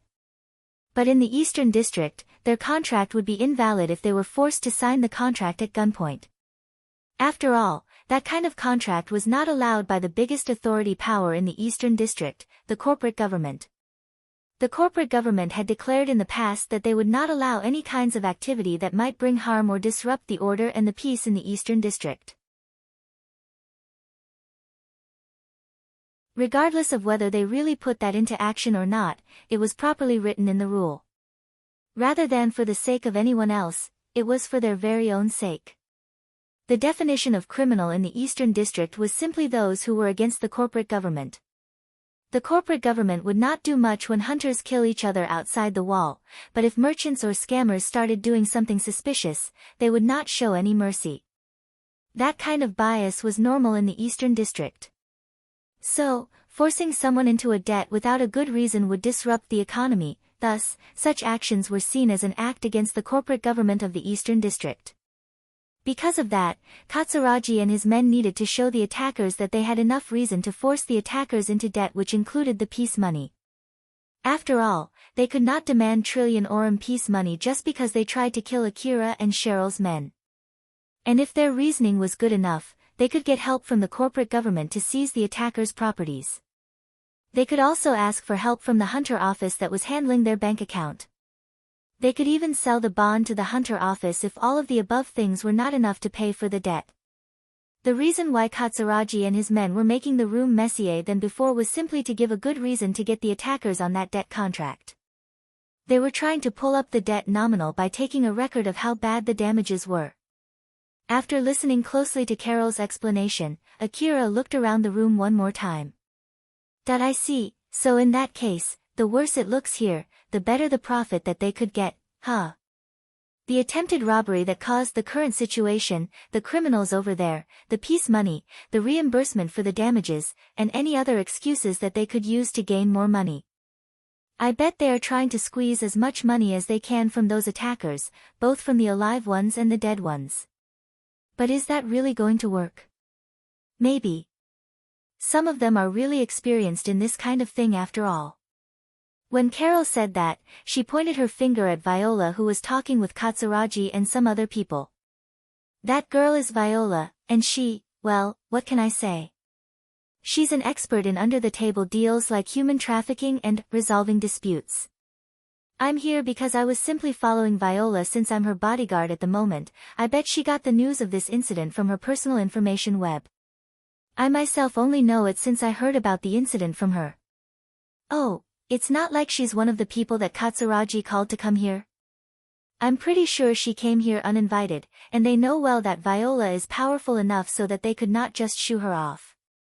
I don't know what they're talking about, but I'm pretty sure it's nothing good. I know it's strange for me to say this since I'm her bodyguard, but she's a bad girl. It might be better if you keep your distance from her, you know? And that's doubly true since you're bad with negotiation. Carol was talking while giggling as if she was joking with Akira. But Akira understood that she was being serious there. Well, if you say so, I'll be careful with her. Yup, you should do that. Carol smiled satisfied seeing Akira nod firmly. She was indeed being honest when she warned Akira. One of the reasons why she said that to him was to make sure that Viola would not mess with him. Carol was in the middle of trying to seduce Akira, so it would be troublesome for her if Viola tried to mess with him. The discussion was still going on between Katsuragi, Tomejima, Cheryl, and Viola. They had different expressions as they were talking to each other. Tomejima looked like he knew he was talking to a difficult opponent as he desperately refused to back down. No. You came so suddenly and now, you want to buy all the attackers? That's just too suspicious. Viola smiled at Tomejima. There was a trace of confidence and intimidation in her smile that was adorning her beautiful face. Oh my, I only said that I can increase the profit by 50%, you know. I'm just giving a better offer here. It's so rude of you to call me suspicious. You bought that debt bond for 60% of the face value back then, like hell I'll let you take this one away from me too. That value was the price that both parties agreed to, right? If you really want it that much, I don't mind selling it to you with a discount, you know, that is. Tomejima reeled back. He was talking about the debt bond for Kadal who tried to kill Akira. In order to avoid getting targeted by Akira, he sold that troublesome bond to Viola. Now that Akira just defeated 8 armed hunters alone, that bond had become more troublesome than before. Viola smiled and said to Katsuragi. So, what do you think? If you sell them to me, it'll bring you more profit, yes? Katsuragi sounded slightly hesitant as he said. Even if you tell me so, I have my connection that I need to keep. I was the one who asked Tomejima to come with me. So as a merchant, I can't just turn my back on him now. Tomejima confirmed that he got a vote of confidence from Katsuragi, so he raised his voice and said. That's it. That's right. But still, 50% more profit, huh? Hey. Katsuragi mumbled as if to contradict what he just said before. Tomejima who heard that could not help but exclaim. Viola understood that both Tomejima and Katsuragi were not easy opponents to negotiate against, so she shifted her focus to Cheryl and asked for her approval. What about you? I want to hear your opinion as both the owner of this shop and the leader of the gang here. As the head of the gang, which one do you think will bring more profit? And I'm not talking about just monetary profit here, you know? Katsuragi and Tomejima turned to Cheryl too. Although Cheryl was listening to their conversation, she was looking in a completely different direction. Cheryl kept her gaze in one single direction. She was staring at Akira who was talking with Carol. Seeing how Akira seemed to be having a good time talking with another girl whom she knew nothing about, Cheryl could not help but feel something welling up inside her as she tried her best to hold it down. Cheryl understood that if she obeyed that feeling, she would be taking a step closer toward her own destruction. Insecurity, jealousy, displeasure, fear, sorrow, sadness, these kinds of things would disrupt her ability to make a sound decision. If she ended up making bad decisions because of that, it might become a reason for Akira to abandon her. She kept reminding herself of that possibility as she kept doing her best to maintain her calm. Katsuragi noticed that Cheryl was looking at Akira. Oh, I see. It might be a good idea to ask for Akira's opinion too, right? Cheryl tried to keep her calm as she replied, No, I believe Akira has left this matter to Katsuragi-san. Even if we ask him, he will just annoyedly tell us to do whatever we want with them. I will also follow whatever Katsuragi-san decides. As for the talk about profit, I think the best decision here is to follow whatever Katsuragi-san and Akira decide. Now that Katsuragi was given the right to take the final decision, it made him even unsure of what to do there. Is that so? If that's the case, then what should I do now? Viola suddenly said as if she decided to give up. It can't be helped then.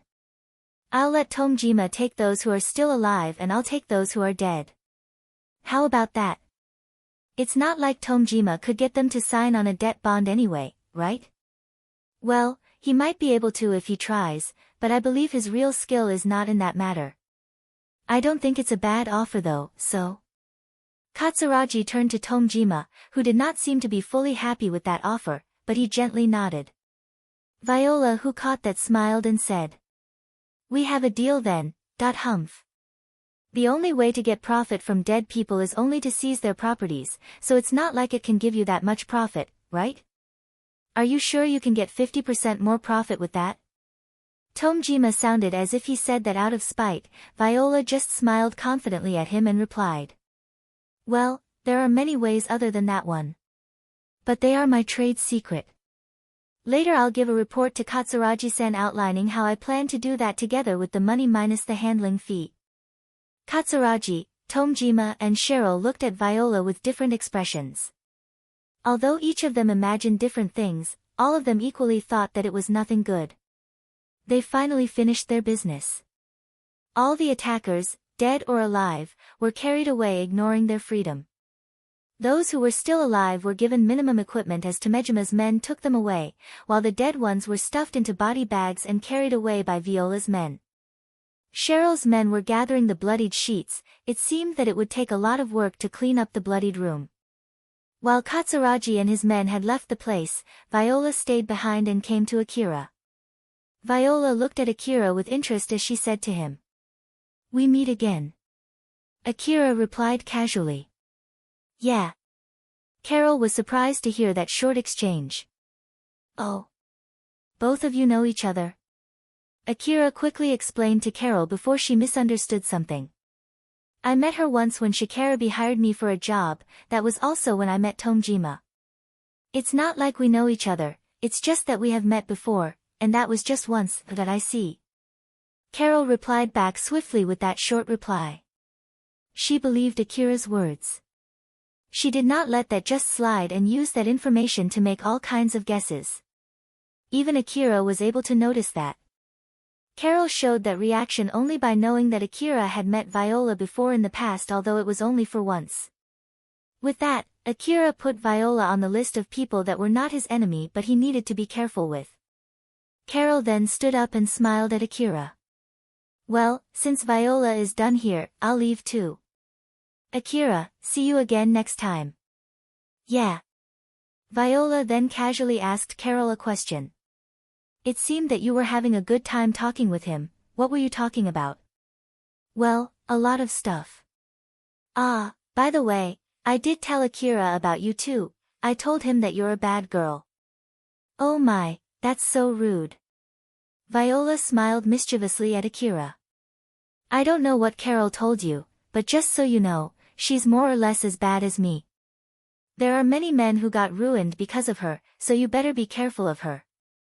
"Sure, I will." Carol, who heard that, faintly smiled and intervened. "Geez, how can you say that?" "Well, at least, it seems that Akira was able to quickly see how bad you are." "Well then, see you again." Carol only said that before she left the building together with Viola. That was when Alpha smiled at Akira and said to him, "So basically, both of them are bad girls, huh?" "Yup, that would be the right conclusion." "Well, I did kill 5 people without feeling anything much though, so I guess I'm not that good of a person either, right?" Akira sounded as if he was admonishing himself, but Alpha just smiled like usual as she replied, "I don't think that's true, is that so?" Akira awkwardly replied back as if he was trying to hide his embarrassment. After that, he returned to Cheryl's private room together with Cheryl since she asked him to. Even after they returned, Cheryl did not change back to her usual clothing. She seemed to be a little bit bummed out as she was only standing there not too far from the door. Akira found that a little weird, but since he was tired, he decided to just ignore that for now. He put down his stuff, sat on the sofa, and let out a big sigh. He then noticed Cheryl came in front of him. She slowly climbed on Akira and sat on his lap. She then coiled her arms around him and hugged him from the front just like in the past. But there was something different this time. Cheryl was Akira's fake lover. She used that position to hug Akira in the past. That time, Cheryl was smiling. She looked delighted spending her time together with her lover, although it was in name only. But this time, Cheryl's expression looked a bit dark. She seemed to be feeling cornered. Cheryl rested her head on Akira's shoulder and squeezed on him.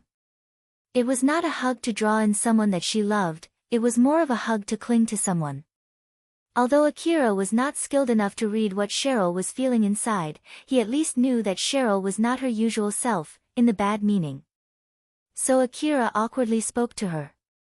"Cheryl, I'm sorry. I think I'm still shocked. The fact that I almost got shot back then finally hit me after I calmed down. So please let me stay like this for a while. If you don't like it, I'll step away." Even in the Eastern District where the public order was bad, even for the slum city resident where fighting was common, people would still get shocked when they were about to get shot and killed. So it was not right to compare common people with those hunters who were used to that kind of thing. Akira reminded himself of that fact and accepted Cheryl's excuse without questioning it much. "Ah, I see. Well, you can keep doing that until you calm down. Thank you." Cheryl's voice was darker than before as she tightened her hug. She was not lying. It was true that she was still scared after she was about to get killed, but that was not the only reason. She was more scared of Akira suddenly abandoning her. Cheryl knew very well that Akira was not a kind person and it was not like he loved her either. Akira was not interested in her body. He also did not expect to get some profit from Cheryl's gang. He was not a part of the gang either. The only reason, excuse, motivation for Akira to help her out was nothing more but something as vague as a whim. Cheryl saw Akira talking with Carol. Even to her, Carol was a beautiful girl who was wearing such a seductive outfit. From her point of view, it seemed like Carol was trying to seduce Akira. It was only to be expected for Akira to be in contact with all kinds of people other than Cheryl and her men. Cheryl was evading that common sense until now. Someone might one day seduce Akira and become his lover. That day might be as soon as tomorrow. If that happened, Akira might as well stop supporting Cheryl. Seeing Carol talking to Akira, trying to seduce him, seeing a beautiful skilled female hunter doing that, it really gave her a kick of reality. It reminded her of the possibility that she had been avoiding recognizing until now. If only Akira was interested in Cheryl, regardless whether it was her body, her heart, her position, her money, her skill, anything, it might give her a sense of security. If Akira asked anything out of her, she would happily give everything to him. But unfortunately, Akira was not interested in Cheryl at all. Cheryl was feeling insecure whether the current situation would still hold until her plan came to fruition, i.e., until Akira had another reason to support her other than just a whim. And in order to run away from that insecurity, Cheryl was clinging to Akira. Not too long after that, Cheryl's men came to give their reports. She was a bit annoyed that she got interrupted. The children who came to give their report winced back as they gave her the report of the current situation, including the treatment of the wounded gang members. So then, the guy from the clinic told us to tell the boss to come to the clinic. It seems that he has something to talk about, like about the fee and other stuff too. You did tell him about me and Katsuragi-san, right? We did. But we carried a lot of wounded people there and some of them are badly wounded. So I guess there's something he wants to talk about regarding that. So please, don't let them kick the wounded out after they got treated just enough for them to stay alive. Those guys will have to work after this to stay alive, so please do something about it. Alright, I'll go now. I'll do something about it. Those boys thanked Cheryl and bowed deeply to her before leaving the room. Akira was also planning to have his body checked up soon anyway. So he thought that it might be a good idea to get his body checked up in a small clinic first before getting a full checkup in a hospital. A clinic, huh? Can I come too? Cheryl was a bit surprised, but she immediately replied happily. Of course. I was actually planning to ask you to accompany me. Alright then, let's go. Akira then headed to the clinic together with Cheryl.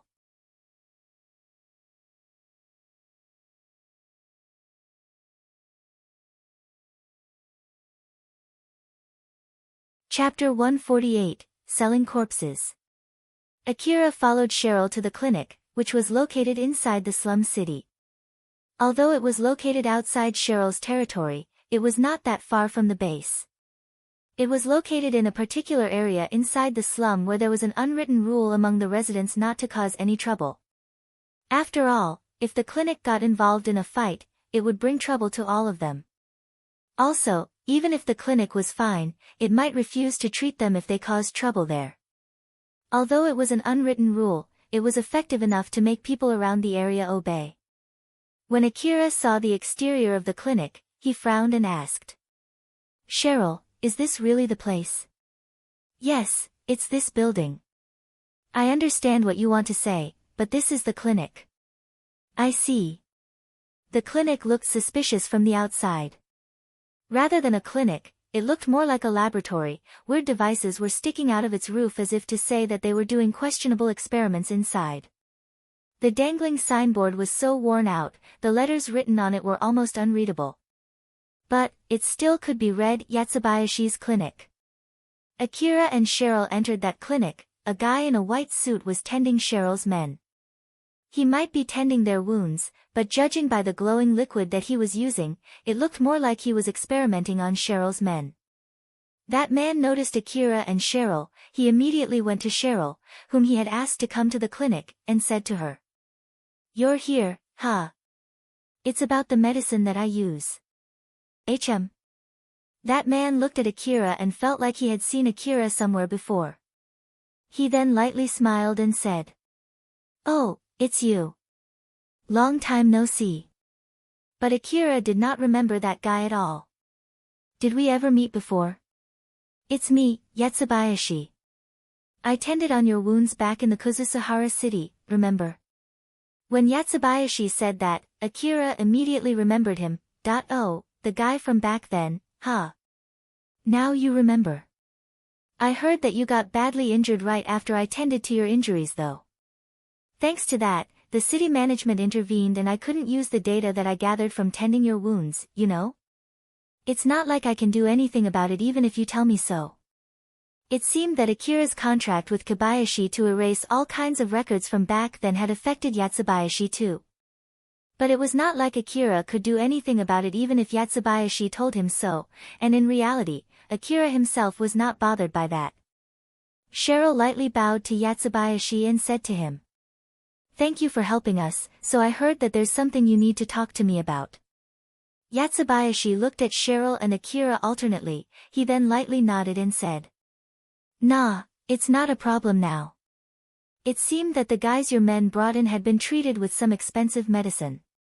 So I just thought that if you have enough money to buy that kind of stuff, I want you to properly pay for the treatment, but it seems that's not the case.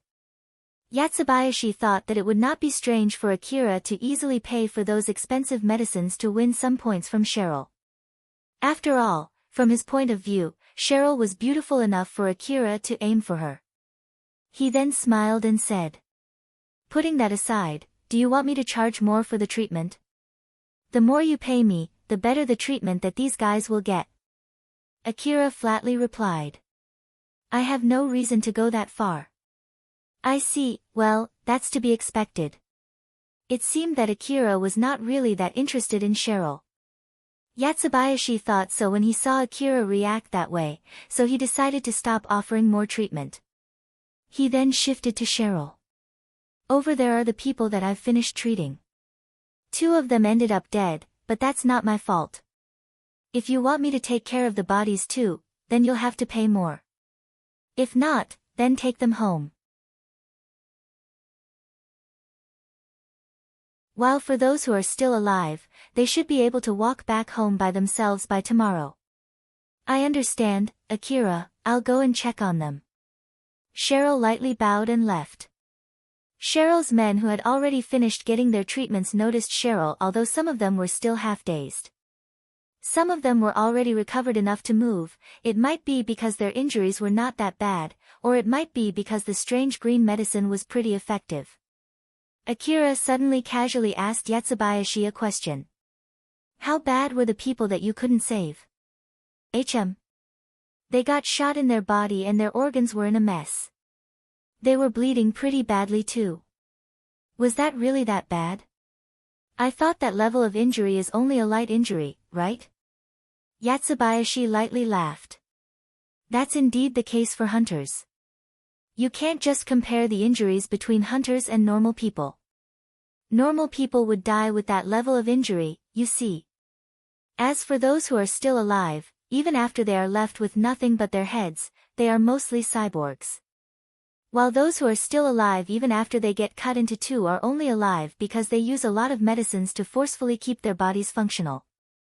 Those people with enhanced bodies basically have a completely different level of resilience compared to normal people. So if you compare these normal guys with hunters, they would die, you know? You gotta be careful about this difference. Now that you say so, that's kind of true. Akira smiled bitterly, he just realized how badly skewed his perception was.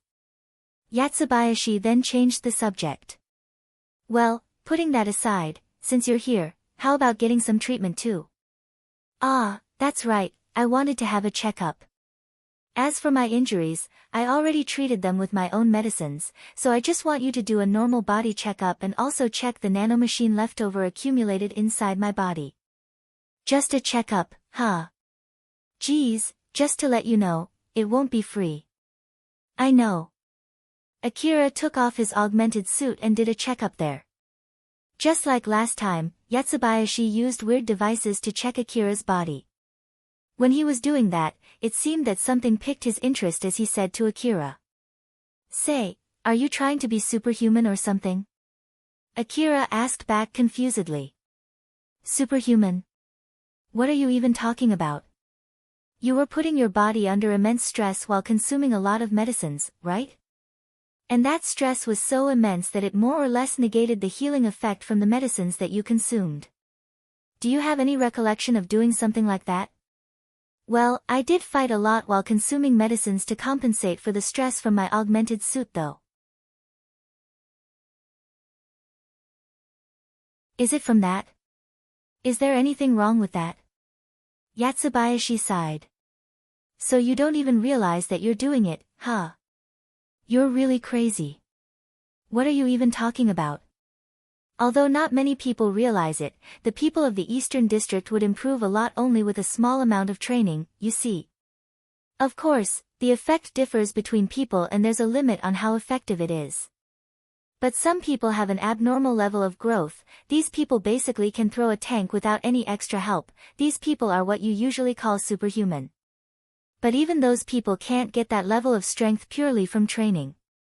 After all, their talent only increases their potential the more they train, not their real strength, that's why they need to do something else other than just physical training to obtain that strength. And one of those methods is to put your body past its limit while consuming powerful medicine. They do that to compress the training intensity as much as possible. Akira searched through his memories, it was true that he did something similar numerous times in the past. Is that even effective? I heard so, but well, rather than doing that, it's far faster to just modify your body or to just use an augmented suit though. So, unless you're obsessed with getting that level of strength only with your body, no one would try to do that. But, that kind of thing is a talent that you are born with, right? So I bet most of the people can't do that even if they try. Yatsubayashi seemed to be having fun talking about that subject, it might be a subject that he was interested in. Surprisingly enough, a lot of people actually have that kind of body, they just don't realize it themselves. Some theories say that those superhumans might be the descendants of enhanced people from the Old World era. As the story goes, some people tried to be superhuman by using technologies in the old world era, much like how they did it in the past. On the other case, some people get their bodies modified before they even realize it because of the nanomachine that they keep using. Either way, that strength propagated to their children and then their children used new technologies to achieve the same thing. And basically, everything accumulated together. The old world technology was at a level where it could redefine what it meant to be a human. As a matter of fact, the current people of the Eastern District were created through the old world technology, so they were, in a sense, old world relics. Because of that, relics sometimes cost a lot of money. For example, the people who can connect to the old world domain were prized highly. And that worth would not go down until they completely analyze the cause and extract the technology from it. I even heard that some people from the Central District call the people from the Eastern District as mutants or even biological weapons. Well, looking from that point of view, it could be said that everyone in the Eastern District is a mutant, and since we call biological monsters as monsters because of similar reasons, I can't say that is wrong. Akira slightly frowned. The free food distributed in the slum city were free because they were not safe, they were filled with stuff that might cause mutation, and Akira had been eating such substances for a long time. His body might as well have been mutated, although it was just not enough to kill him straight away. A lot of veteran hunters have abnormal strength. Although they are not superhuman, they get pretty close to being one from all of the training that they have gone through. Well, of course, a lot of them died before they could reach that point, or just decided to enhance their body with a particular technology that has been fully analyzed, or lose their potential to be a superhuman because of an unexplainable reason. Even now, that's why there are not that many superhumans out there. Personally speaking, I don't recommend trying to be one too. I don't want to be one either. Yep, if you want to get stronger, my recommendation would be to modify your body. So, want to try it? Although you can't use any insurance for this, I'll give you a big discount so that it'll cost more or less like a normal treatment, you know. Akira swiftly replied. No thanks. Yatsubayashi clicked his tongue and looked slightly disappointed. You don't need to be that wary. It would be fine, of course, I already checked that it's more or less safe. I want a guarantee, not more or less safe. Isn't the possibility of getting killed an occupational hazard for a hunter? It's less risky than exploring old world ruin. And considering that it'll give you a superhuman strength if it succeeds, I would say that it's a very low risk. Still no. Yatsubayashi sighed. I wonder why people hate it so much. They often commented that the outlook of this clinic looks so suspicious. Why does no one other than me find this old world vibe interesting? Akira remembered the outlook of the clinic. According to Yatsubayashi, it was based off on old world design. Now that Yatsubayashi mentioned it, Akira could understand his point. But rather than giving the high-tech vibe from the old world, it still gave off a suspicious impression.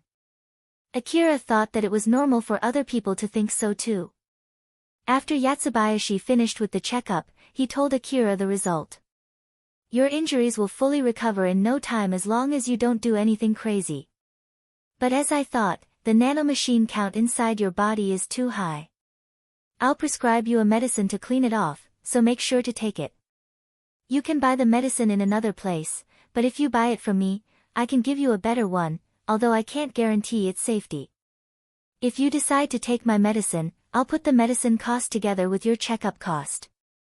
The checkup alone is 10,000 orum, if you want to buy the medicine too, the total will be 100,000 orum. I'll take your medicine. Thanks for the business. Right after Akira paid for his checkup and medicine, Cheryl came. She then thanked Yatsubayashi one more time before leaving the clinic together with Akira. After Akira and Cheryl left, Yatsubayashi mumbled. The record says that he's been using a lot of expensive medicines. It means that he's earning a lot of money and I am always in need of more money for my research. It seems that he's Cheryl's lover. I wonder if I can get a lot of money from him through Cheryl. I guess I'll think about it. Yatsubayashi was a kind person, he had saved the lives of a lot of people who would have died otherwise. But that kindness did not come for free. The biggest reason why he opened a clinic in the slum city was because poor people would be desperate enough to try something risky. In the slum city, it was relatively easy for him to test pretty dangerous stuff that would have originally taken a lot of money and time. Not to mention, no one would complain if some of them got killed in the process. The slum city was the perfect place for those researchers who believed that small sacrifices were unavoidable in order to save many people. After Akira took Cheryl back to her base, he headed back home. In the middle of the way, he thought of something and asked Alpha. "Say, Alpha, about that superhuman thing though, do you think I can be one?" Alpha smiled and replied. "Possibility-wise, yes.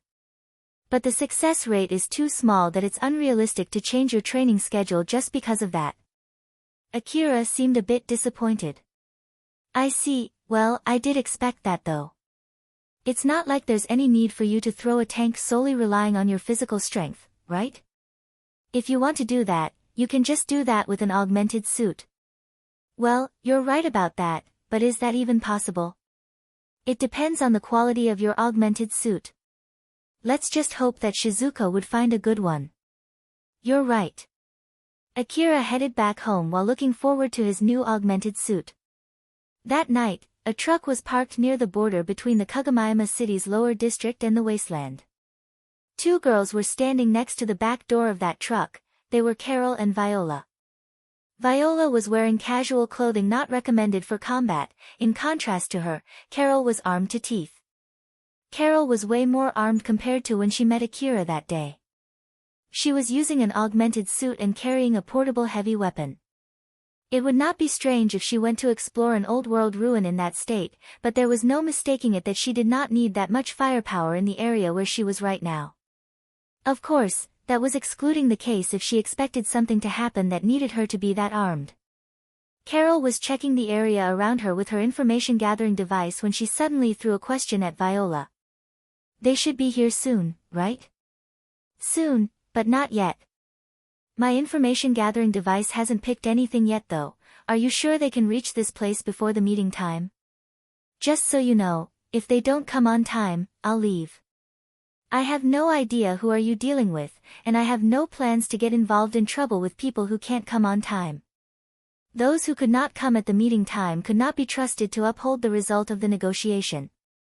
Thus, Carol thought that it would be dangerous to negotiate with them. Viola had her business face up as she replied. "I'll wait until the last second.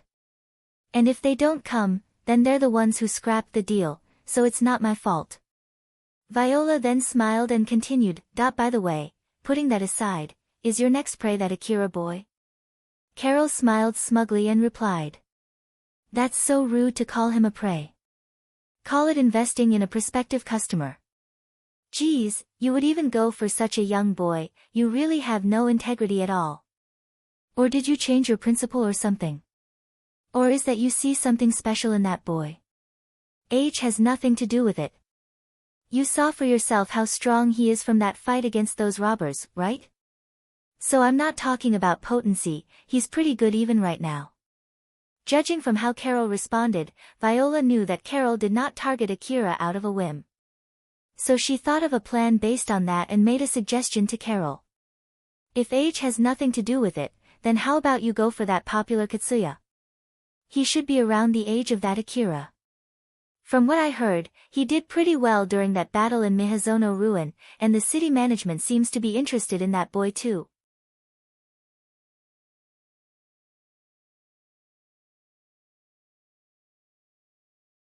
Although that surprised her, she still reacted quickly to it. She immediately covered Viola and aimed her rifle in the direction where the signal came.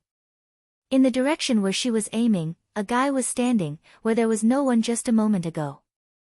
That guy's head was made of metal. It was obvious from the first glance that he was a cyborg. He was using a black robe so it would be hard to spot him in the middle of the night. That man slowly walked toward Carol and Viola. His strong-looking arm was carrying a single case. That man must be the one who had the appointment to meet Viola. Although Carol hesitated, she eventually lowered her rifle. Even when Carol was aiming her rifle at that man, he walked normally toward Viola as if it did not bother him at all. Carol already lowered her rifle, but she still had her guard up as she cautiously said to that man. To be honest, if it could be helped, I would like for you not to sneak up on us though. Sorry, we just don't want to stick out. I was hoping you can understand that since we picked this place and time to meet. Moreover, I did remove my camouflage not too close to you, so I hope you can forgive us with that. In reality, that man was actually there even before Carol and Viola arrived. But he kept himself hidden under his robe. That man stopped in front of Viola, placed the case he was carrying on the ground, and showed the money inside it. That case was filled with bills up to its brim. That guy then said to Viola. Go ahead and confirm it, how about the goods? Viola pointed toward the back of the truck and said. It's inside, you can go ahead and check it too. Don't worry, it's open. That guy left the case on the ground and went inside the truck to check the goods. There were 5 body bags inside the truck. They were the body bags of the robbers that attacked Cheryl's base. That guy opened the body bags one by one and checked the bodies inside them. While outside, Viola was checking the money inside the case. Carol tilted her head and looked at her, confused. Is it really that profitable selling dead bodies? Well, I can't say for sure. Don't give me that, you're the one who came up with the deal, aren't you? This is my first time too, you see. I have no idea why they want those dead bodies. Carol could not tell whether Viola was being serious or that she was just playing fool. Considering both possibilities and the fact that she needed to still get along with Viola, she decided not to ask any further. Viola might really not know, or she was telling Carol not to ask her. But she then continued. I can't even tell if this negotiation is with him alone or he's just a representative of a bigger group. I don't know what they are going to do with the corpses, and I have no plans to find out either. Or at least that's what I want to say, but seeing how he can easily break through your guard, I don't want to ask now. If it was a common camouflage, you should have been able to spot him, right? Well, yeah, we're not in a thick colorless mist and the information gathering device that I'm using is not cheap that it can't detect common optical camouflage. Although it depends on the distance, even if he's just standing still, as long as he's breathing or as long as his heart is still beating, it'll still trigger my information gathering device. I was using such a powerful information gathering device while watching the surroundings. I know that he was using camouflage and he is a cyborg, but it's still surprising that I couldn't detect him. The guy stepped out from the truck and said to Viola after he closed the door. I already checked it, there's no problem. How about yours? I have no problem too. We have a deal then. I don't know if there's next time, but if we're going to do business again, just transfer the money, okay? It's not easy for a frail girl like me to carry around this heavy case filled with money, you know? Honestly speaking, I did this since I don't want to leave a suspicious record in your bank account. I can still transfer the money if you want. No, it's fine. I see, I'll take my leave then. Just to be safe, let me remind you that it's better if you don't try to tail me. Of course. As I promised, we'll stay here for a while after we finish the deal. And also, you can just take the truck with you. The guy went to the driver's seat and drove away. He was heading to the wasteland instead of to the city. The truck, together with that guy and the bodies inside it, disappeared into the darkness of the night. Viola and Carol just stood there without saying anything while watching the truck leave. Once the truck had completely vanished from their views, Viola let out a big sigh. Although she was smiling and looked relaxed from the outside, she was actually pretty nervous during that exchange. Carol also looked slightly relieved. It's not like I want to dictate to you what to do and what not to do about your deals, but you won't be able to stay alive for long if you keep making deals like this. Viola, who had regained her composure, smiled amusedly and replied. I don't want you to tell me that when you're working as a hunter yourself. Although right now I'm the one who agreed to make that deal in this place and time, it's still safer than exploring old world ruin as a hunter, you know? Well, that's true. Viola was indeed correct. Carol smiled wryly and gave that short reply. After they waited there for a while, they returned back to the city in the car that Viola called. The cyborg guy, who drove the truck with the dead bodies inside, drove away for a bit and stopped not too far away from the city. He stepped down from the driver's seat and went to the backside of the truck. He then dumped some of the body bags while they were still opened. He dumped 4 of the 5 body bags as if they were just trash. As for the last one, he carefully picked that body bag and carried it outside. It was Zalmo's body bag. That cyborg was treating Zalmo's body differently.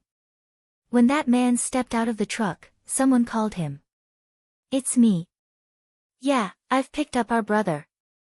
"Yeah, it's no problem, I'll leave the rest to you." It was a call through the communication device installed in that guy's body, thus his conversation did not make any sound at all from the outside.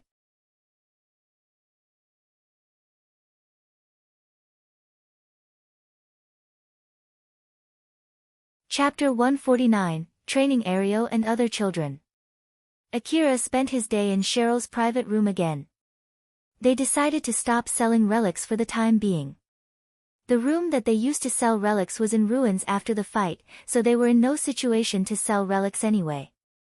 Not to mention, many of the relics were destroyed during the fight. It might take some time before they reopened the shop. Akira had been visiting the base regularly lately, but it was originally in order to guard the shop. And now that the shop was closed, he actually had no real reason to come to the base. But even so, that day, Akira was in Cheryl's private room. He was there to calm her down. Cheryl was still traumatized after the shootout inside her base. Akira was alone in Cheryl's room. Cheryl herself was in another room, teaching some of the members how to read and write. But it was not like he was not doing anything. Alpha was teaching him stuff and he sometimes played that game from before, which also served as training too. Someone knocked on the door. "Come in." The door opened. It was Alicia and Erio. "If you're looking for Cheryl, she's not here. I think she's teaching in the other room." Erio and Alicia looked at each other. Their expressions were saying that they had made their resolve. After that, Erio firmly said to Akira, "No, we have something we want to ask you." "Me? What is it?" Erio then said to Akira with a serious face. "Can you please train us?" After talking about the details, it seemed that Erio wanted Akira to train them so that if another fight happened in the base just like last time, they could at least put up some resistance. Erio and Alicia believed that training others would be an easy thing for someone as strong as Akira. But of course, that was not exactly the case for Akira. Right when he thought about refusing it, thinking that it was too much of work for him, Alpha suddenly interjected. "I won't force you, but if you're okay either way, it might be a good idea to accept it, you know?" Akira assumed that Alpha would be against it, so it was strange for Alpha to say that "I don't mind if you say so, but why? If these guys can protect themselves, there won't be any need for you to be here anymore." Although it was very unlikely, it was a precautionary step. In case Akira decided to come there regularly because he's worried about Cheryl. If Cheryl's gang got stronger, it would reduce the burden on Akira. If they learned how to fight, Akira might be able to find a use for them. And with them under control, it would reduce the possibility of them affecting his decision like Sarah and Elena, and he would not always need to accompany them to hunt for relics. That way, Alpha thought if something were to happen, it would be easier for Akira to just abandon them when needed. Moreover, it'll be good training for you too. You did something similar before, remember? Akira remembered the time when he was in Higuraka Residence Ruin and replied. "Are you sure it'll be okay? It's not like something bad will happen again like last time, right? It'll be alright. We'll not go that far away from the city anyway. Not to mention, your skill will get rusty if you keep spending your time inside like this. Considering that fight not too long ago, it might be a good idea to get you used to fighting other people. I might sound a bit arrogant, but will fighting these guys really help me train in fighting against humans? I'll do something about that, so don't worry. It'll need a little bit of preparation for that though." "Well, if you say so, then okay. It seems that it's decided then." Akira listened to Alpha's explanation for what he needed to prepare before replying to Erio. "Alright. But I'll need to prepare a few things first. is that okay? Erio was surprised, but he immediately thanked Akira. Really? Thank you. Thank you very much. Alicia also thanked Akira before she looked at Erio and smiled happily. Akira, who saw that, found it a little weird. I'll go out for a bit then. If Cheryl returns back, just tell her that I have some business with Katsuragi, and do tell her about the training too. You can tell me how many people will join the training later. Of course. Alicia replied happily. Akira tilted his head, he still could not understand why Alicia and Erio were so happy. But he decided to just forget about it and left the room. Erio and Alicia were left behind inside the room as they hugged each other. Akira was a hunter who was able to win against 8 armed people all by himself. He then even went and sold those robbers that he spared, and he did not hesitate when he killed the guy who did not want to get sold. This time, Erio and Alicia were able to get their request accepted without angering such a hunter. It was great news for both Alicia and Erio. Akira was indeed strong. If they could learn some of his fighting skills, Erio and the other children might become as strong as Akira. Of course, there was also the difference between their equipment. But even back then, when Akira did not have his powerful equipment yet, he was strong enough to be able to return back alive even after he dragged a dead gang member of a prominent gang in the slum city to that gang's base. So even if they had different equipment, Erio thought that they might, to some extent, get as strong as Akira. Erio and Alicia were still hugging each other as Erio said to her, I'll work hard and get stronger so that I can protect you myself. Alicia smiled happily. Erio, thank you. Erio was almost killed in the previous shootout. Back then, he had better equipment than the other children as he and the other children in the fighting squad tried to fight back the robbers. But the result was terrible, he got injured pretty badly. The robbers were able to neutralize them without much trouble. The reason why Erio did not get killed immediately like some of his friends was simply because of luck. Fortunately, Akira gave Alicia an expensive medicine and she used some of that medicine for Erio. Erio's life was spared thanks to that. In the end, Cheryl lost 8 people. If Alicia did not prioritize her lover, she might have been able to save one more life. Alicia did feel guilty about it, but she did not regret her choice. When Erio was about to die and thought that there was no way he would be saved, he thought of Alicia in his fading consciousness. When his consciousness finally returned back, he found Alicia crying really badly while hugging him. That was when he made his decision. Alicia understood that Erio made his decision not because he was close to getting killed, but it was because he did not want her to go through something similar again. She felt happy about that and made her resolve just like Erio did. Both of them forgot where they were hugging each other out of happiness to the point that Cheryl, who had returned back to that room, was weirded out by them. Akira went to Katsuragi's trailer and was talking with him. Katsuragi was a bit surprised when Akira put in his order. I get what you want to buy. It's not exactly what I'm usually selling, but well, I don't really mind. It's not like we're strangers anyway. I'll be counting on you. As for the payment, just put it on Cheryl's tab. Katsuragi sounded a bit dissatisfied when he heard that. Wait for a sec, that money is not for something like this, isn't it?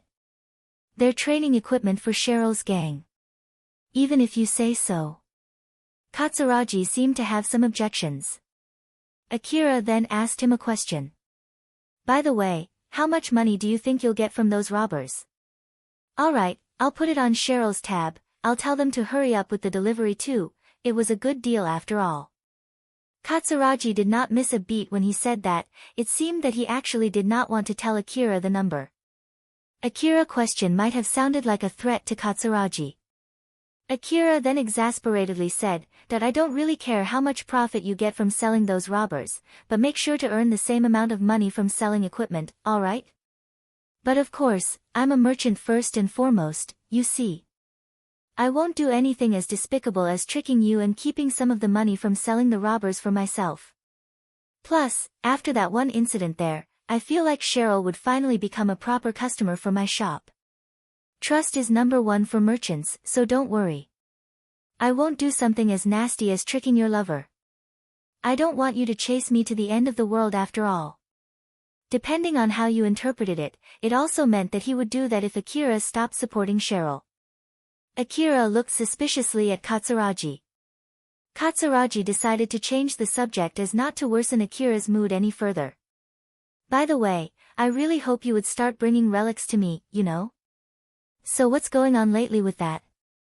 I'm in the middle of renewing my equipment with the money that I got from my last request. I'll be looking for relics again after I get my new equipment.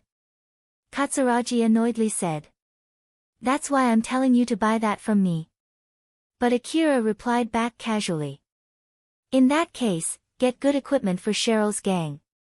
If you get something good enough to make me want to change shop, I might as well think about it. Akira thought that although he would consider it, there was a good chance that he would not change shop. Katsuragi also noticed that it was highly unlikely for Akira to change shop unless something big happened. I really wonder if you'll properly bring relics that you'll get next to me. It depends on what kind of relics that I'll get next time. Just hope that it would be something that would sell better in your shop. Make sure to bring them to me, yeah. Don't do anything cheap like selling them in Cheryl's place first and only bringing them to me if they don't sell well. As long as it's faster and I can get better money by selling them to you, I won't do something like that. Katsuragi sighed, you were just a strong boy not too long ago, but you've been turning more and more like a real hunter lately. Thanks for the compliment. In contrast to Katsuragi, Akira seemed a bit happy. Erio and some other children from Cheryl's gang were waiting for Akira not too far from Slum City. That day they were planning to go for training with Akira. Erio plus the other 8 children were waiting nervously for Akira. One of the boys asked.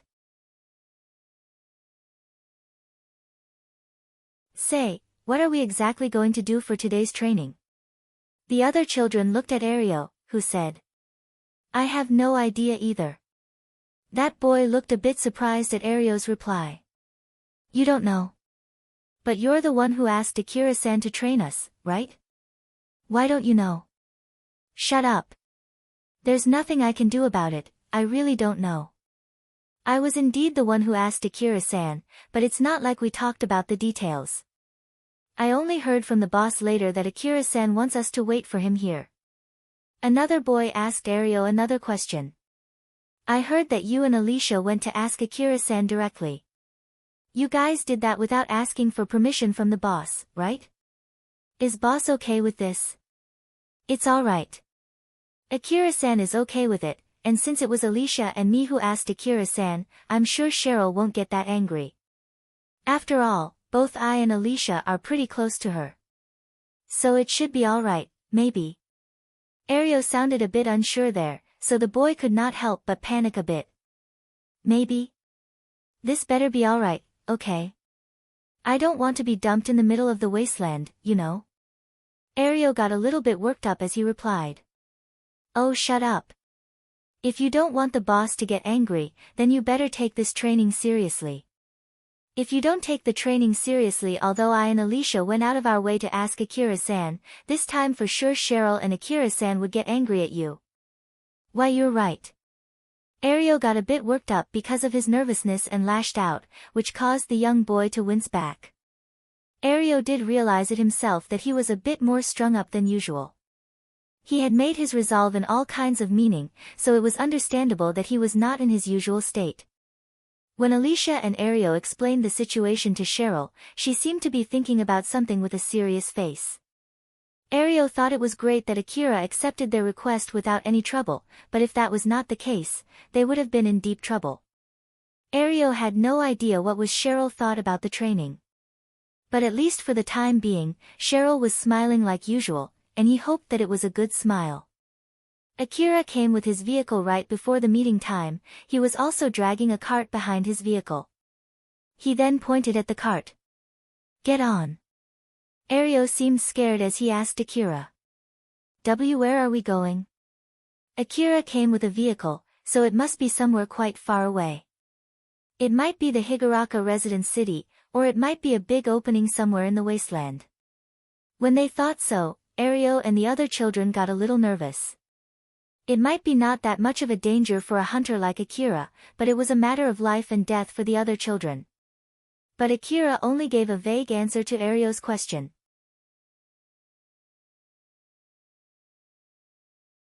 Well, it's just somewhere around. It seemed that Akira wanted them to quickly get on the cart, so the children immediately started climbing onto the cart although they were still nervous. No matter where they were going, they had no other choice but to get on. Akira stopped his vehicle not too far away from the city. The area was filled with stones, rubbles, crumbled down walls, and wreckages. He then stepped off the vehicle followed by Erio and the other children.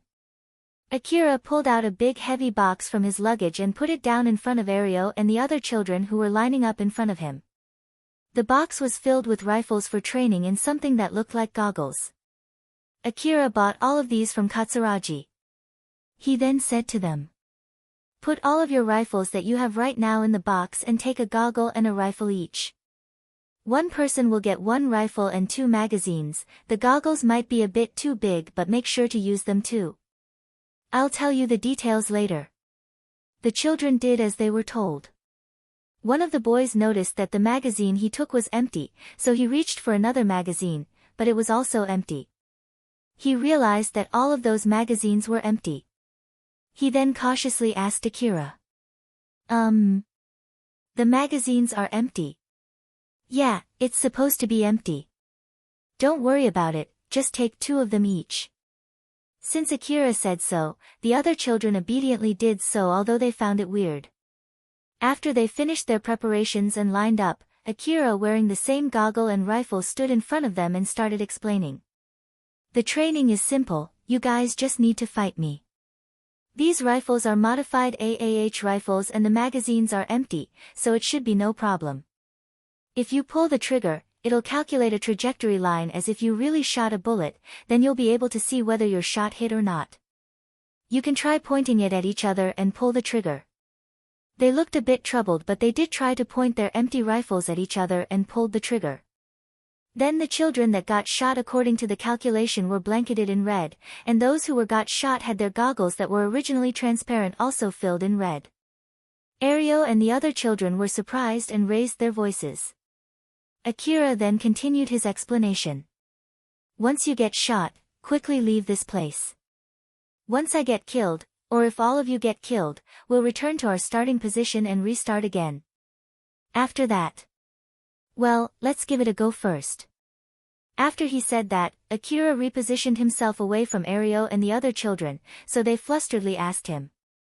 "That's it? How about the strategy and other things too?" "You'll find out soon enough." Akira then left and vanished behind a wreckage. Erio and the other children looked confusedly at each other when suddenly something came up on their display. It said that the training would start in 10 seconds, it was written in big letters. Although they were surprised by that, the countdown did not slow down at all. Akira was hiding behind a wreckage, Alpha was standing next to him just like usual. Alpha was wearing an old-world battle suit. It had an extreme design for those people who were not used to that kind of design. It had a lot of openings that showed Alpha's skin which would make anyone question its usefulness. If we focused on the colorful and complicated combination of materials that made that bodysuit, it looked like a very revealing swimsuit. The belt-like decoration was put in a certain place as if its main function was to make some of Alpha's body part look more pronounced. It could be said that it was intentionally designed to gather people's attention, or to be more sensual than being naked. Of course, Akira had gotten too used to it that he did not feel anything, but something caught his attention as he asked Alpha a question.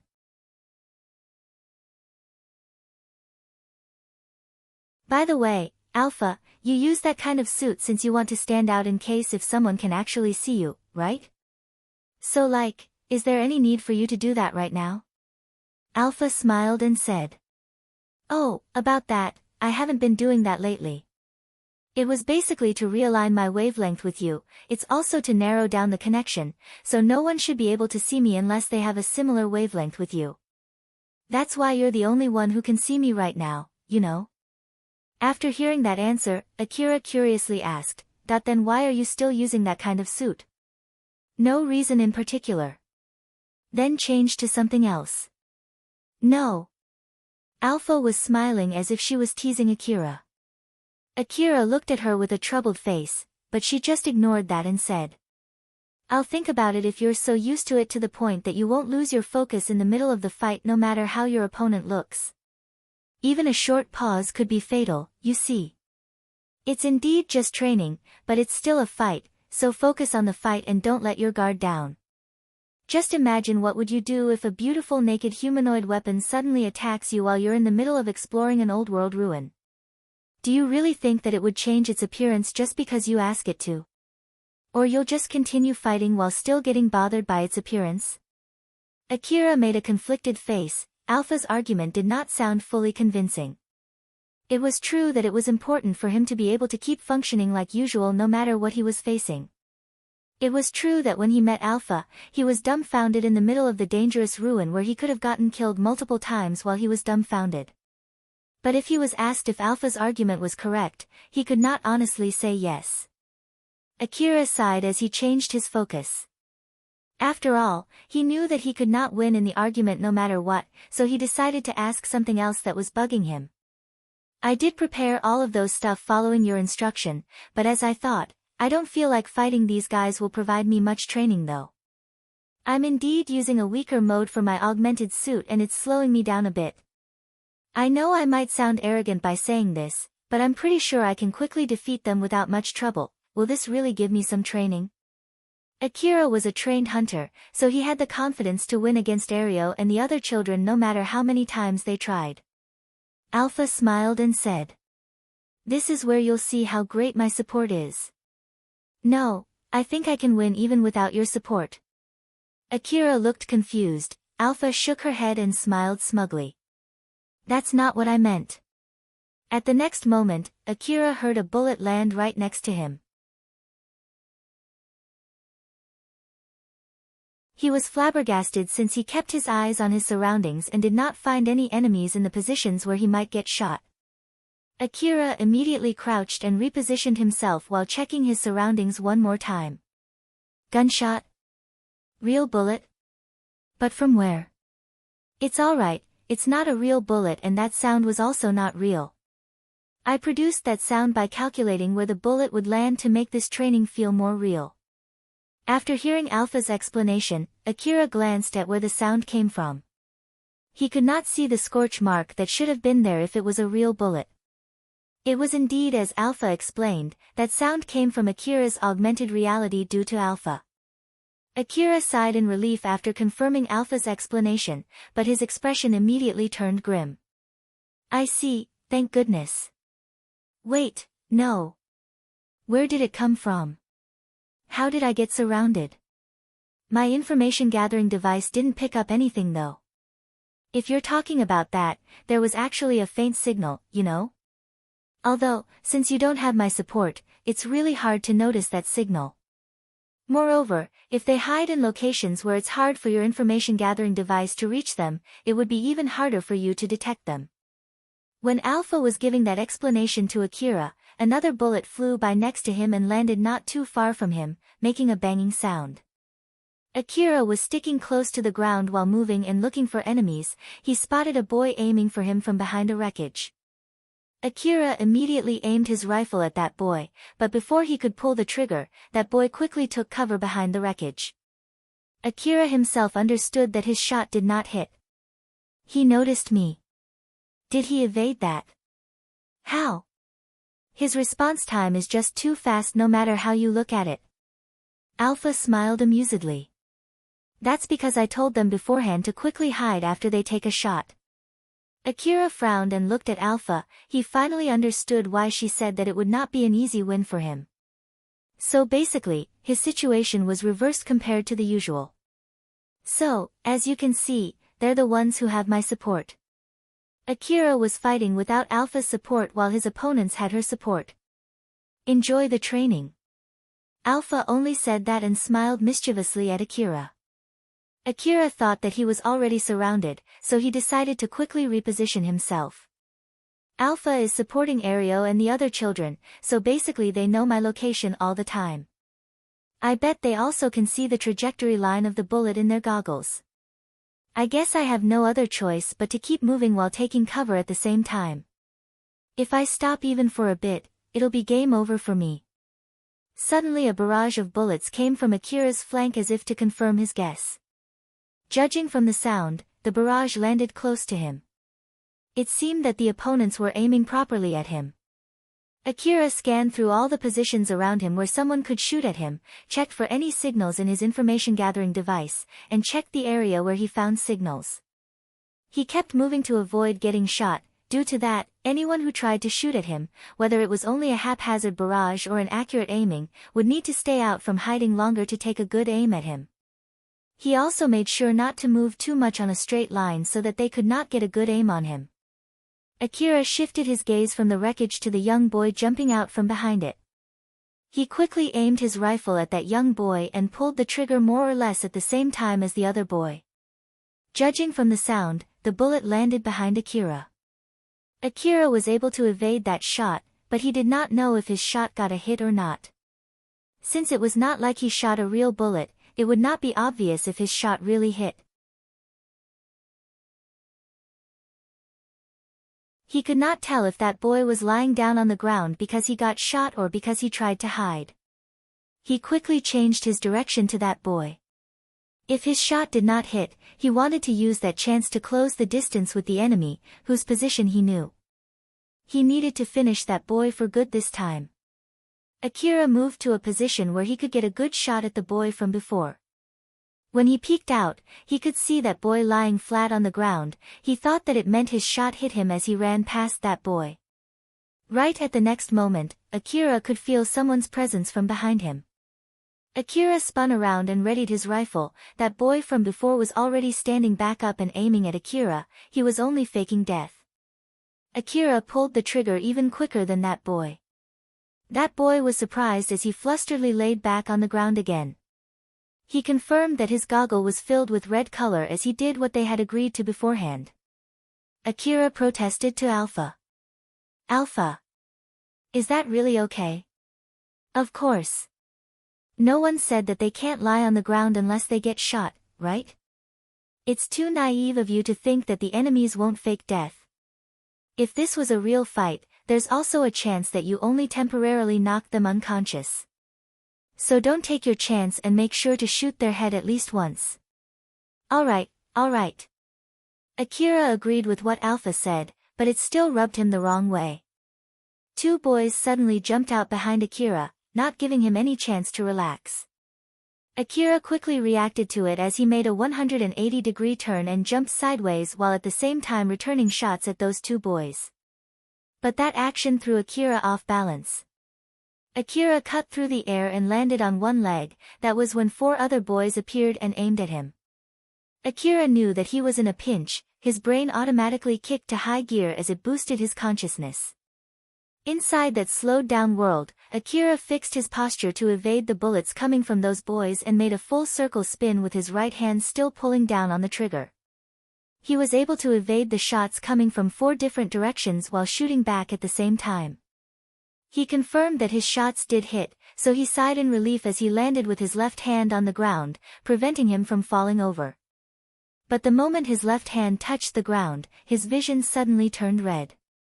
Someone had shot him. It was a properly aimed shot. Although it caught him off guard, Akira immediately lied down on the ground. Akira's vision turned back to normal. He could see Alpha pointing somewhere. Akira traced where she was pointing and saw Erio aiming at him. Erio was the one who shot him. Alpha looked at Akira and smiled. "It's my win. You still have a long way to go. But how much of that was your plan?" "Of course, everything from the start to the end, all of it, that I see." Akira pouted a bit when he said that. He then stood up. Alpha pointed to where he was just before. Akira looked in that direction and frowned. Akira could see his corpse lying there. Of course, it was nothing more than an image reproduced by Alpha. Akira's corpse had holes on its head, neck, body and limbs as it was bleeding very badly. Some of its body parts were drowned in blood or just simply shredded to pieces. It was the result if they were using real bullets. During his training in the past, Akira had seen what would happen if he could not fight back a monster, and at that time, the place ended up being filled with the images of his corpse. Akira mumbled. It has been quite a while since the last time I saw this. So basically this is what would happen if it was real bullets, huh? Although, to be more precise, in order for that to happen, they would need to use a pretty powerful bullet since his augmented suit also provided a level of protection for Akira, excluding his head. So it was still pretty accurate to say that a normal bullet would kill Akira like that if he got hit on his head. Alpha smiled teasingly at Akira and said. So there you have it. Aren't you glad that it wasn't real bullets? I can't agree more. Akira smiled bitterly as he said that.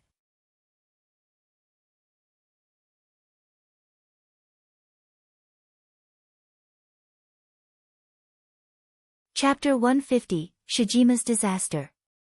After they finished a round, Akira and the other children grouped up. They lined up in front of Akira, who looked a bit dejected as he said to them. So that's basically the gist of it. Anyone has any questions? If not, then let's do another round. Erio and his friends asked all kinds of questions. Akira answered them one by one while listening to Alpha's explanation too. We can see all kinds of things in the goggles, what is with that? The training system is taking care of most of the things in the background. It's mostly focused on adjusting your movement as a group, but it also gives individual orders through your goggles. If you follow those orders accurately, you can learn how to fight. Next. How do you know our locations? And how does it decide when one of us gets shot? It's connected to the information gathering device in my vehicle and it does calculations based on the data from your goggles and the aiming device of your rifle. Next. The trajectory line from the muzzle sometimes vanished suddenly. What should I do when that happens? Reload a new magazine. It's properly counting the ammo inside your magazine. If your magazine is empty, the trajectory line would vanish. It's so that you can learn to protect each other when you reload a new magazine. At the moment, it's set so that you can still shoot for a while even after your magazine is empty, but I'll have to change that soon. Next. I can always see the location of the other people in my goggles. Is this really effective as a training? It's only available to you guys, but not for me. I also don't get that trajectory line nor the specific order from the training system. I'm basically fighting you guys while you guys know my exact position at all times. So use that advantage to corner me, or to sneak on me. Basically, follow the orders shown by the training system and learn how to fight from that. Although it's impossible to know your opponent's location anytime during a real fight, you can actually set a situation where you can do something similar to that. For example, if you install expensive information gathering devices in all places inside the base and install a security system to support it, you should be able to get a similar situation. Next. There was no more question, so Akira decided to stop the queue. A session there.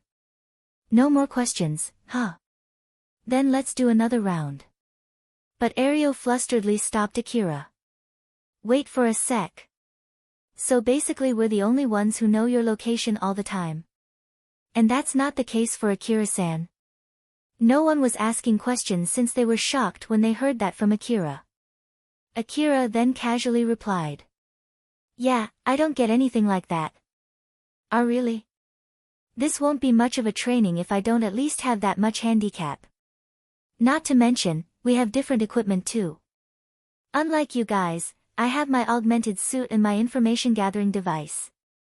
So without that handicap, it would be a one-way fight and that would not help anyone. Erio and the other children were dumbfounded. They thought that Akira could also see through rubbles and wreckages like them. They thought that Akira was also receiving instructions from the training system like them. But that was not the case. They had that many advantages, but even so, they were only barely able to win in an 8 versus 1 fight. Without that much handicap, they would not be able to give any meaningful fight to Akira. Their difference in strength left those children in shock. Seeing that no one asked anything more, Akira urged them to move on. So, no more questions. Let's restart the training then. They finally snapped back to reality. Then one of the children sheepishly asked Akira, I can't read the instructions, so what should I do? Just follow the indicators in the map and try to make a guess from there. Akira completely forgot the possibility that some of them could not read. It made him feel a bit conflicted remembering that he also could not read until recently. They then had a few rounds after that. Both sides fought desperately in each round. Akira's victory ratio was 50%.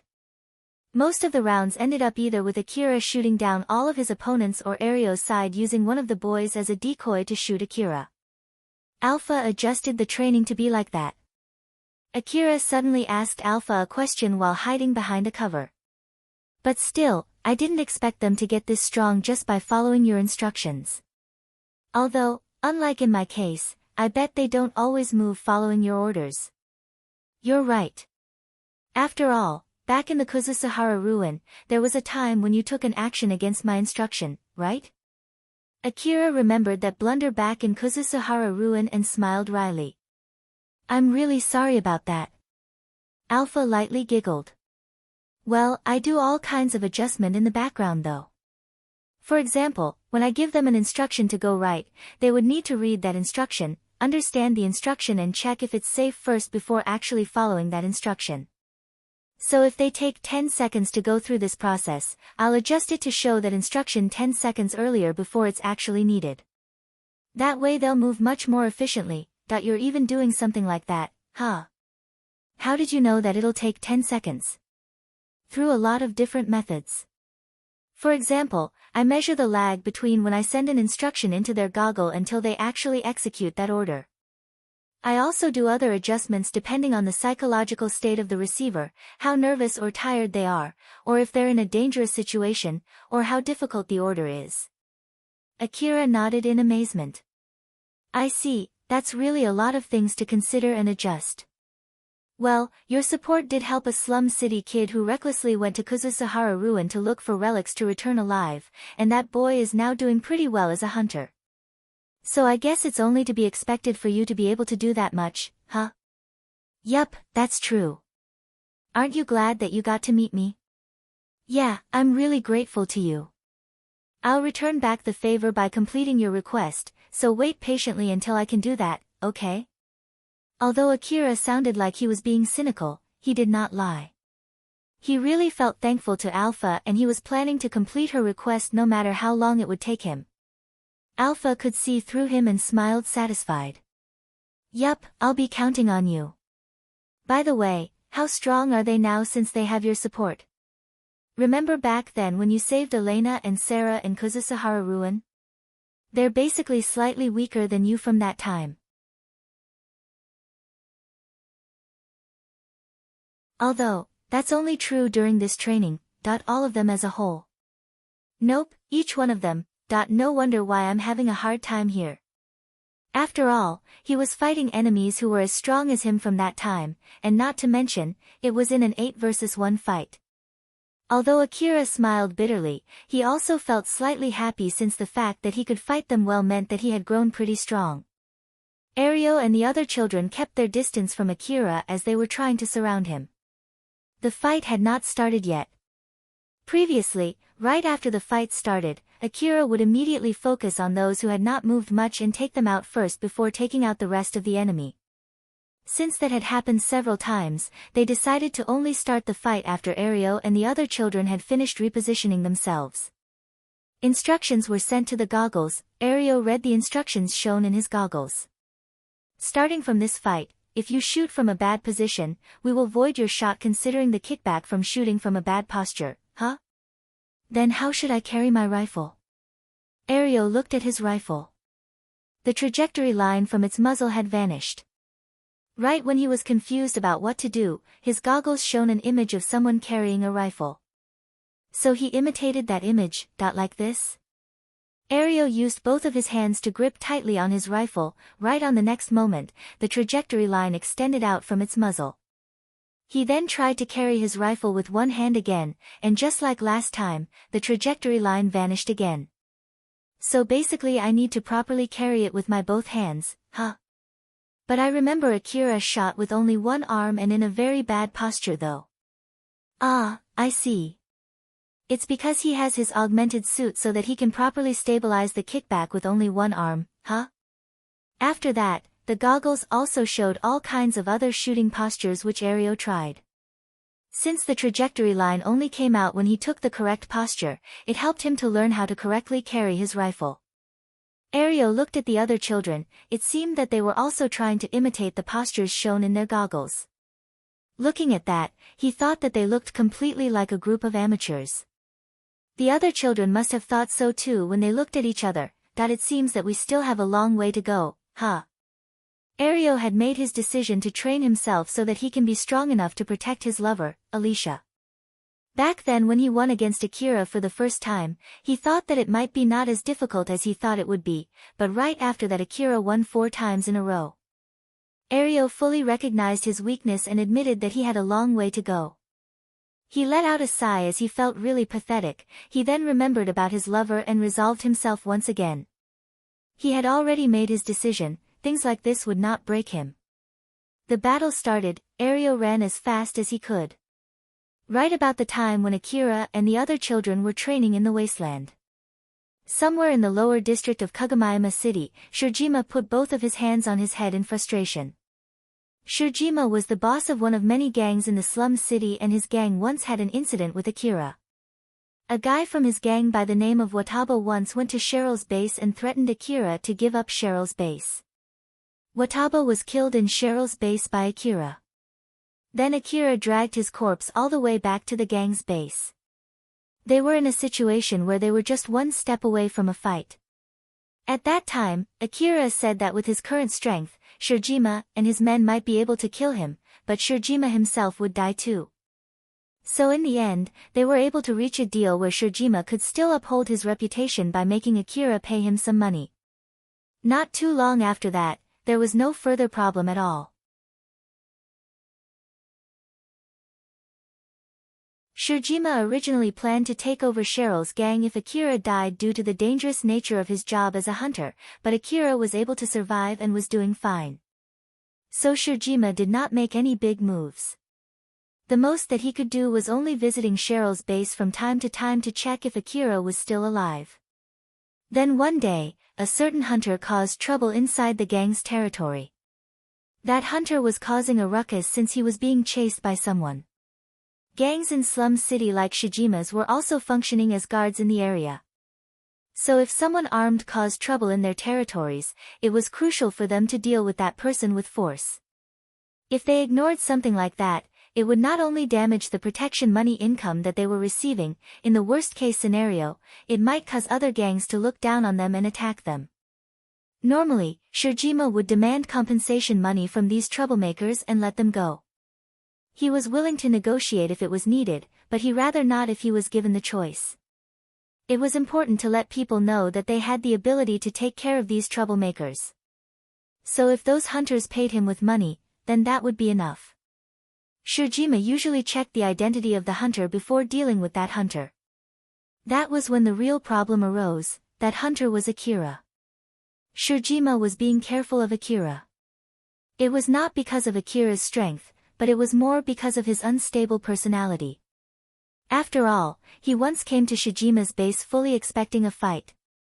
For people who did not want to die, someone who did not hesitate to challenge anyone even if he or she was weaker, like Akira, was someone that they needed to be careful with. But for the sake of the reputation of the gang, he could not afford to just let Akira go. While on the other hand, it was not worth trying to provoke him since it was almost certain that he would fight back. Shijima just did not know what to do with this single hunter. That was when another information reached Shijima. Akira was a careless person who let his wallet get stolen and he was a coward who ran away when another young hunter threatened him. It was a piece of information that destroyed Shijima's image of Akira. After hearing that, Shijima was even more confused than before. It was either his mistake for being careful of Akira, or it was because Akira's behavior changed after he was about to get killed somewhere in the wasteland, or maybe the information that he received was simply wrong information.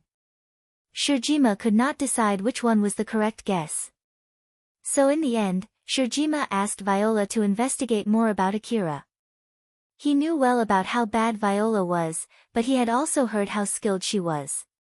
He also heard that he would not have any trouble with her as long as he did not antagonize her. Viola was able to finish that request in a short time. Then, right now, the reason why Shijima was so frustrated was because he was listening to the result of that request from Viola herself. Shijima shouted at Viola who he was talking with through his information terminal. God damn it! Are you kidding me? What the heck is going on? Explain everything to me. All I asked is to get some pickpocket to aim for him to poke for his reaction. So how in the world did it turn into sending an armed group to Cheryl's base? In contrast to Shijima, Viola replied calmly. Good grief, calm down for a bit, will you? Although the situation went out of control, it was enough to give a good result for our main objective to check for his response, right? Not to mention, you did say you're not fully satisfied with only doing that, right? So we might as well consider ourselves lucky here. It was Viola's job to spread information to the information brokers all over the slum city that Akira was an easy target for pickpockets. The original request for that came from Shijima. He did that to check how Akira reacted to pickpockets. But Viola's calm answer only caused Shijima to get angrier. Lucky, you say? Then how in the world did that attack get connected to me? You're the one who provoked them, right? I have nothing to do with them. Geez, can you stop accusing me? I have nothing to do with those robbers too. I just spread that information like you asked me to. Then those robbers chose to attack Cheryl's base using that wrong information as the basis of their decision. I spread that information because you made a request to me. Just think about what would happen if Akira discovered that. Akira might misunderstand and think that those robbers attacked Cheryl's base because of you. I'm just reminding you of that possibility here. It's true that you're aiming for Cheryl's base, right? And it's true that you want Akira dead too, right? You have no connection to the robbers and it was not like you paid them to attack Cheryl's base either. I'm just telling you here that I can't say for sure if Akira would believe that, you know? Shijima's face turned grim. It was because he understood Viola's point. More than that, he also knew that there was a good chance Viola had done something to make Akira misunderstand the situation. So in short, if Viola wanted to, she could have manipulated Akira and Shijima to fight each other. Shijima already knew Akira's strength since he heard about that from Viola herself. Akira once completed a request in Kuzusuhara Ruin that earned him more than 10 million orum. He also successfully hunted a bounty monster. He then went to Mihazono Ruin's Saranthal building which even the city management judged to be a dangerous place and returned back with 50 million orum. And not too long ago, he killed 8 armed hunters all by himself. Viola had gathered all of those proofs of Akira's strength before sending them to Shijima. Akira was already too strong for Shijima to handle. The current Akira was strong enough to decimate Shijima's gang while having some leeway. Messing with the current Akira would be very risky. Shijima's expression was more of desperation than anger, his voice also reflected the same thing. So, what do you want? But Viola just smiled and casually replied with something unexpected. Oh my, I didn't demand anything from you though. We're only talking here since I want to give you my report for your request plus some extra service based on my policy to hold my customers dear. So, was it useful information? Normally, you would need to pay to get information like that, you know?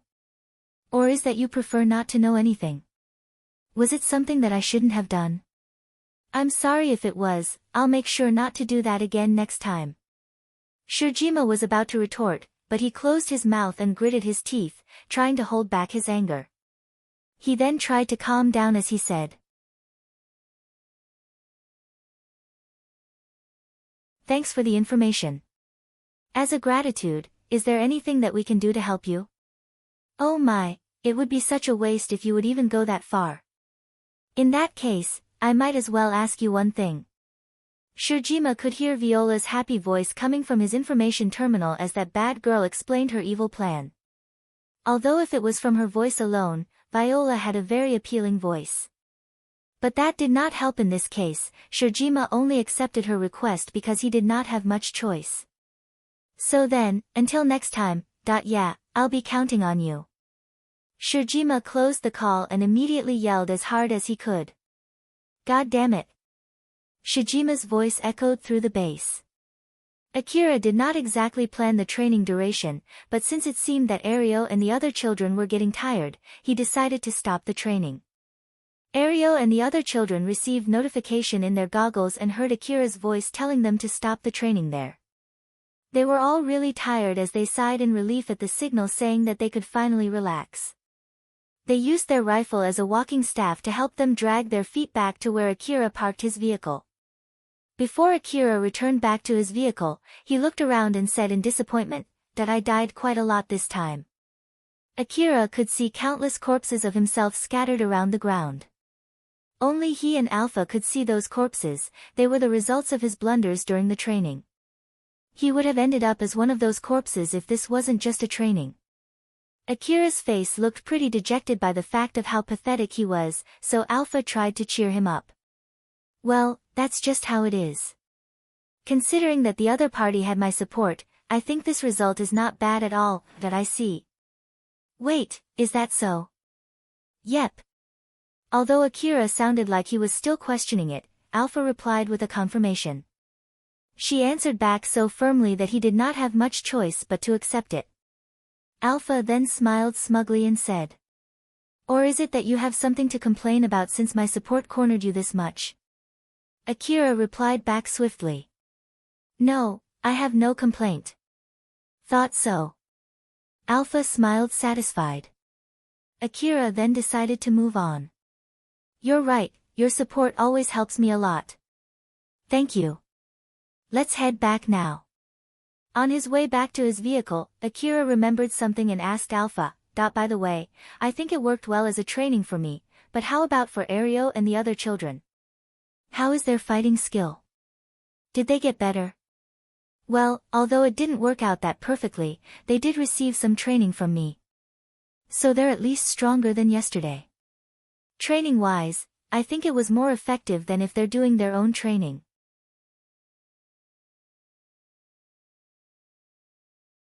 Let's keep on doing this training so that Cheryl's gang would get more fighting power, that way they would not bother you that much. Akira then remembered Erio and the other children who were so tired after the fight that they looked like they would faint any time. To be honest, I'm not sure if they would come for another training though. When that happens, we can just ask for Cheryl's help. I'm sure that she won't say no. Well, that's true, but still. It was not a bad idea for Cheryl's gang, so it was very likely that Cheryl would say yes to that. Moreover, Erio and the other children could not say no if it was an order from Cheryl. After all, if they did, Cheryl would kick them out from the gang. Akira felt a bit sorry for Erio and the other children. After they finished their training, all of them returned to Cheryl's base. In contrast to Akira, who seemed still full of vigor, Erio and the other children looked so tired as if they were forced to do long-hour labor work. Seeing that, Cheryl's men could not help but feel scared. Cheryl told them to take a rest before she headed to her private room together with Akira. Akira gave a small explanation to Cheryl about the training and said, well, so that's the gist of it. I'm thinking of doing this training regularly. The equipment that we used for the training is paid with the money from back then when we had that deal with Katsuragi.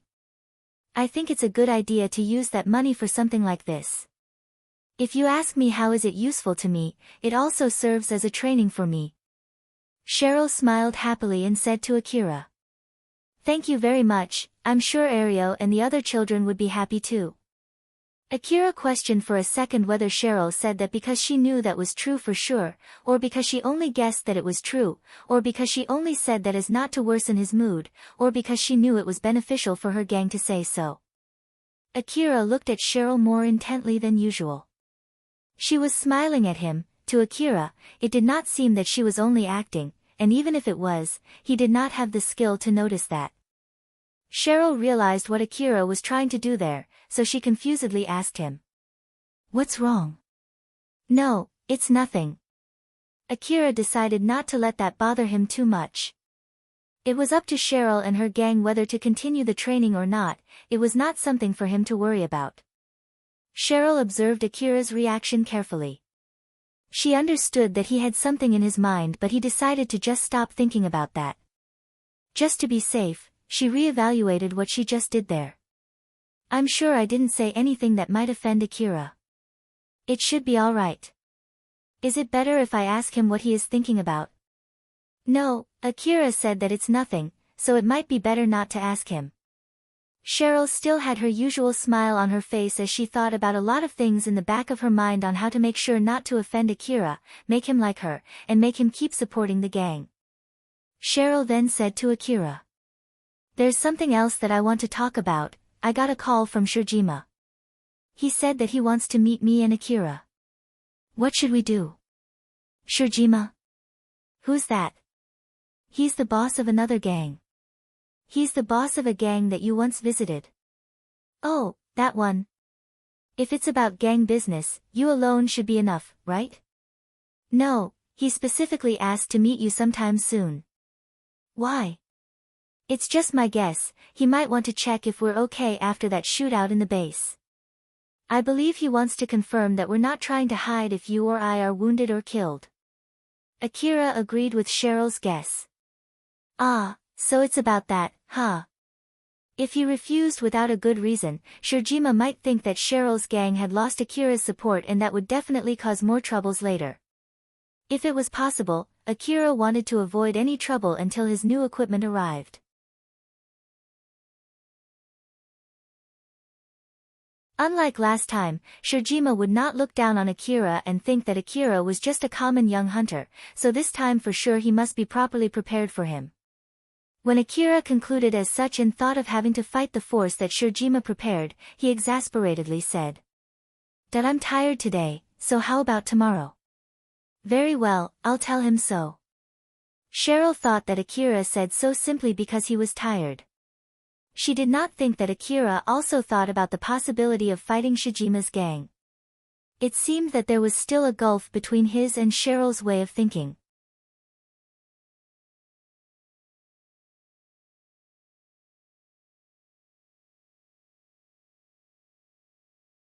Chapter 151, Viola's Plan. Tayal was walking through the slum city in the middle of the night. When he arrived at his destination, he readied his rifle and stormed through a broken door. The flashlight equipped on his rifle provided vision in that pitch-black room as he checked all four corners of that room. But he found no one. He clicked his tongue and took out his information terminal, immediately made a call with a grim face. "Hey! She's not here either. All the information that I got from you are false, aren't they? Are you sure that information that she's living here is correct?" A woman's voice came out from Tayal's terminal. Unlike Tayal, who sounded desperate, that woman's voice was the exact opposite. "Well, she should have been there at least a week ago. Freshness is important for information. It's normal to encounter something like this out of old information." Tayal's face twitched with anger. He then shouted at his terminal. "It's normal to encounter something like this? Are you kidding me? You do know the situation that I'm in, right?" Not being concerned about Tayal's anger, that woman replied with a light threat. "I'm not kidding here. In the first place, are you taking this seriously? You didn't pay anything and demanded me for information, then to top it off you still complain to me? Don't get ahead of yourself. In all honesty, I don't really care even if you die." That was enough to immediately shut Tayal down. He sounded scared and desperate at the same time as he said, I am sorry. But I did explain to you my situation, right? I'm in a really bad situation. I was the one who brought those attackers to the base, you know. In the worst case scenario, I might get kicked out of the gang. So if I can find and drag that pickpocket who Akira is looking for, I might be forgiven. Otherwise, this is really, really bad. Damn it. Why did this happen to me? Tayal was pulling his hair out. But then the woman gently said to him as if to cheer him up. Just keep following my instructions from here and on. If you do, I'll give you some good info. He replied as if he was begging that woman. Please, I'm relying on you, this is my only hope. Well then, for now, just look around the room. You might be able to find some clues about where she's living now. Alright. Tyal started searching the inside of the room just as he was told to. He did not notice that he was actually being used. Akira and Cheryl went to Shijima's base since Shijima said he wanted to meet Akira. Cheryl was wearing her refitted old-world dress while Akira was in his augmented suit and was fully armed. They looked much different compared to when they came there for the first time. The guards who saw Cheryl and Akira approaching the base could not help but feel nervous. Both of them showed that they had the money and the power. That guard was originally still looking down on Cheryl and her gang, but seeing them now, he could not afford to look down on them anymore. That man kept his guard up as he said. Akira and Cheryl, right? Boss is waiting inside, I'll take you to him. But I'll need you to leave your weapons with us. Akira swiftly replied. No. That man frowned and tried to intimidate Akira. We're not kidding here. Akira did not wince back at all, he just casually replied. Neither am I. I keep getting attacked lately, so I'm being more careful than usual at the moment. Sorry. That man scanned Akira's equipment once more. AAH and A2D assault rifles were dangling on his waist, while on his back, he was carrying CWH anti-material rifle and DVTS minigun. He obviously did not come in peace. That man could not help but to make a grim face when he imagined the damage that would result if the gang fought Akira. Good grief, you came here with all of those weapons, are you planning to fight us or something?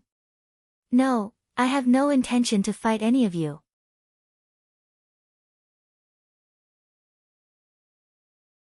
Although, it's completely out of my control if something were to happen that might cause a fight.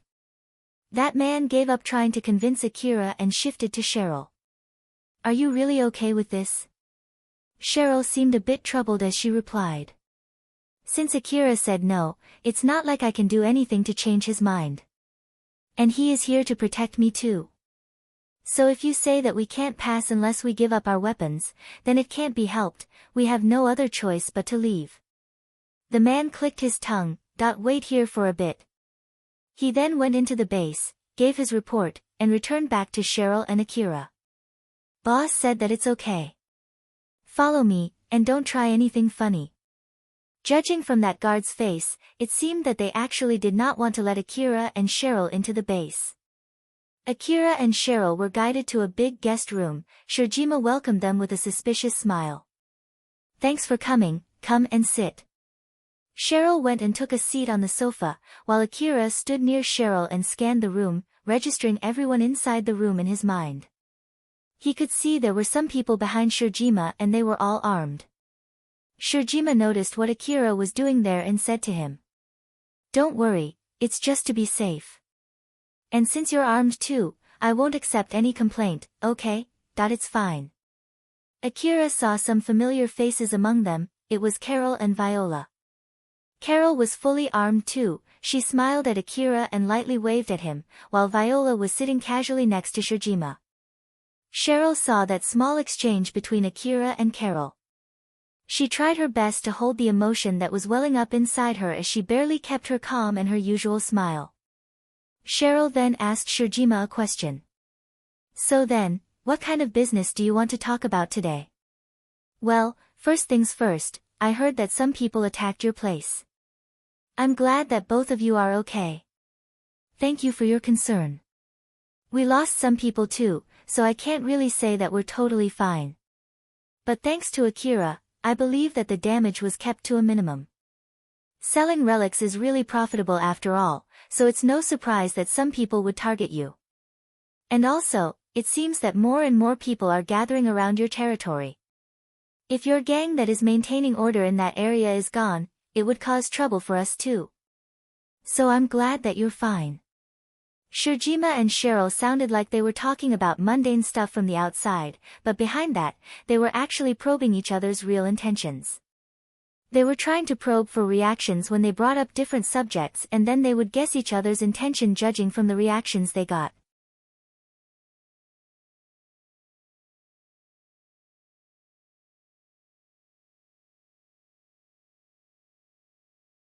Shijima's men immediately changed their posture so that they were ready to fight anytime, but no one was reaching for their weapons yet.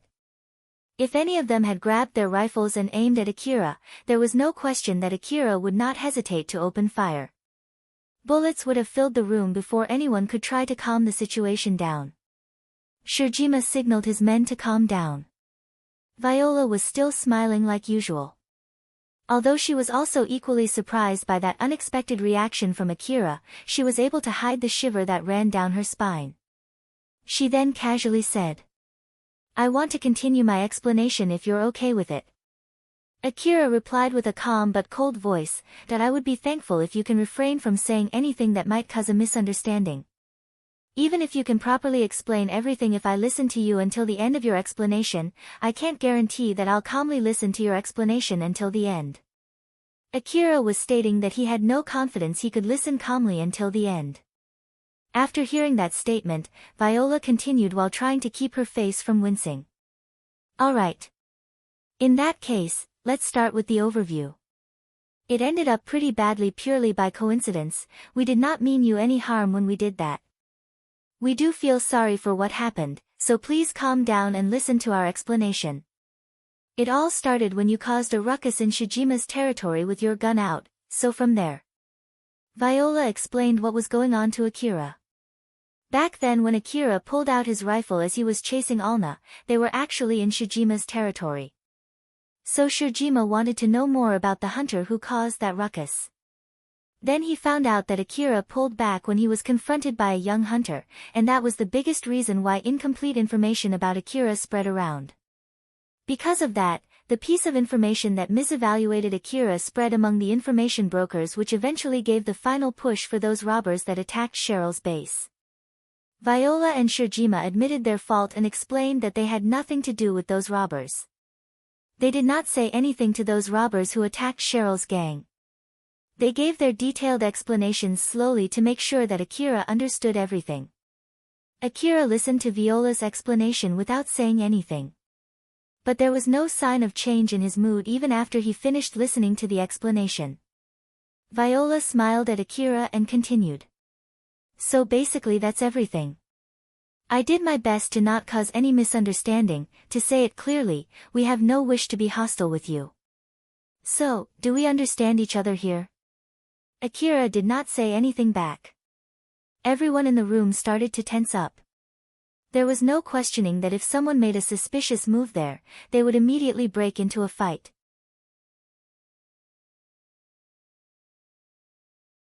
Although all of them had different thoughts running on their mind, that was one thing which everyone agreed on.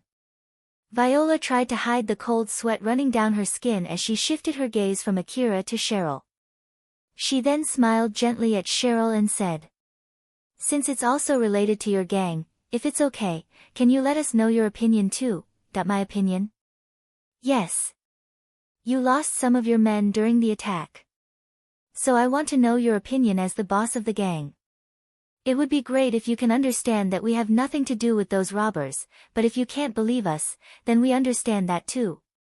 Which in that case, I want to discuss the incident with you. To be honest, we want to resolve this peacefully. Of course, I'm okay with it if you want to discuss it with Akira first." Cheryl frowned. She needed extra courage to talk with Akira in his current mood. She also had no idea how far he believed Viola's explanation. She did not know how much it would worsen his mood if she defended Viola. In the worst-case scenario, Akira might think that she was defending an enemy and it might cause him to abandon her. Even if she said that she did not know what to do, that in itself might be a bad decision. After all, Akira might think that it should have been an obvious decision and there was no need to think about it any further. Cheryl did think of not believing everything that Viola said, but she immediately ruled out that choice. After all, if she did that, that would mean that Akira's bad reputation pushed the robbers to attack Cheryl's gang. So in short, Akira was dragged into more trouble because he was involved with Cheryl's gang. And that would be enough of a reason for him to abandon her. So of course, Cheryl could not afford to do that.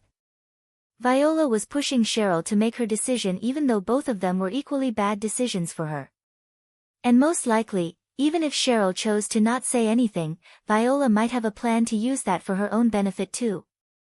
That woman called me here together with Akira in order to talk about this subject in front of Akira. If I have to make a guess, it's in order to hold Akira back. Both of them had no plans to check if we're okay right from the start. But in the first place, why would they bring this up?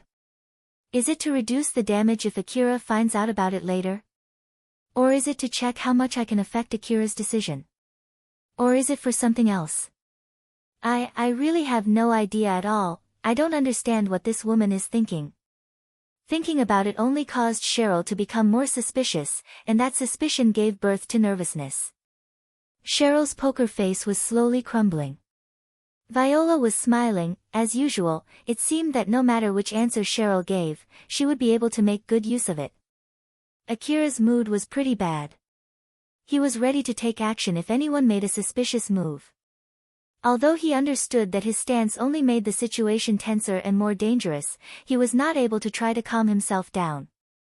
That was when Alpha smiled and casually said to him, "Akira, you got a call from Shizuka, from Shizuka-san? If you want to answer it, at least say something first. If you try to pull out your information terminal in this state, they might misunderstand and think that you are trying to reach for your rifle." Akira's expression did not change and his voice was still as calm and cold as before when he suddenly said to everyone, "That I got a call from a friend, is it okay if I answer it?" Normally, people would scorn him and tell him to just ignore the call since they were in the middle of an important discussion, but in order to improve the mood there, everyone agreed not to tell that to Akira. So Viola replied as the representative of everyone else in the room. "Sure, go ahead." Akira slowly reached for his information terminal and answered the call. It's Akira. "Hello, it's Shizuka.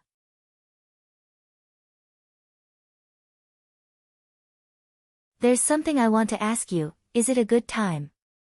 Or at least that's what I want to say, should I just call again some other time?" "No, it's fine." "Is that so? If you're busy, I can just call again later, you know? It sounds like you're in a rather bad mood over there. If I called you at a bad time, I'm really sorry. No. I'm sorry, can you please keep the call open and wait for a bit?" Sure." Akira pulled his information terminal away from his ear. He then took a deep breath and did that several times in front of everyone. After he forced himself to calm down to some degree and his expression was mostly returned back to normal, he then continued his call with Shizuka. "Thank you for waiting. Do I sound better now? Or do I still sound pretty bad?" Shizuka gently replied to that question. "It's okay, you sound like the usual you now." Akira actually had not fully returned to his usual self. Shizuka only said that since she thought that it would calm him down. And in reality, it did calm Akira down. Akira then apologetically said to her, "I'm really sorry, it's just that something bad happened and it really annoyed me. Like, there are a lot of things that I have to deal with when I'm working as a hunter. Don't worry, I know how hard it is being a hunter." Akira was relieved. It seemed that Shizuka did not mind. With that, his mood had mostly returned to normal. Shizuka then returned back to the real reason why she called him. "Well, let's return to the main subject then. You asked me to help you choose your new equipment, remember? I actually came up with some suggestions and so I want to check them with you. I'll send the data to you, so take your time and check all of them. Or at least that's what I want to say, but some of them are only available for a limited time, you see." "For a limited time, huh?" "Yep. After all, your budget is 400 million orum and expensive equipment are usually available for only a limited time, you see. Moreover, some of the merchants who are worried about their revenue might be willing to give a big discount if you pay for their goods soon. As in matter of fact, some of them are only available for the next 2 hours, that's why I hurried up and called you." "I see, thank you very much." "Likewise, thank you very much for entrusting our shop with such a big deal." But then Shizuka's businesslike voice immediately changed to a very gentle one. "I don't know what just happened to you, but as I said before, I can at least listen to your worry, okay? Okay." Akira sounded a bit happy when he said that. Well then, see you next time. Shizuka sounded relieved as she ended the call with that remark. Akira then put back his information terminal and realized that everyone in the room was looking at him.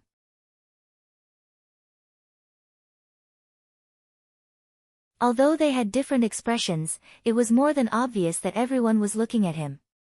He found that weird, but he then remembered that he was in the middle of a discussion with Viola. Ah, right, we were in the middle of a discussion, right? I have no plans to cause an unnecessary fight either. But if there's something else that you want to talk about regarding the gang, like maybe the peace money, then you can just talk it out with Cheryl. I don't want to have anything to do with the war between gangs. As long as Cheryl doesn't ask me to get involved, I have no plans to get involved. You okay with that too, right, Cheryl? Cheryl flusteredly said. Why yes. I'm okay if you say so, Akira. So there you have it. Akira looked at everyone and casually said so. Akira's bad mood was completely erased. As a matter of fact, he sounded rather happy, as if everything that happened until now was nothing but an illusion.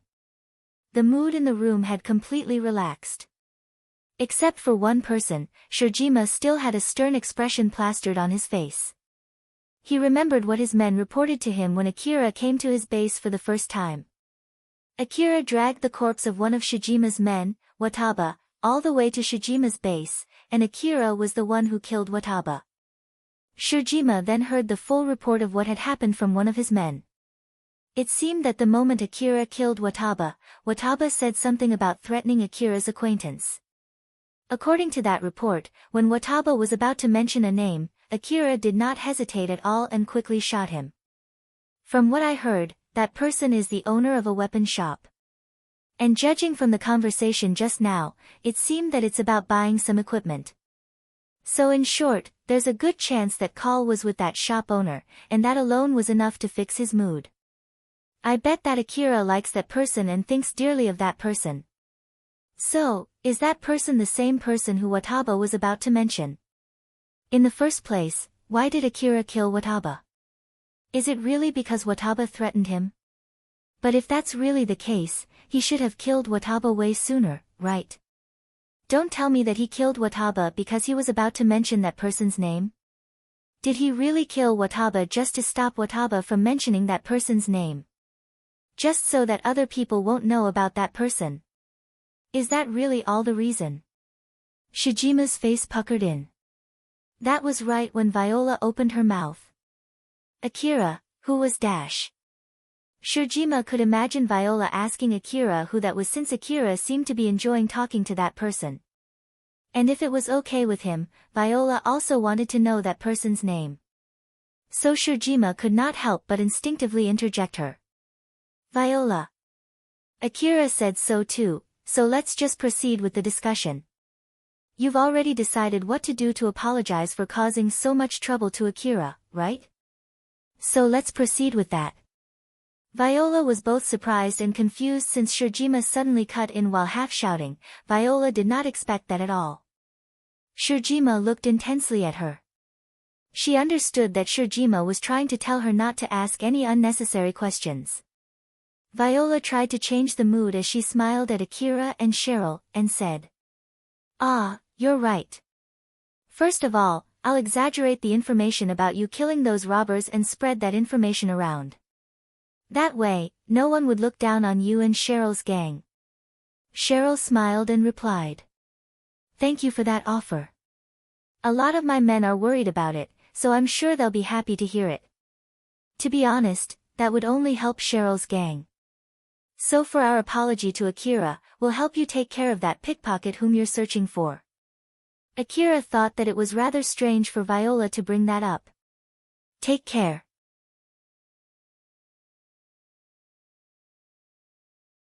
Yes, you asked Cheryl's men to look for that pickpocket, right? I'm sure that we have a wider net to look and kill that pickpocket compared to if you're working alone.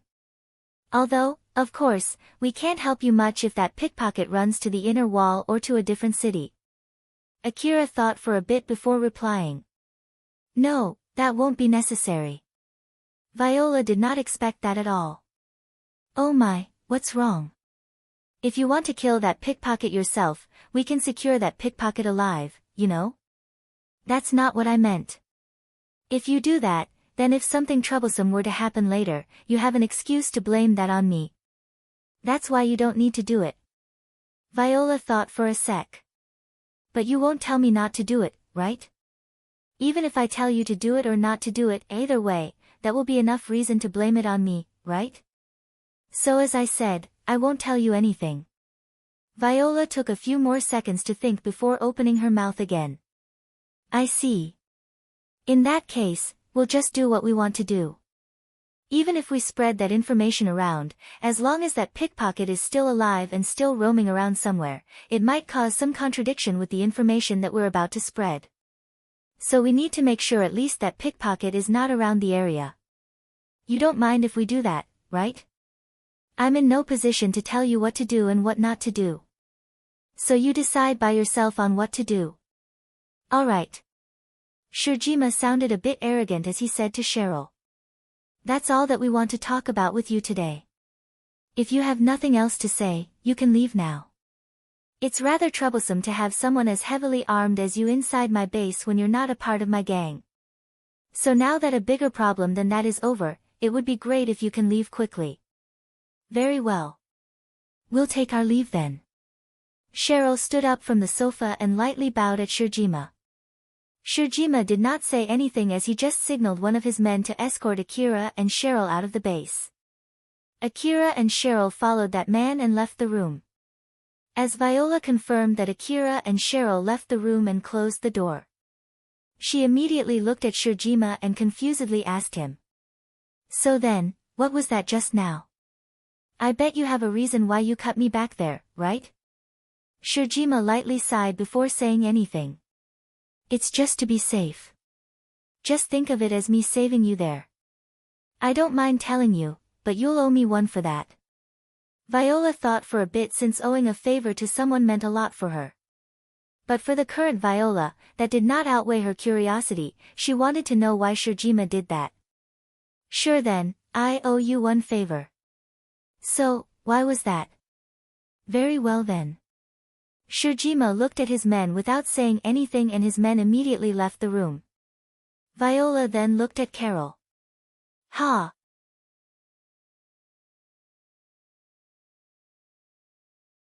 It can't be helped then, don't blame if you get killed when I'm not around, okay?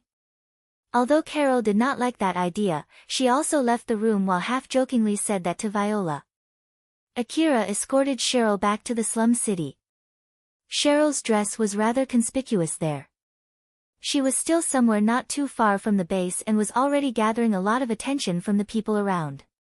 She was not trying to hide her expensive dress under a coat or anything, she walked confidently through the slum city. It was also to let people know that Akira was still alive. It could be said both of them were children of the slum who reached success. People looked at them with amazement, envy and jealousy as both of them walked through the slum city. Cheryl glanced at Akira who was walking next to her and thought. Who was Akira talking to back then? Is it someone that he cares that much? Even a short exchange with that person is enough to cheer him up. Who is exactly that person? And what is Akira's relation with that person? It must be someone dear to him that Akira would even answer her call in that situation. She could just ask Akira, but she did not want to. And even if she did, Akira might just give her a random answer. Something like, it was his acquaintance and nothing more. As Cheryl thought so, even if she pressed for an answer, it would only worsen Akira's mood and he might only tell her not to ask him that question. In the end, Cheryl could not ask Akira anything since she was scared of the difference between herself and that person. I still have a long way to go. Although Akira was there within her reach, to Cheryl, his existence was someone far away from her. Even after hearing the explanation from Shijima, Viola was smiling amusedly. That was a rather interesting story. It was worth owing you a favor. Shijima looked both alert and exasperated as he said. I don't care what you are going to do with that information, but just don't drag me into your mess. I have no plans to be overly antagonistic against that boy. Viola's smile towards Shijima was also saying that she found it rather unfortunate. Oh my, I can say the same too, you know. I have no plans to be overly antagonistic against that boy too. Shijima understood that although both of them said the same thing, there was a subtle difference in their meanings. He looked at Viola as if to silently warn her not to get him involved. He then sighed and changed the subject. So then, what's your plan with this Alna? Of course, I'll look for that pickpocket and kill her. That's our plan right from the start, right? Akira also did say that it's okay for us to do it as long as we don't mention anything about him, right? To me, it sounded more like, don't do anything unnecessary, though. Is that so? I guess that's a matter of interpretation. I don't mind if you want to stay away from it since you interpret it that way, but I'll decide what I'll do according to my own interpretation. But if after all is done and Akira comes after you, who did not move a finger to do anything, believing you're mocking him, don't come crying to me, okay? So, what are you going to do? Viola smiled smugly. In contrast to that, Shijima looked rather troubled. Alright, I'll send some of my men to help you. Although, to be honest, I really don't want to help you with your plan. I heard that you cheaply bought a debt bond of a hunter that Akira has his eyes on. If you can use this chance to make peace with Akira, the worth of that debt bond will return back to normal and you'll be able to sell it to get extra profit, right? Viola smiled rather annoyedly. Oh, you know. Keep it a secret, okay? Judging from her expression, Shijima knew for sure that Viola had other reasons in her mind, but he decided not to ask any further since he did not want to get dragged into her mess.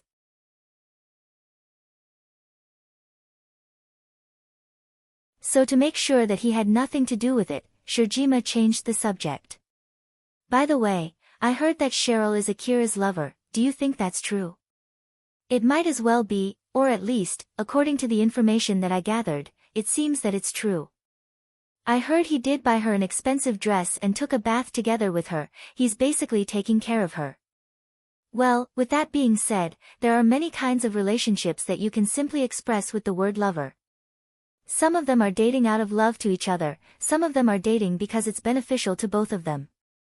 Some relationships are one-sided while others are just straight predatory. Like I said, there are many types of relationship that you can express with the word lover, so I don't think there's any problem with that. Well, that's true when we're talking about possibilities.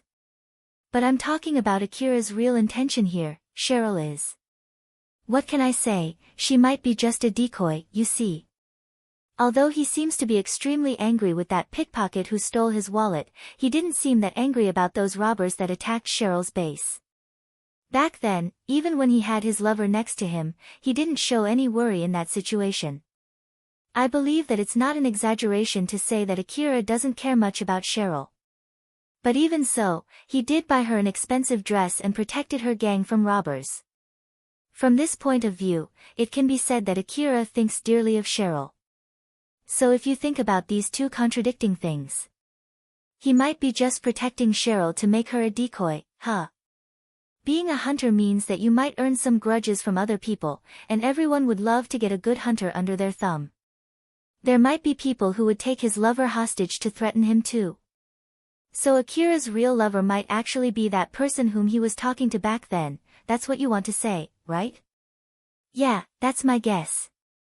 Shijima thought that if Cheryl was only a decoy, he might be able to use the gap in that relationship. But Viola casually replied, I don't think there's anything you need to worry about though. The most important thing is how you'll treat Cheryl. Even if Cheryl is really just a decoy, if you do anything bad to her, I'm sure Akira would do something to make sure that you won't think of her as a decoy. As long as you don't do anything to make him your enemy and don't even think of taking Cheryl hostage, I'm sure that it'll not affect you that much. You're right about that. Shijima agreed with what Viola said and stopped thinking any further about that subject. He had no wish to be hostile against Akira. But Viola just would not let that subject go. Viola smiled as if she just thought of something good, but her expression was immediately replaced with her usual mysterious smile.